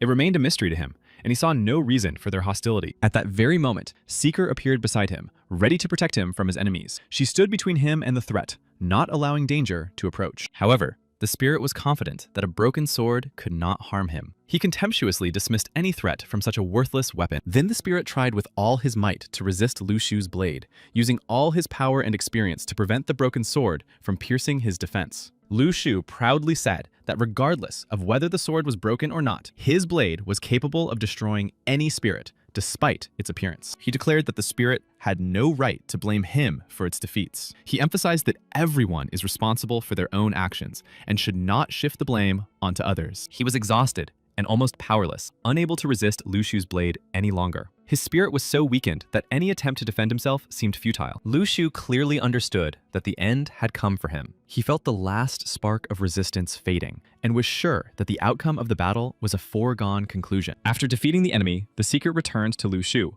bringing relief and support. Her appearance became a symbol of salvation and a new beginning. He noticed the beads in front of him and couldn't help but think about them. He decided to give the beads to Xiaoyu. He thought she would need them for her development. Now he understood that he had to hurry, because there was little time left. His task was to find the eye, but the room was already almost completely filled with water. Overcoming the resistance of the water, he noticed a small box in front of him. It stood on the table and held a secret. His heart beat faster. He couldn't remember what exactly might be in this box, but his intuition told him that it was important. He paused for a moment and reached out his hand. Suddenly, the guard regained consciousness and immediately rushed into battle. His body was filled with new strength, his instincts sharpened, and he defended the treasure. The guard shouted furiously, demanding to know who dared to disturb his fortress. His voice sounded menacing and filled the air with great danger. Li Yishao couldn't understand why the guard had reappeared and was trying to take the Eye of Ruin and the spear from him. It was inexplicable to him. He saw no reason for it. He was angry that he was forced to fight the guard again. Fatigue and irritation accumulated, and it took away his last strength. He challenged him, saying that if he wanted to get rid of him, he would have to act. Otherwise, he would be forced to deal with it himself. He longed for it all to finally end. The fatigue and tension had gone on too long, and deep down, he dreamed of peace and an end to this battle. Suddenly, the guard quickly turned around and ran in the opposite direction. This unexpected action confused Li Yishao and made him think. Then he thought about the strange phenomenon, because even though he had obtained the Eye of Ruin, the ruins around him had not disappeared. This contradicted his expectations. Li Yishao suddenly realized that what he held in his hands was not the Eye of Ruin at all. This discovery stunned him. Instead of the long-awaited symbol of power, he was holding something else. At that moment, Lu Shu opened the box, and it glowed with an unusual, soft, mysterious light. This light filled the room with its mysterious energy. The light emanated from the box, and it was the seal of that very place. It radiated a powerful ancient energy, testifying to the importance of what was inside it. But immediately, a guard appeared, accusing Lu Shu of theft and indignantly asking how he dared to steal the seal of this ancient place. He slowly approached Lu Shu, his steps heavy and confident. His gaze was full of determination and anger, and every movement expressed readiness. But Lu Shu noticed that everything around him began to disappear, dissolving into thin air. At that moment, he realized that despite everything, he had still managed to obtain the eye. All the skeletons that had attacked them earlier also began to slowly disappear, dissolving into thin air, as if their presence was somehow connected to the seal. The destruction of these sinister creatures meant that the force holding them was losing its power, and now the danger was receding, and all people were protected. Lu Shu was in complete shock and amazement as he watched everything around him dissolve into thin air. The sight was both frightening and amazing. All the disciples noticed that the fog around them was beginning to dissipate. Someone in the crowd asked loudly when their children would appear. People began to worry, but the guards tried to calm them down, assuring them that everything was under control. Parents, exhausted by waiting and worrying about their children, watched what was happening with bated breath. And finally, the fog began to dissipate. For many days, they have been waiting for news about their children who had disappeared in the ruins. They stood at the edge of the camp, not moving an inch. And then the fog cleared. Many students had died in those ruins, and the parents did not know it. Yet they continued to wait, clinging to a tiny hope and faith in a miracle. When the fog began to dissipate, Lu Shu realized that they had returned. One of the students, trembling with excitement and exhaustion, ran out, unable to hold back his tears. He clung to Lu Shu's clothes as if he was afraid of disappearing again. Lu Shu instinctively wanted to push the student away so that he wouldn't cling to him too much. He had accumulated a lot of responsibility over the past few days. He himself was tired. Cao Qing stood aside, watching what was happening. Despite her fatigue and pain, she struggled to hold back her tears. They had survived, and that was enough. Teacher Shifei approached Cao Qing and suggested that she undergo a medical examination first, after everything they had all been through in the ruins. They were informed that all weapons found in the ruins would be recorded and counted as part of their income. This decision was made immediately for the students. All students in Dao Yang's class were told that they were free to return home. Transportation was also arranged for students from other cities. Lu Shu looked at his glasses in the system and realized that he had hurt many people around him. This moment of self-reflection reminded him of how difficult it was to find balance. Li Xiao himself was still in a state of shock, unable to comprehend how it had all happened. His thoughts were confused, and his feelings were mixed with shock, confusion, and anxiety. Lu Shu looked at Li Xiao and apologized to himself. He realized that he couldn't help someone who was wrong, and that even sincere intentions were powerless. Zhang asked if Lu Shu had gotten into trouble downstairs. Lu Shu replied that everything was fine because he had followed the orders clearly, but had fallen behind the teachers. After that, Lu Shu told Zhang that it was time for him to go. Zhang looked at Lu Shu in surprise, not immediately understanding the reason for his sudden decision to leave. Lu Shu thought about how few people had been able to return, and how many had died. He imagined the parents who could not even imagine what awaited them. Passing by Lu Shu's parents, he heard their pleas and questions, asking if he had seen their missing children. He replied that he had not. He just shook his head and quietly replied that he did not know the people they were asking about. Inside, he felt a tightening of guilt and helplessness. He also thought that because of everything that had happened, there could be disagreements between Tianluo and the original social order in place. Nevertheless, Lu Shu understood that this was no longer his concern. He was tired of other people's decisions, responsibility, and pain. He just wanted to be with his sister. Finally, moving on, Lu Shu noticed his sister sitting on a tree branch. There was peace in her gaze, as if she had found her own little refuge there. His sister looked at Lu Shu, but remained silent, the hurt in her eyes obvious. She thought he had abandoned her,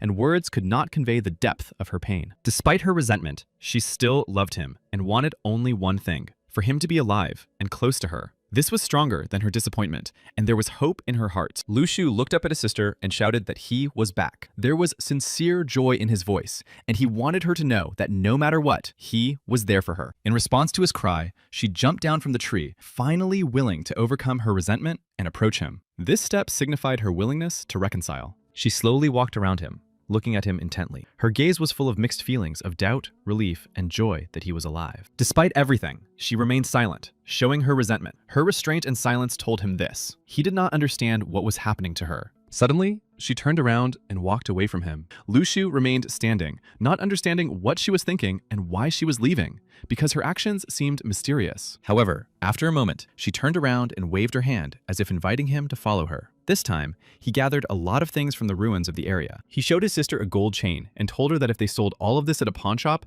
they could make a good profit. She asked him if he was hungry. When he said he was hungry, she smiled and said she would cook him something delicious and that all the ingredients were already prepared. Then, she invited him home. At that time, Li Yishao was already reporting via video link, telling about the strange methods, especially the sacrifices, which shocked him. Before he discovered Zhao Haiping's appearance, he was very scared. The uncertainty and threat caused him intense fear that paralyzed him. He thought that these spies must have taken the eye when he was distracted. All he heard after that were his boss's words about the stolen seal. One of those listening to the report thought about the seal of mountains and rivers. He had no idea how powerful this relic was. Rumor had it that the relic could activate the aura of heaven and earth. Then he abruptly declared that Li Yishao simply could not be trusted. He was disappointed. Li Yishao insisted that he not be forced to return, assuring them that he would find his own way to the ruins. He was ready to continue this difficult task. Anoting believed that it would be better to send 2 masters with keen aura perception to Luochen to check on the spies. He wanted to see how good the spies were. Given the circumstances, it was quite normal if the spies were not found. The number of all the dead students was still being counted.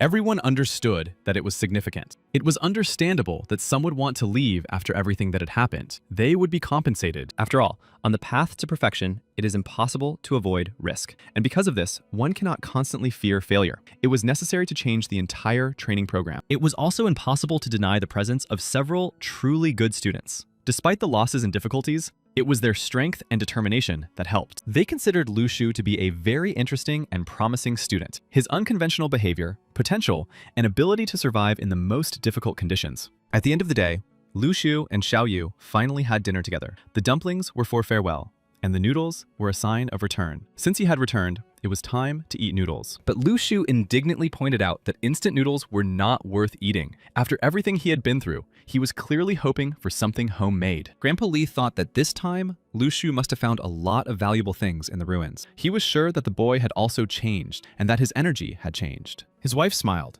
and said that she also felt as if their own children were growing up right before their eyes. They rejoiced in their victories. Lu Shu showed his sister everything he had found in the ruins: a gold watch, a chain, bracelets. His voice sounded proud. He enthusiastically shared his findings. She didn't seem impressed by his finds at all. She just glanced at the watch and jewelry without showing any interest. She wanted something else. After that, Lu Shu enthusiastically showed his sister a spear, saying that it was perfect for battle. His eyes were now sparkling with excitement. Then he took a fruit out of the ruins and confidently said that it was an excellent product for quenching thirst and hunger. He was clearly proud of his unusual find. She finally said that the fruit looked amazing and wanted to try it. Her voice sounded surprised and curious. The squirrel began to squeak piercingly and resist fiercely, trying to keep the fruit for itself. It twitched and writhed desperately in its anger. Xiao Yu thought that the squirrel had come to them from Lu Shu because of the fruit. She assumed that the animal had probably left its habitat specifically for the fruit. Lu Shu explained that it had acquired physical intelligence as a sentient being. He had taken it with him to the city to tame it in this way. She liked it. Xiao Yu thought it was very cute and fluffy.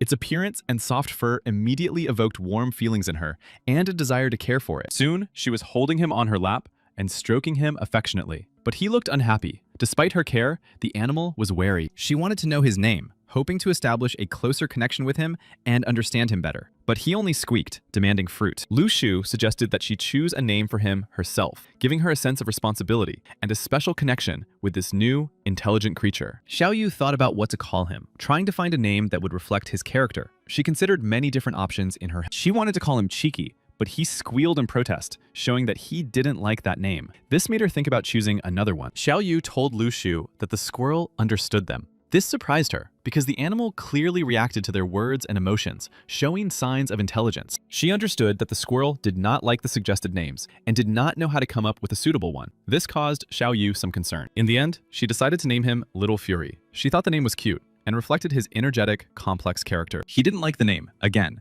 and Lu Shu realized that this little ball of fur was much more developed than he had assumed. At the same time, he didn't know how to persuade him to stay with them because the animal was clearly rebellious and independent. He thought about giving him some fruit. At that moment, Xiao Yu had already given it some chips, hoping to win the animal over and soften it up. She said that the chips were especially for it. The animal was angry, thinking that they were trying to bribe him. He felt distrustful and rejected such attempts, perceiving them all as attempts at manipulation. After trying one chip, he was very pleased. The taste pleasantly surprised the animal and softened him a little, causing him to relax, at least for a while. He appreciated their taste, clearly enjoying the treat. Xiao Yu told him that he could stay and enjoy the treat to his heart's content. Her kind words were an attempt to win over the animal and convince him to stay. He was very pleased and decided to stay with them. This decision meant that the first spark of trust had been established between them, and the animal was ready to accept them. Lu Shu was surprised that it took only one chip to convince the animal to stay. He did not expect that such a small thing could melt its heart. Then Lu Shu told Xiaoyu that he had to check one more important thing. He suggested summoning her D-rank spirit and giving it a bead to see how it would react. This should help them better understand what it was. Soon, they did just that. They summoned the D-rank spirit and gave it a bead to observe its reaction. This experiment helped them understand everything better. After everything that had happened, Lu Shu realized that the creature's level had risen to the middle of rank D. This discovery surprised him, and he had not expected it at all. The spirit became noticeably more cheerful and felt good. His mood improved. He did not look wary, but rather relaxed and content. Lu Shu and Xiaoyu watched him very closely, trying to catch the slightest changes in his behavior. Their eyes were full of curiosity and surprise. Lu Shu did not understand why he suddenly started laughing loudly. Was it somehow related to that seeker? The strange reaction made him wonder. He received negative points and, surprisingly, was very pleased with this. Lu Shu beamed with joy, as if this was exactly what he had been waiting for. He knew well whose emotions these were. It angered his sister, and she remembered the incident with the piglet when everything also went wrong. And now, Lu Shu had done it again, making her laugh. He justified himself by saying that he didn't know it would happen and hoped she would believe him. But she didn't believe that it was really an accident. He told her that he had another pearl, and that perhaps after that, her spirit would finally calm down. It sounded like an attempt to make amends. She yelled at him, forbidding him to even think about it. Now, as punishment, he had to cook omelets with tomatoes for her, and the white ones for a whole week. When he came into the room, he thought she was angry with him again. He realized there was nothing he could do and decided to focus on studying the seal of mountains and rivers. Despite his irritation and the situation at hand, he thought about how the ghost boss looked unhappy when he took the seal, which meant that it was a pretty powerful thing. He wanted to study it. He realized that there was a dragon inside the cube. This discovery amazed him, because the presence of such a powerful creature meant that the seal possessed great power. Then he realized that the dragon was a river that nourished the mountains and the earth. It symbolized the unity of nature and its incredible power and interconnectedness. He thought with admiration about how the whole world could fit into a small box.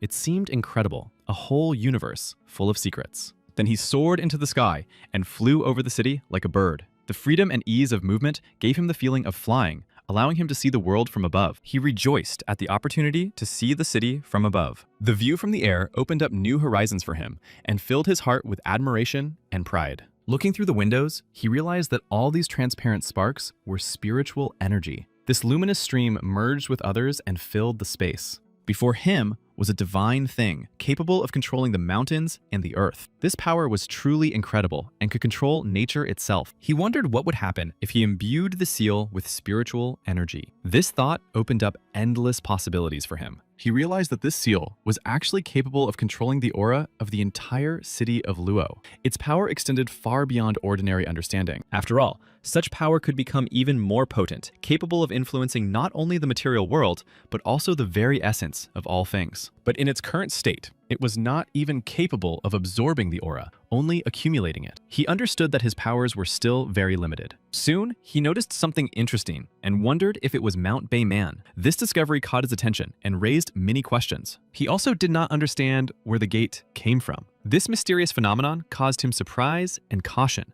because the gate could hide something important. He tried to touch the gate, but was suddenly thrown back into his room. The resistance made him realize that the gate was protected by force. With his current abilities, he was not even able to open the door. This realization caused a feeling of limitation and a desire to develop. He understood that this might be related to the relics inside and wanted to try again to return to the ruins. He dreamed about it. If he could take the relics, he would become very rich. These ancient artifacts were of immense value and had the power to change his destiny. Two people were sitting on the roof watching the spy, and now they realized that spiritual energy was very active. They needed to report immediately that Tianlo, the spy, was on the loose. In the morning, Lu Shu came to the pawn shop to sell what he had managed to earn in the ruins. He hoped to get enough money to continue his research. When asked what he wanted to sell, he replied that he had several gold chains and a watch. The items were valuable and should have brought in a profit. Noticing the quantity and quality of the items, the pawn shop employee asked the young man if he was a wholesaler. There was surprise in his voice. He asked in surprise where he had gotten so many valuable items. There were so many that it even frightened his interlocutor a little. But Lu Shu just smiled back at him. His smile was calm and confident,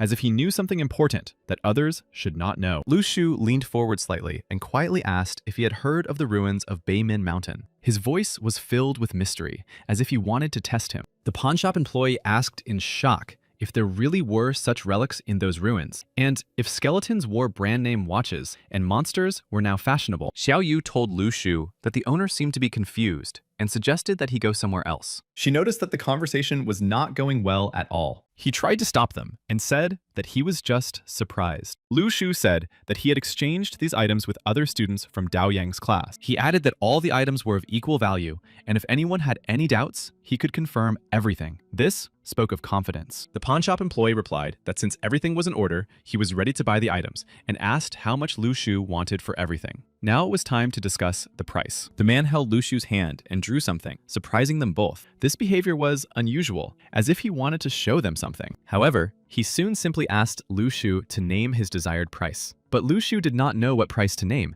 and also remained silent in response. Soon, he noted that he saw Lu Shu and Xiao Yu as good people, so he decided to add 3,000 to the amount, making the total 83. When Lu Shu and Xiao Yu took the money and started to leave, he called after them loudly, inviting them to visit again. He promised a good profit for the items. Lu Shu suggested that she renovate her home and update all the appliances and furniture. She understood that only good things and comfort awaited them in the future. Now, they were happier than ever. Everything that had happened in recent days, the discovery, the deal, the plans for the future, filled them with confidence and joy. Those sitting on the roof discussed among themselves that spiritual energy activity had been recorded here and that they would have to wait for it to reappear. A meeting began in Dao Yang's classroom. Parents came to learn about their children's progress and behavior. The atmosphere was still very tense. Lu Shu sat in his seat, adjusting the glasses that Xiao Yu had recently given him. He felt more confident, mature, and even grown up. The other parents talked among themselves anxiously, discussing the rumors. One of them mentioned that he had heard about many children who had died in the ruins. He suggested that this was the reason everyone had been gathered here. One of the parents admitted that he no longer wanted his children to study in this class. Everything that was happening seemed too dangerous to him. Lu Shu thought about how social norms had begun to change after the appearance of cultivators. The parents began to discuss Lu Shu. Someone compared him to a man capable of taming even bulls,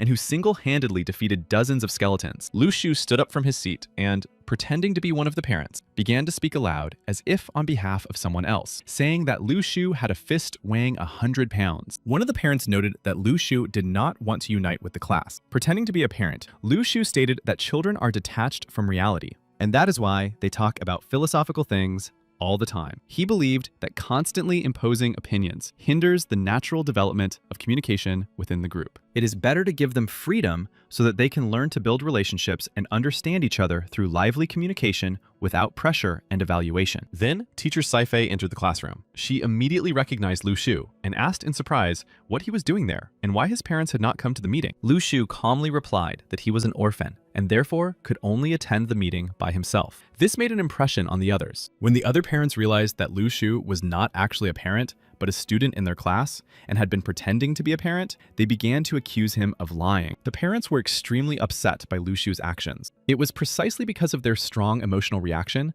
that the system began to award Lu Shu points. Despite her initial confusion, the teacher decided to allow Lu Shu to stay at the meeting. She asked him to sign a special form. They said they understood that the incident with the relics was just a mistake. However, they urged him not to endanger their children again. Sifei replied to the parents that it seemed they did not fully understand the situation. She explained that no one was forcing the children, and that everything was happening without coercion. She added that if the parents really thought the situation was too dangerous, they could always leave the class. She walked over and opened the classroom door. They fell silent for a moment, then asked what would happen if the children continued their studies. After Sifei's words, the parents stopped talking to her rudely. The teacher said that the children would undoubtedly continue to take risks and face difficulties, but in the end, all their efforts would be rewarded. They would receive military ranks commensurate with their merits. She noted that the children would continue their education, but the rest of the details would remain confidential. The parents asked for some time to think. They wanted to consider what they had heard and make a balanced decision before continuing the conversation. They discussed among themselves that it was not worth rushing to conclusions. They agreed that it would be better to discuss everything with the children first and then respond. Lu Shu agreed to stay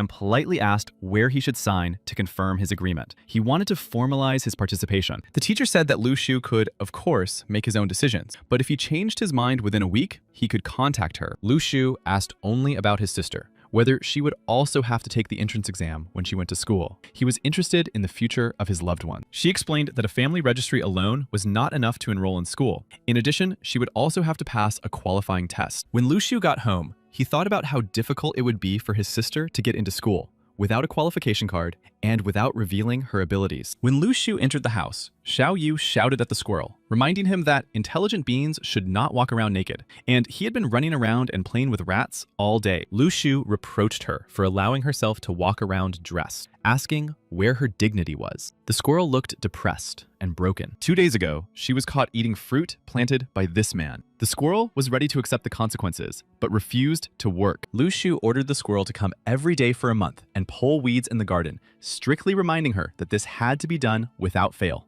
The squirrel thought about how people could learn martial arts and use swords with the help of television, but in this house, everyone was invincible. She was terrified, realizing that she would not be able to defeat any of them. This feeling of helplessness and insecurity was very disturbing to her now. The squirrel believed that a mouse under the roof should act quietly and silently. When Xiao Yu's spirit brought Lu Shu his dinner, he was frightened, apparently because of the unexpected appearance of the spirit. Such a surprise caused him great excitement. After that, he went into his room. There, Lu Shu thought that he would soon be able to break through the sixth star and emerge from the second layer of the nebula. Secluding himself in his room, Lu Shu concentrated on studying the system. He had doubts about whether the golden page would appear again or not. Feeling the appetizing smell of food coming from another room, Lu Shu was distracted for a moment. This smell led him to a very unexpected thought. Then, with an innocent look, he asked his sister if she had recently felt the desire to try something unusual. Xiao Yu thought for a moment and said she would like to eat pancakes and fried noodles. She asked him if he would buy them for her. Then Lu Shu stared at the system. So much time had passed, and only now had it begun to offer rewards that coincided with Xiao Yu's desires. Lu Shu was sure that the system was mocking him. Only now, after all the trials, did it start giving him a new chi fruit. He was dissatisfied. He looked at the fruit suspiciously. He didn't know what good it would do him and had his doubts. Carefully putting the fruit in his mouth, he wondered what would happen. He felt the fruit begin to penetrate his body like a soft cloud of energy. He froze, listening to the sensations, and a wave of power spread through him. The energy from the fruit gradually flowed from all his limbs like a river flowing into the sea. Eventually, it gathered in the area below his navel. However, after a while, no noticeable changes occurred, and Lu Shu was very surprised. He had expected a powerful effect, but everything remained the same. After the chi fruit passed through his body, Lu Shu wondered if it would be limited to just a feeling of comfort and nothing more. He wanted an effect. He couldn't understand why the kai fruit had no noticeable effect. He tried in vain to detect even the slightest changes in his body or consciousness. He couldn't believe what was happening. He considered it all nonsense and demanded more fruit from the system to understand what the real benefit was. In the morning, Grandpa Li told Lu Shu that since he had returned, he should continue his training. Today, he was to practice with swords and strengthen himself. For 2 days, Lu Shu ran frantically through the ruins, honing his skills. Suddenly, he felt that he could achieve the same effect by practicing diligently with the sword. Grandfather Li explained to Lu Shu that the mystery of the aura is infinite. Thanks to the aura, heaven and earth were created. Practitioners transform their bodies with the help of the aura while they use their will. Lu Shu asked how long he would need to practice to become stronger. He was very curious. Grandfather Li replied that practice is much more important than theory. He emphasized that one can know everything about technique, but without persistent training, nothing will work. He reflected on Lu Shu's words. There are no easy ways. Sometimes there are small hints, but now was not the time to give dubious advice. He remembered how, in the distant past, the aura was depleted, and even the strongest practitioners struggled to maintain their path to perfection. He remembered his master with warmth. Despite the difficulties, he always climbed the mountains in search of medicinal herbs to provide him with a foundation for growth. The master often repeated that if he ever died, it would not be of old age, but most likely of anger, because little Xian had never been able to completely free his chi. Grandfather Li remembered how his master once told him that he might be able to teach him one simple trick. He had to shout, "Open up," and do it every time he swung his sword. Shout it 10,000 times, and according to the master, the sea of chi would open up. But that's not how it turned out. The old man realized that his master was wrong. In the blink of an eye, the playful young man set off on a journey around the world with his sword and became a director. His teacher remained only a memory. His bones dried up in the grave. Grandfather Li suggested that with each swing of the sword, he should shout, "Open up!" He needed to synchronize his breathing with his body. Lu Shu decided to follow Grandfather Li's advice, realizing that his experience and wisdom would help him. Grandfather Li watched Lu Shu closely and was surprised by his decision to follow his advice. He did not expect him to take his words so seriously. Lu Shu noticed that a chai cloud was approaching, and it was so dense and palpable that it seemed almost material. He pondered this phenomenon. The sea of qi was about to open up, and Lu Shu felt that this event would be significant. He was preparing to meet the changes and accept it all. But suddenly, Grandfather Li ran into his house and closed the door, leaving Lu Shu alone with his thoughts and the approaching sea of qi. Lu Shu did not understand what was going on. Lu Shu gathered his strength and decided to focus. He noticed that every time he concentrated, the sea of qi responded and grew. He understood that in any case, he needed to make more swings. Only then could he achieve results. Effort and persistence would be the key to success. Grandfather Li remembered that it took him 2 whole years of persistent training to unlock qi. Hearing Lu Shu's cry, he covered his ears with a pillow. He felt angry and irritated that Lu Shu had achieved in 2 months what he himself had spent years trying to achieve. The feeling almost turned into envy. He opened the window and told Lu Shu to stop shouting. It was enough to express his feelings once, to open the sea of qi and use his will. Grandfather Li knew well that it was a sword made of aura. With its rebirth, any object could become a real sword, capable of serving its master. He told Lu Shu that the qi outside the sea was his own will, a force that came from within and controlled everything around him, opening up possibilities. He explained to Lu Shu that when the amount of qi became sufficient, he would be able to break through his sea, overcome internal barriers, and reach a new level. The more aura he gathered before liberating the sea, the more significant his future achievements would be. This energy would become the foundation of his power. He advised Lu Shu not to rush to break through the sea of qi, but rather to focus on gathering as much energy and powerful aura as possible. Closing the window, Grandpa Li confessed to his wife that he did not envy Lu Shu's promising abilities. He was simply afraid that his words would harm his future. Lu Shu thought about how it was the qi fruit that helped him accumulate his aura. He began to understand how important this energy was and how it gradually accumulated. He realized that now he needed to hold on to the aura he had accumulated. He understood that his future success and ability to break through depended on it. And so Lu Shu continued his training. He understood that only perseverance and patience would help him unlock his true power and overcome obstacles. After training, Lu Shu was approached by Zhang, his classmate. Lu Shu did not seem very happy to see him. He asked why he had come to his house. Zhang approached Lu Shu and asked him directly if he planned to leave or stay. This question made Lu Shu think about his future actions, but Lu Shu said that his name was not even on the list for the parent-teacher conference. In response, he asked if Zhang was going to stay in the Dao class. Zhang replied that his family would be happy to send everyone to the Tianlo community, and he certainly could not be an exception. This showed his loyalty. Lu Shu added that he would stay in Dao's class because their future depended solely on training. He was not going to back down and give up. Zhang said that there were no plans to make changes to the class. However, the construction of a military school on Beimin Mountain was already awaiting approval.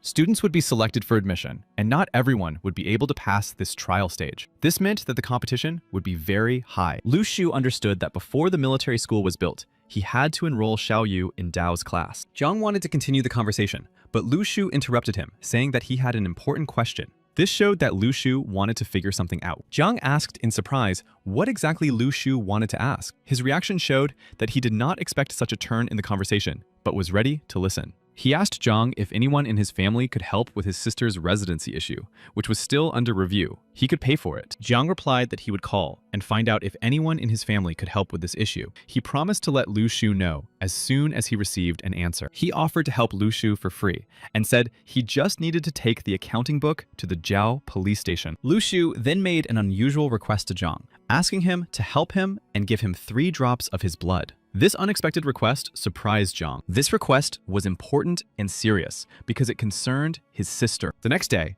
Lu Shu called his sister to his place. He had prepared in advance, knowing that he now had the opportunity to help her and wanted to tell her in person. He showed his sister the family register and said with a smile that everything had worked out. His voice conveyed pride and relief that it was over. But his sister cried out and said she didn't want to go to school. Her reaction took him by surprise. He had expected joy, but instead was met with protests. Lu Shu, unwilling to give in, sternly said that if she refused to go to school, she would be deprived of her favorite foods, pancakes and tomatoes with eggs. She responded defiantly that she would only agree to go to school if Lu Shu brought her all of these dishes, pancakes and tomatoes with eggs, within 1 minute. He smiled and said that he knew she would respond that way. When she saw everything on the table, pancakes, tomatoes and eggs, and much more, she couldn't believe her eyes. She couldn't understand how he had managed to do it so quickly. Then she said sadly that she would gladly go to school, but they still wouldn't accept her. Her voice sounded doubtful and fearful of being rejected. Lu Shu assured her that everything would be fine and that she would definitely be accepted. He supported his sister,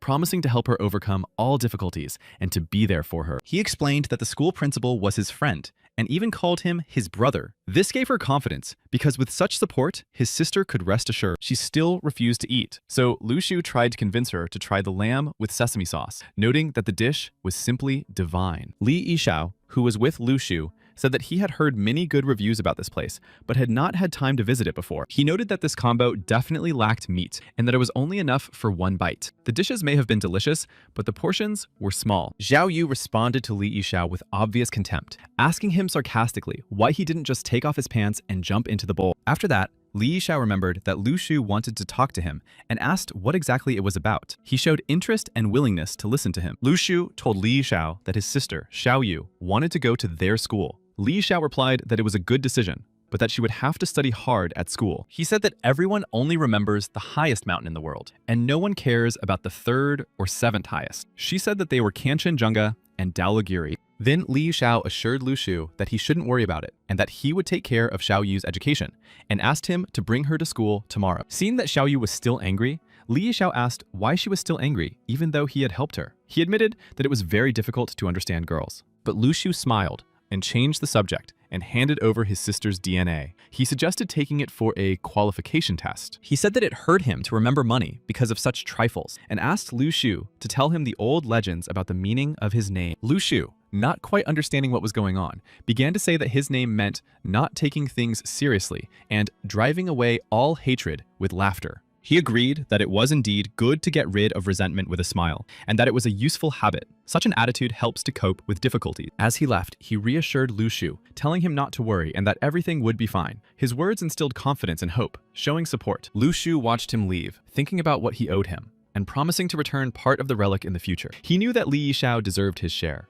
The next day, Lu Shu brought his sister to school, but Xiao Yu was unhappy. She was annoyed by the new environment and the need to change her lifestyle. Mr. Zhang asked if he was Xiao Yu's father, showing interest in their family, and trying to better understand the situation before starting classes. Lu Shu replied to the teacher, introducing himself as a sophomore in high school. He expressed his willingness to help, saying that he could be contacted at any time. As he left, Lu Shu asked his sister not to get into conflicts with her classmates, expressing his hope that she would behave calmly and friendly at school. In addition, Lu Shu wished Mr. Jan good luck, expressing his respect and good intentions. He wanted to support the teacher and establish a good relationship. But as soon as Lu Shu walked out the door, all of his sister's hidden anger and irritation immediately came out. She could no longer hold back. Then the teacher entered the classroom with the student and introduced her to her classmates. He announced that she would be studying with them and asked them to be friendly. While the teacher was talking about the new student, the boys exchanged glances and whispered among themselves, agreeing that Xiao Yu was really cute. After the teacher's words, Xiao Yu stepped forward, a little embarrassed. She spoke quietly about herself, shared where she came from, and told them her name. When Xiao Yu finished her story, the teacher smiled and said that she could choose her own seat in the classroom. The girl looked around and hesitated for a moment. As Xiao Yu walked to her desk, some of the girls in the class looked at her with obvious hostility. Their eyes showed contempt and discontent. Xiao Yu remained silent, keeping a calm expression, but not a single detail escaped her attention. She felt the girls' stares and noticed their whispers. Shortly after the end of class, the classroom door opened again, and Lu Shu entered. He looked a little confused, as if he hadn't expected to see all this. It became known that Xiao Yu had not tolerated the insults and had responded to those who had humiliated her. This caused an uproar, and the parents of the offended girls were outraged. Now, all the anger of the adults was directed at Lu Shu. He was surrounded by parents and teachers accusing him of what had happened. They said that Xiao Yu had knocked out their children's teeth. Lu Shu looked down, struggling to control his emotions. He admitted his responsibility for what had happened and promised to compensate for all the damage caused. The parents, full of anger, did not believe that the problem could be solved with money. They pointed to the suffering of their children and demanded justice from him. Xiao Yu stood aside, barely holding back her tears.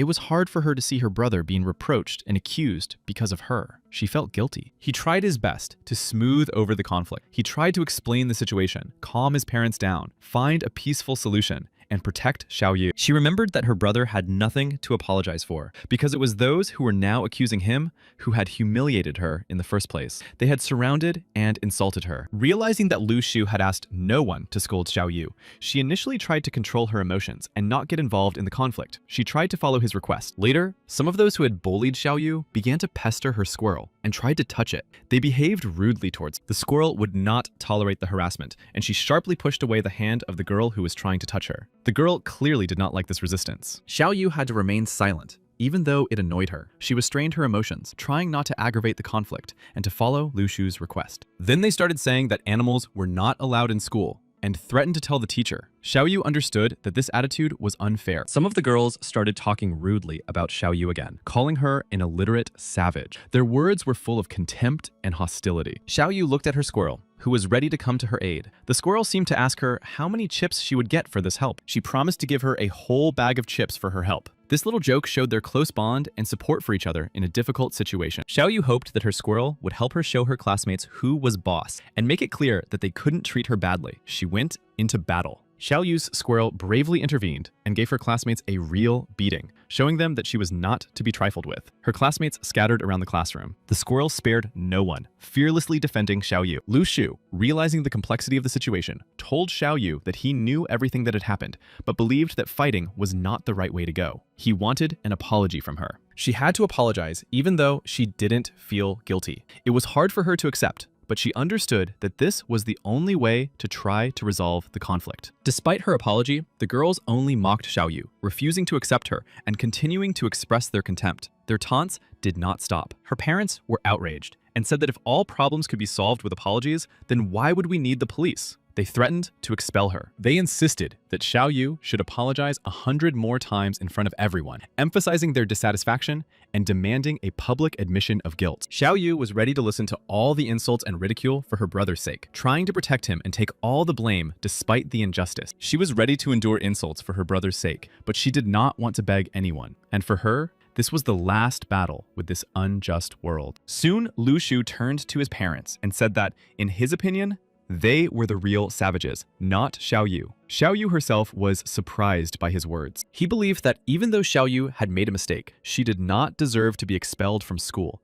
let alone the humiliation they had all subjected her to. He was not going to let his sister apologize 100 times. He found it humiliating and decided that Xiaoyu should no longer bow her head. He calmly advised them that if they were so angry, they should write an official complaint demanding her expulsion. He was not going to give in anymore. Despite Lu Shu's words, the parents continued to shout, insisting that Xiaoyu should be expelled from school. Their voices grew louder and louder. After everything that had happened, they walked home in silence. He didn't say a word, his face tense and his steps very heavy. Xiaoyu walked along, almost crying. She cautiously reached out to take her brother's hand, but Lu Shu, without looking at her, hid his hand in his pocket. Xiaoyu was upset by this. She understood perfectly well that Lu Shu was angry with her. His silence, his gaze to the side, and that restrained gesture spoke louder than any words. Xiaoyu couldn't hold back her tears. As they walked side by side in silence, tears rolled down her cheeks. She understood that she was truly at fault in front of him. Soon, they turned off the usual road,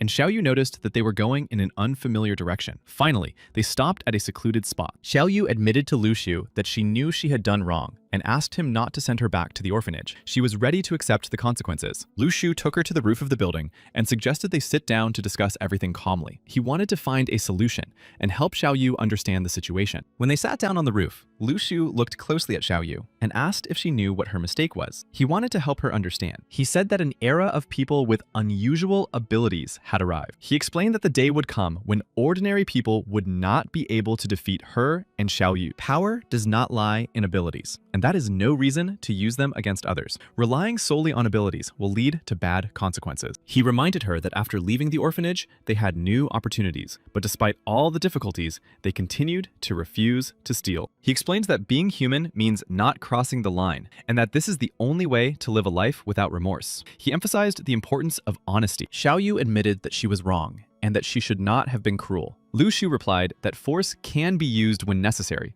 because the world is cruel. He explains that Uncle Wang and Aunt Lim were ordinary people, and that did not give anyone the right to harm them. The spirit beast also possessed strength greater than that of humans. He noted that people are not perfect, and that she punished them for having black noses and chubby cheeks. That is, for their natural characteristics. Therefore, he did not allow her to reward the squirrel for such cruelty. The squirrel believed that it was wrong to leave her without a reward for her work. Xiao Yu promised to take everything that had been said into consideration and apologized for the trouble she had caused. She was ready to sell tofu and wash dishes. He replied that he would earn the money himself, but that help with the socks would definitely come in handy. In this way, he supported Xiao Yu and her help with the housework. She admitted that she didn't want to go back to school and wondered if Grandpa Li could continue her education at home. She was looking for another way. But he replied that, as they say, skill and strength alone are not enough. She needed to learn to use her head, not just her hands. He emphasized the importance of wisdom. He added that it was not only about knowledge,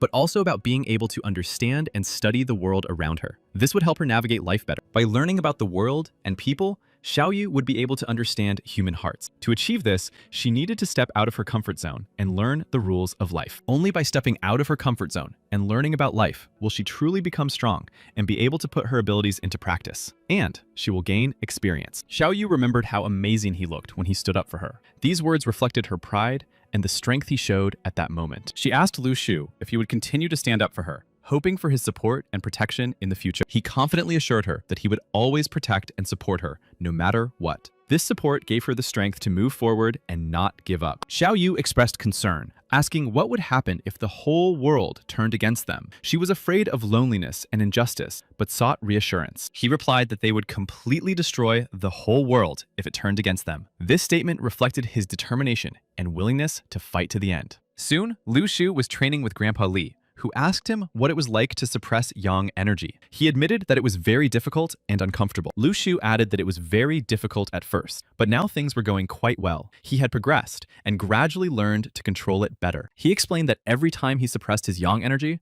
it returned twice as strong. But Grandpa Li thought that Lu Shu enjoyed suppressing himself. After the explanation, Lu Shu resumed his sword training, concentrating on practicing the movements and trying to improve his control over his body. Grandfather Li watched Lu Shu and thought that the boy's cloud energy could reach the same level he had achieved when he was on Mount Haishui. He wondered how Lu Shu was able to achieve such success in such a short time, since it usually takes years. His progress was unexpectedly rapid. Then Grandpa Li asked Lu Shu when he was going to awaken his Sea of Qi and Glacier, important sources of power that would help him in the future. Lu Shu replied that it seemed to him that Grandfather Li was saying that these cumulus clouds must first turn into rain before this awakening could occur. But Grandpa Li explained that those very cumulus clouds would first become rain, and the rain would turn into a river, and the river into a sea. But he himself had not gone through those stages. Grandfather Li wondered to himself whether this boy would really be able to achieve such a result, because it usually takes a lifetime to do so. Lu Shu asked Grandpa Li what it was like to open the Sea of Qi and the Glacier, wanting to understand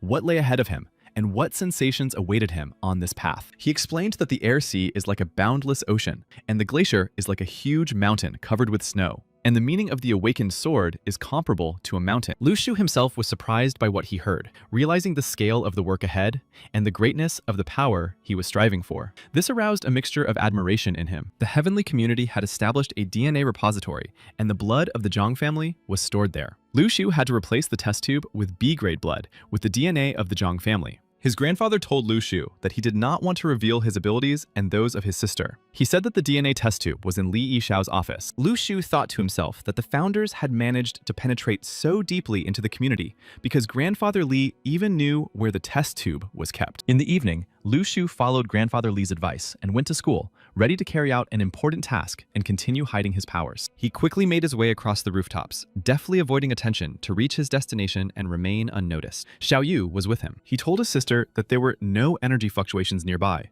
and instructed her to release her spirit so that they could act discreetly and effectively. She was unhappy and did not understand why Lu Shu was taking risks by jumping across the rooftops. Her indignation expressed doubts about the correctness of his actions. She reminded Lu Shu of his promise, because she was helping him and he would have to take her to Qinzhou. Lu Shu did not understand when he could have made such a promise, but in the end, he agreed, warning her not to complain later, showing his humility. She summoned her spirit, which she skillfully controlled, to support Lu Shu in his endeavor. This spirit was a powerful ally, ready to help with their task. She noticed that the spirit was behaving very strangely, but Lu Shu did not pay attention and said that it did not matter, suggesting that he go to the director's office. He moved swiftly through the building, persistently and intently searching for the principal's office, despite the uncertainty of the events to come. Lu Shu asked his sister to focus on controlling the spirit and not to touch anything so as not to disrupt the process and avoid possible problems. At the same time, he suggested that she leave the external part of the control to him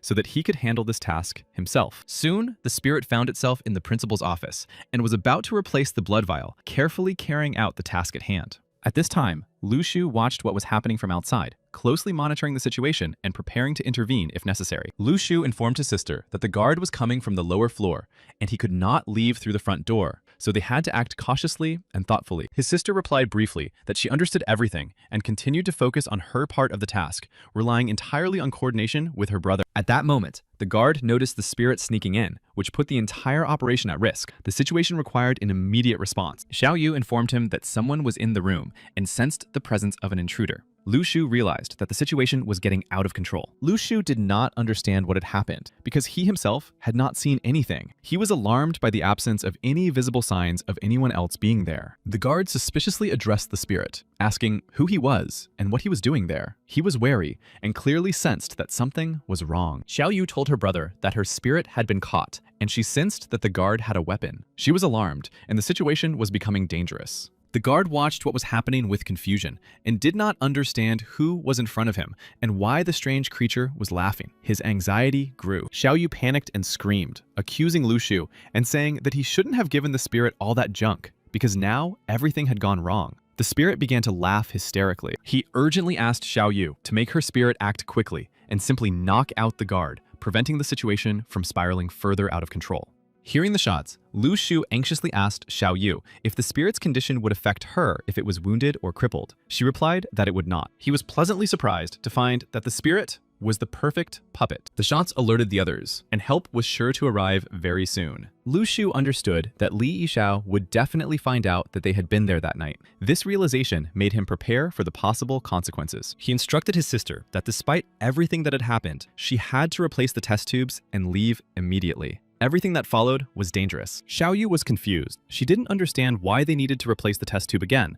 since they had already replaced her blood. Lu Shu's actions seemed unnecessary to her. He replied that there were things he couldn't even tell the old man. His words made it clear that there was more to his actions than met the eye. The next morning, Li Yishao was informed that an awakened had broken into the school the night before. The guard shot him 3 times, but his followers were able to disable him. However, all their actions were recorded by surveillance cameras. Despite their caution, the school's security system proved to be very good. Li Yishao watched the surveillance footage and was puzzled. He wondered if an unknown C-rank cultivator had appeared in Los Angeles, and now he had made himself known again. Li did not understand why he always chose weak opponents. He believed that the man did not have the spirit to come and fight. Li Yishao's assistant suggested that perhaps the unknown person was not in his right mind. After all, the recording showed that he was only in the principal's office. Li Yishao was confused and couldn't understand what the stranger was looking for in his office. There was nothing valuable or secret stored there. Another person joined the conversation and reminded them that the office did indeed contain Dao class data.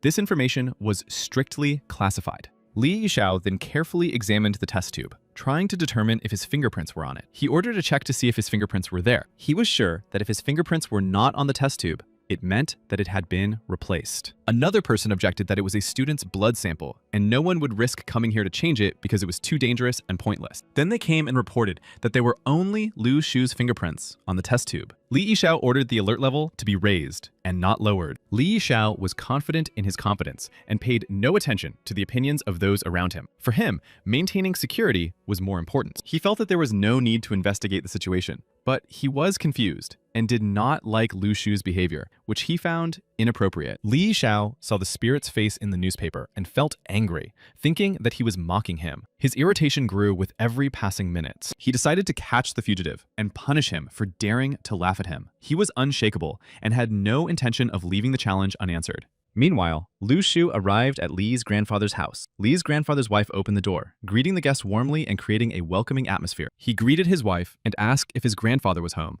as he wanted to ask him for a favor. He also apologized for the disturbance. Lu Shu entered the house, where he was warmly welcomed. The atmosphere was warm and hospitable, which made his stay comfortable and very pleasant. As soon as Lu Shu crossed the threshold, Grandpa Li wasted no time in asking about the results of the test tube swap. He was concerned about whether it had worked. He reported that he had intended to replace the test tubes, but had not had time to do so because the shots had disrupted his plan. He then asked Grandfather Li directly if he could help. Grandpa Li listened carefully to Lu Shu's story, nodded, and agreed to help, but emphasized that he was doing so only as an exception. When Lu Shu left, Grandpa Li looked thoughtfully out the window and then asked his wife what she thought. Was Lu Shu involved in the events at the Los Angeles school? His wife calmly replied that, in her opinion, Lu Shu looked completely innocent and did not have a single scratch on him. She was sure of him. Despite the efforts of the heavenly community, they were unable to find any foreign fingerprints at the scene, and he laughed all the time. However, the old man still couldn't shake the feeling that he was hiding something. Even though there was no evidence,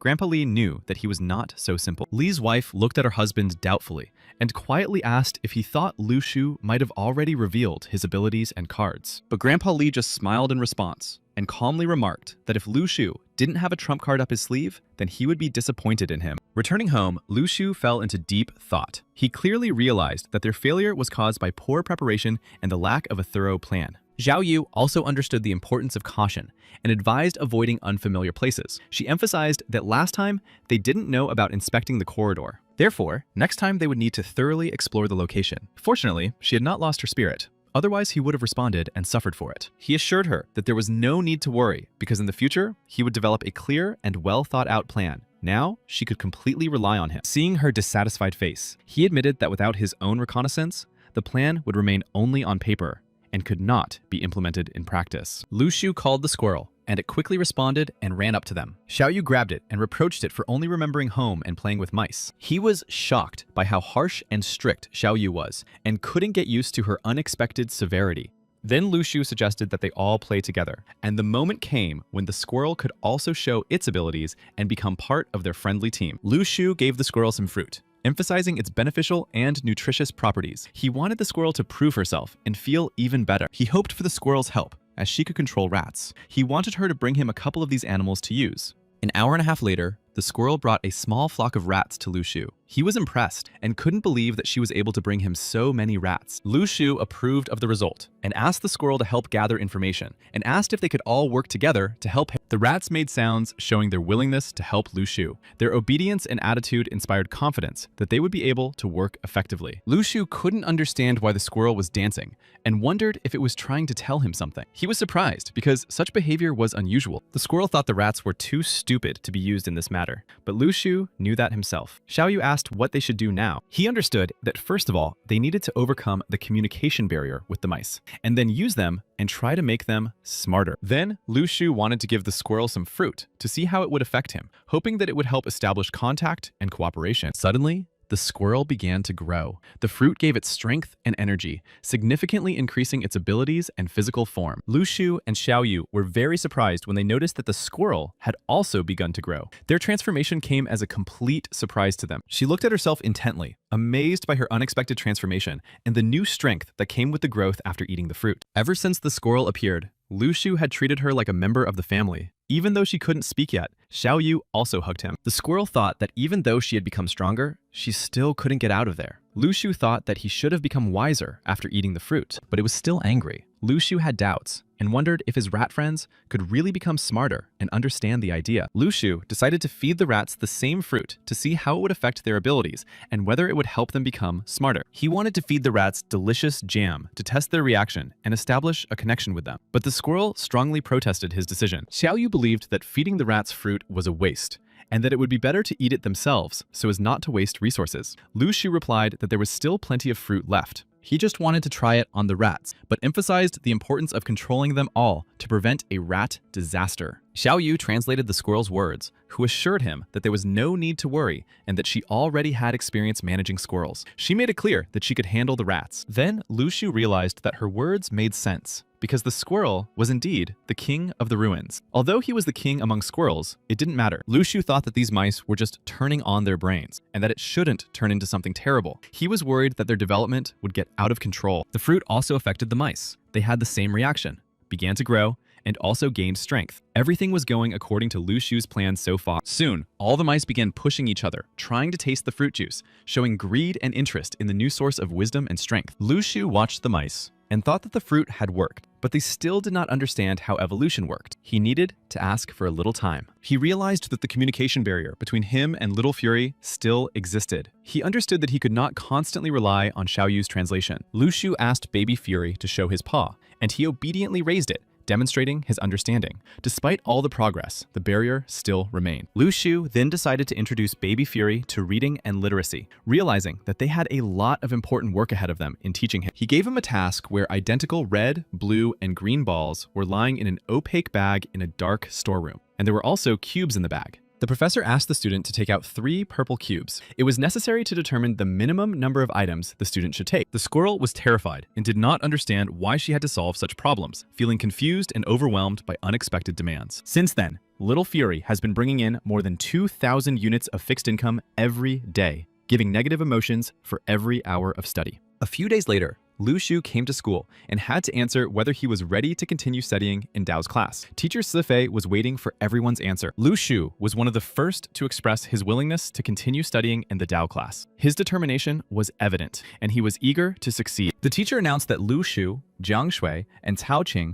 would immediately receive the rank of lieutenant for their willingness to continue their studies and their determination. Of course, no one forgot the merits of Lu Shu, Jiang Shui, and Cao Qing in the ruins, for their achievements and courage were highly appreciated by all the teachers. After signing the document, they would officially join the heavenly community, becoming full members and taking on new responsibilities. From that moment on, they all became colleagues united by a common goal and new responsibilities. Now, Li Shao ordered everyone to stand at attention and remain still. After the order, Lu Shu and his colleagues humbly stood up straight, showing discipline and respect for their new status in the heavenly community. They were happy. Li Shao continued to welcome them all to the heavenly community, emphasizing the importance of their union and the new stage of cooperation. From today onwards, they would have to say goodbye to their carefree lives. The world had never been peaceful, and great changes were coming for them. Neither they nor he would be able to remain on the sidelines. The path to spiritual enlightenment had never been easy. It was a difficult and dangerous path. And despite the death of their comrades, they had to overcome the pain of loss, move past it, and continue the fight without stopping. They raised their right hands and swore to voluntarily join the heavenly community, accepting responsibility and readiness for the struggle ahead. They dedicated their lives to defending their homeland, praying for blessings for their fatherland and the sanctification of heaven, taking on the important mission of service and protection. And they all decided to devote their unique youth to serving their homeland, giving themselves completely to this important mission with youthful enthusiasm and determination. They all made this decision with joy and of their own free will. They sincerely asked for blessings for their noble aspirations and promised to unconditionally fulfill this oath, remaining devoted to their duty. They all swore never to break their word and to remain faithful to their oath no matter what. On that day, all over the world, Daoyang classes took an oath, binding their fate to the defense of their homeland and service to the ideals of the community. Their fiery oaths echoed beyond the territory, shaking the earth and inspiring everyone to loyalty and determination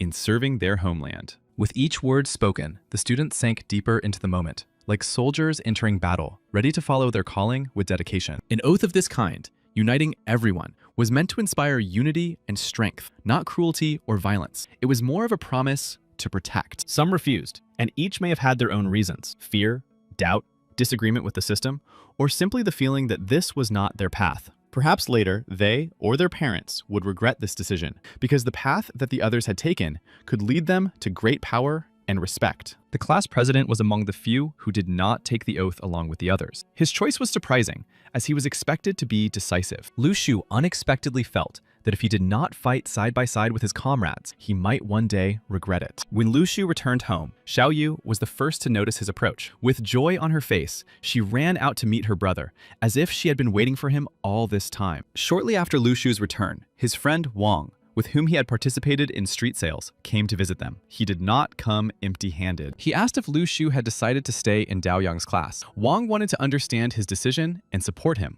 Lu Shu replied that he had indeed decided to continue. Lu Shu's friend came with many gifts and pulled him by the hand, showing his joy and desire to support him. Lu Shu did not expect this. Wang gave him 10 pairs of socks and a pair of large shoes, assuring him that everything would fit. Such a gift showed his care and attention. Lu Shu thanked his friend, trying not to burden him too much and showing modesty despite his concern, believing that it was not worth the trouble. Wang insisted that when Lu Shu became a warrior, he would defend his family and country, so he should accept his gratitude and sign of support. Soon, Lu Shu returned home and began preparing dinner, carefully attending to this task in order to feed himself and Xiao Yu. His sister wondered why Lu Shu had suddenly decided to cook, as this was an unexpected and unusual thing for him to do. Then, she decided that Lu Shu was acting strangely today and told him so directly, expressing her surprise and incomprehension at his behavior. She noticed his secretiveness and decided that he was hiding something, so she really wanted him to open up and tell her the whole truth instead of remaining silent. But despite her persistence, he continued to assure her that everything was fine, trying not to reveal his true thoughts and feelings after school. But she became increasingly irritated and insistent, demanding that he finally tell her the truth because she felt that something was wrong. But he thought to himself that he had always considered himself to be adapted to this cruel world. But now he doubted whether he was really ready for the future. He was not surprised by the hypocrisy and wickedness of the people around him, but he was very concerned about how to cope with all the difficulties and injustices on his own. During the oath, he really only thought about the battle and did not think about anything else. Later, he wondered why this particular thought had come to his mind. He remembered those moments during the oath when thoughts of battle took over his mind. These memories made him think about his true nature. Not only he, but also teacher Sifei and all the other mentors clenched their fists tightly and chanted the oath. This moment touched him. He asked his sister if they should fight for others. Xiao Yu replied that yes, if their loved ones, such as Uncle Wang or Aunt Li, were in danger. He asked his sister if it was worth fighting for complete strangers who didn't even know they existed. He wanted to understand whether it was necessary to give up everything to protect such strangers. She didn't understand why he was asking her all these questions. She was sure that he already knew the answer to his question, hinting that the right choice was already obvious and did not require further consideration.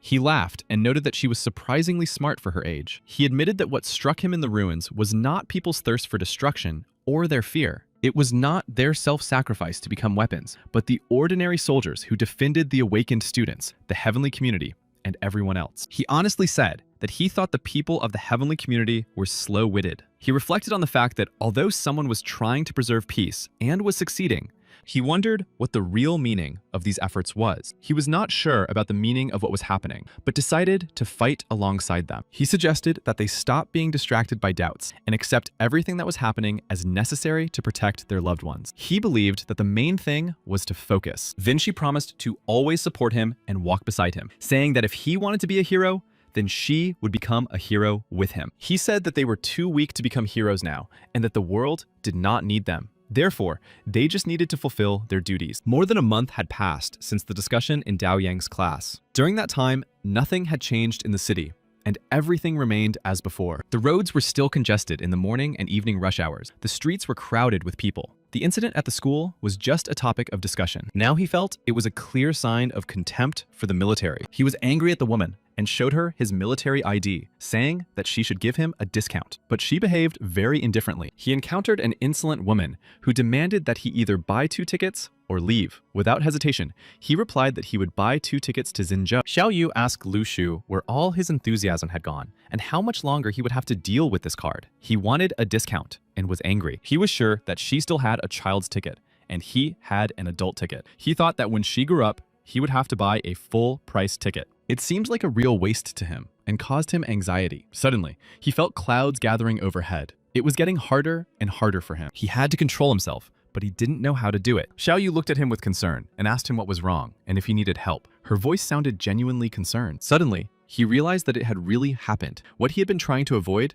had already begun. The clouds he had been holding back turned into rain. When they got home, he started complaining that he had said to buy a white suitcase, but she had chosen a pink one. How could he now carry a girl's suitcase? She calmly replied that she could afford it and that she liked the pink suitcase. But he started yelling that she wouldn't be carrying it. He was a soldier. He also shouted louder, almost in a commanding voice, not to forget the tablet, Fury's notebook, and books. He insisted that they needed to realize the importance of education. Fury himself thought that everything should have been different. He imagined the trip as something joyful, just like they show on TV. After some time, even when everything had calmed down a bit, Lu was still angry with her. His irritation did not go away, and he continued to shout. He didn't understand why she was still fussing with her things when time was running out. She was exhausted, like a squeezed lemon, crushed by her own belonging. He didn't understand why she needed so many things. To him, it seems like an unnecessary burden and an extra worry that she had created for herself. They were going to spend about 10 days there. He said it gets very cold near Lake Xinzhou.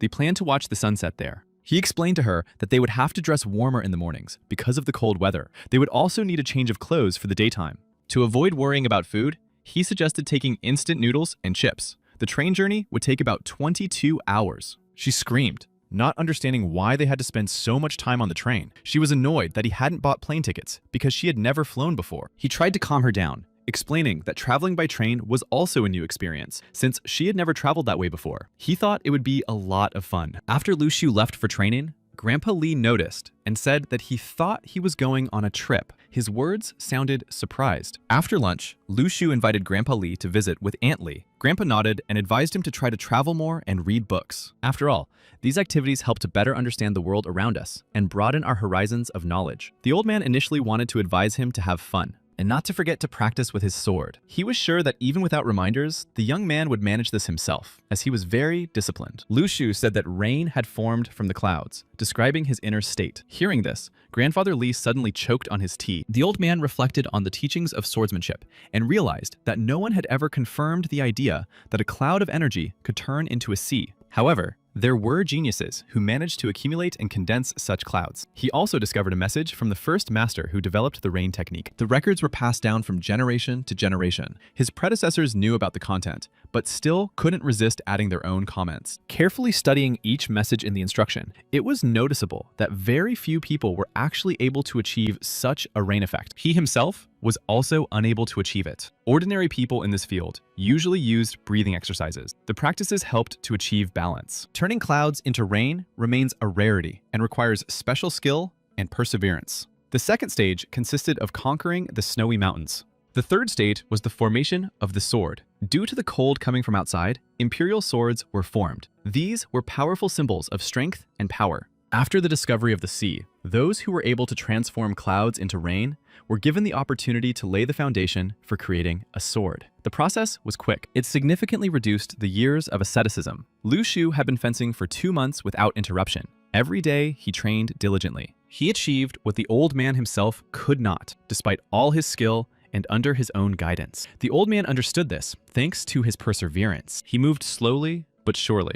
Despite his unhurried pace, he succeeded in everything, and every movement, every exercise, brought him closer to his goal. He always treated him like a child, but Lu Xu turned out to be a genius. He was very annoyed by these two, Lu Xu and Xiao Yu, because of their daily training. He began to wonder if he had turned into an eternally irritable old man. But now, he thought differently. It changed his attitude towards them and towards himself. Now he tried to cheer him up, urging him to be vigilant and not lose his ambition. He said it was important to keep going in the same spirit without giving up. Grandpa Li, having changed his attitude towards them, did not just stay at home as usual, but went out to see them off himself. This farewell gesture showed his concern. As he was leaving, Lu Xu turned around and smiled, telling Grandpa Li to take care of himself and promising to bring him souvenirs. Grandpa Li listened carefully to every word, memorizing this farewell moment. When Lu Xu was almost out of sight, he suddenly called out to him loudly. When Lu Xu turned around, he calmly said that if Lu Xu encountered any difficulties, he could always turn to him for help without hesitation. Lu Xu was pleased to hear these words. They warmed his soul,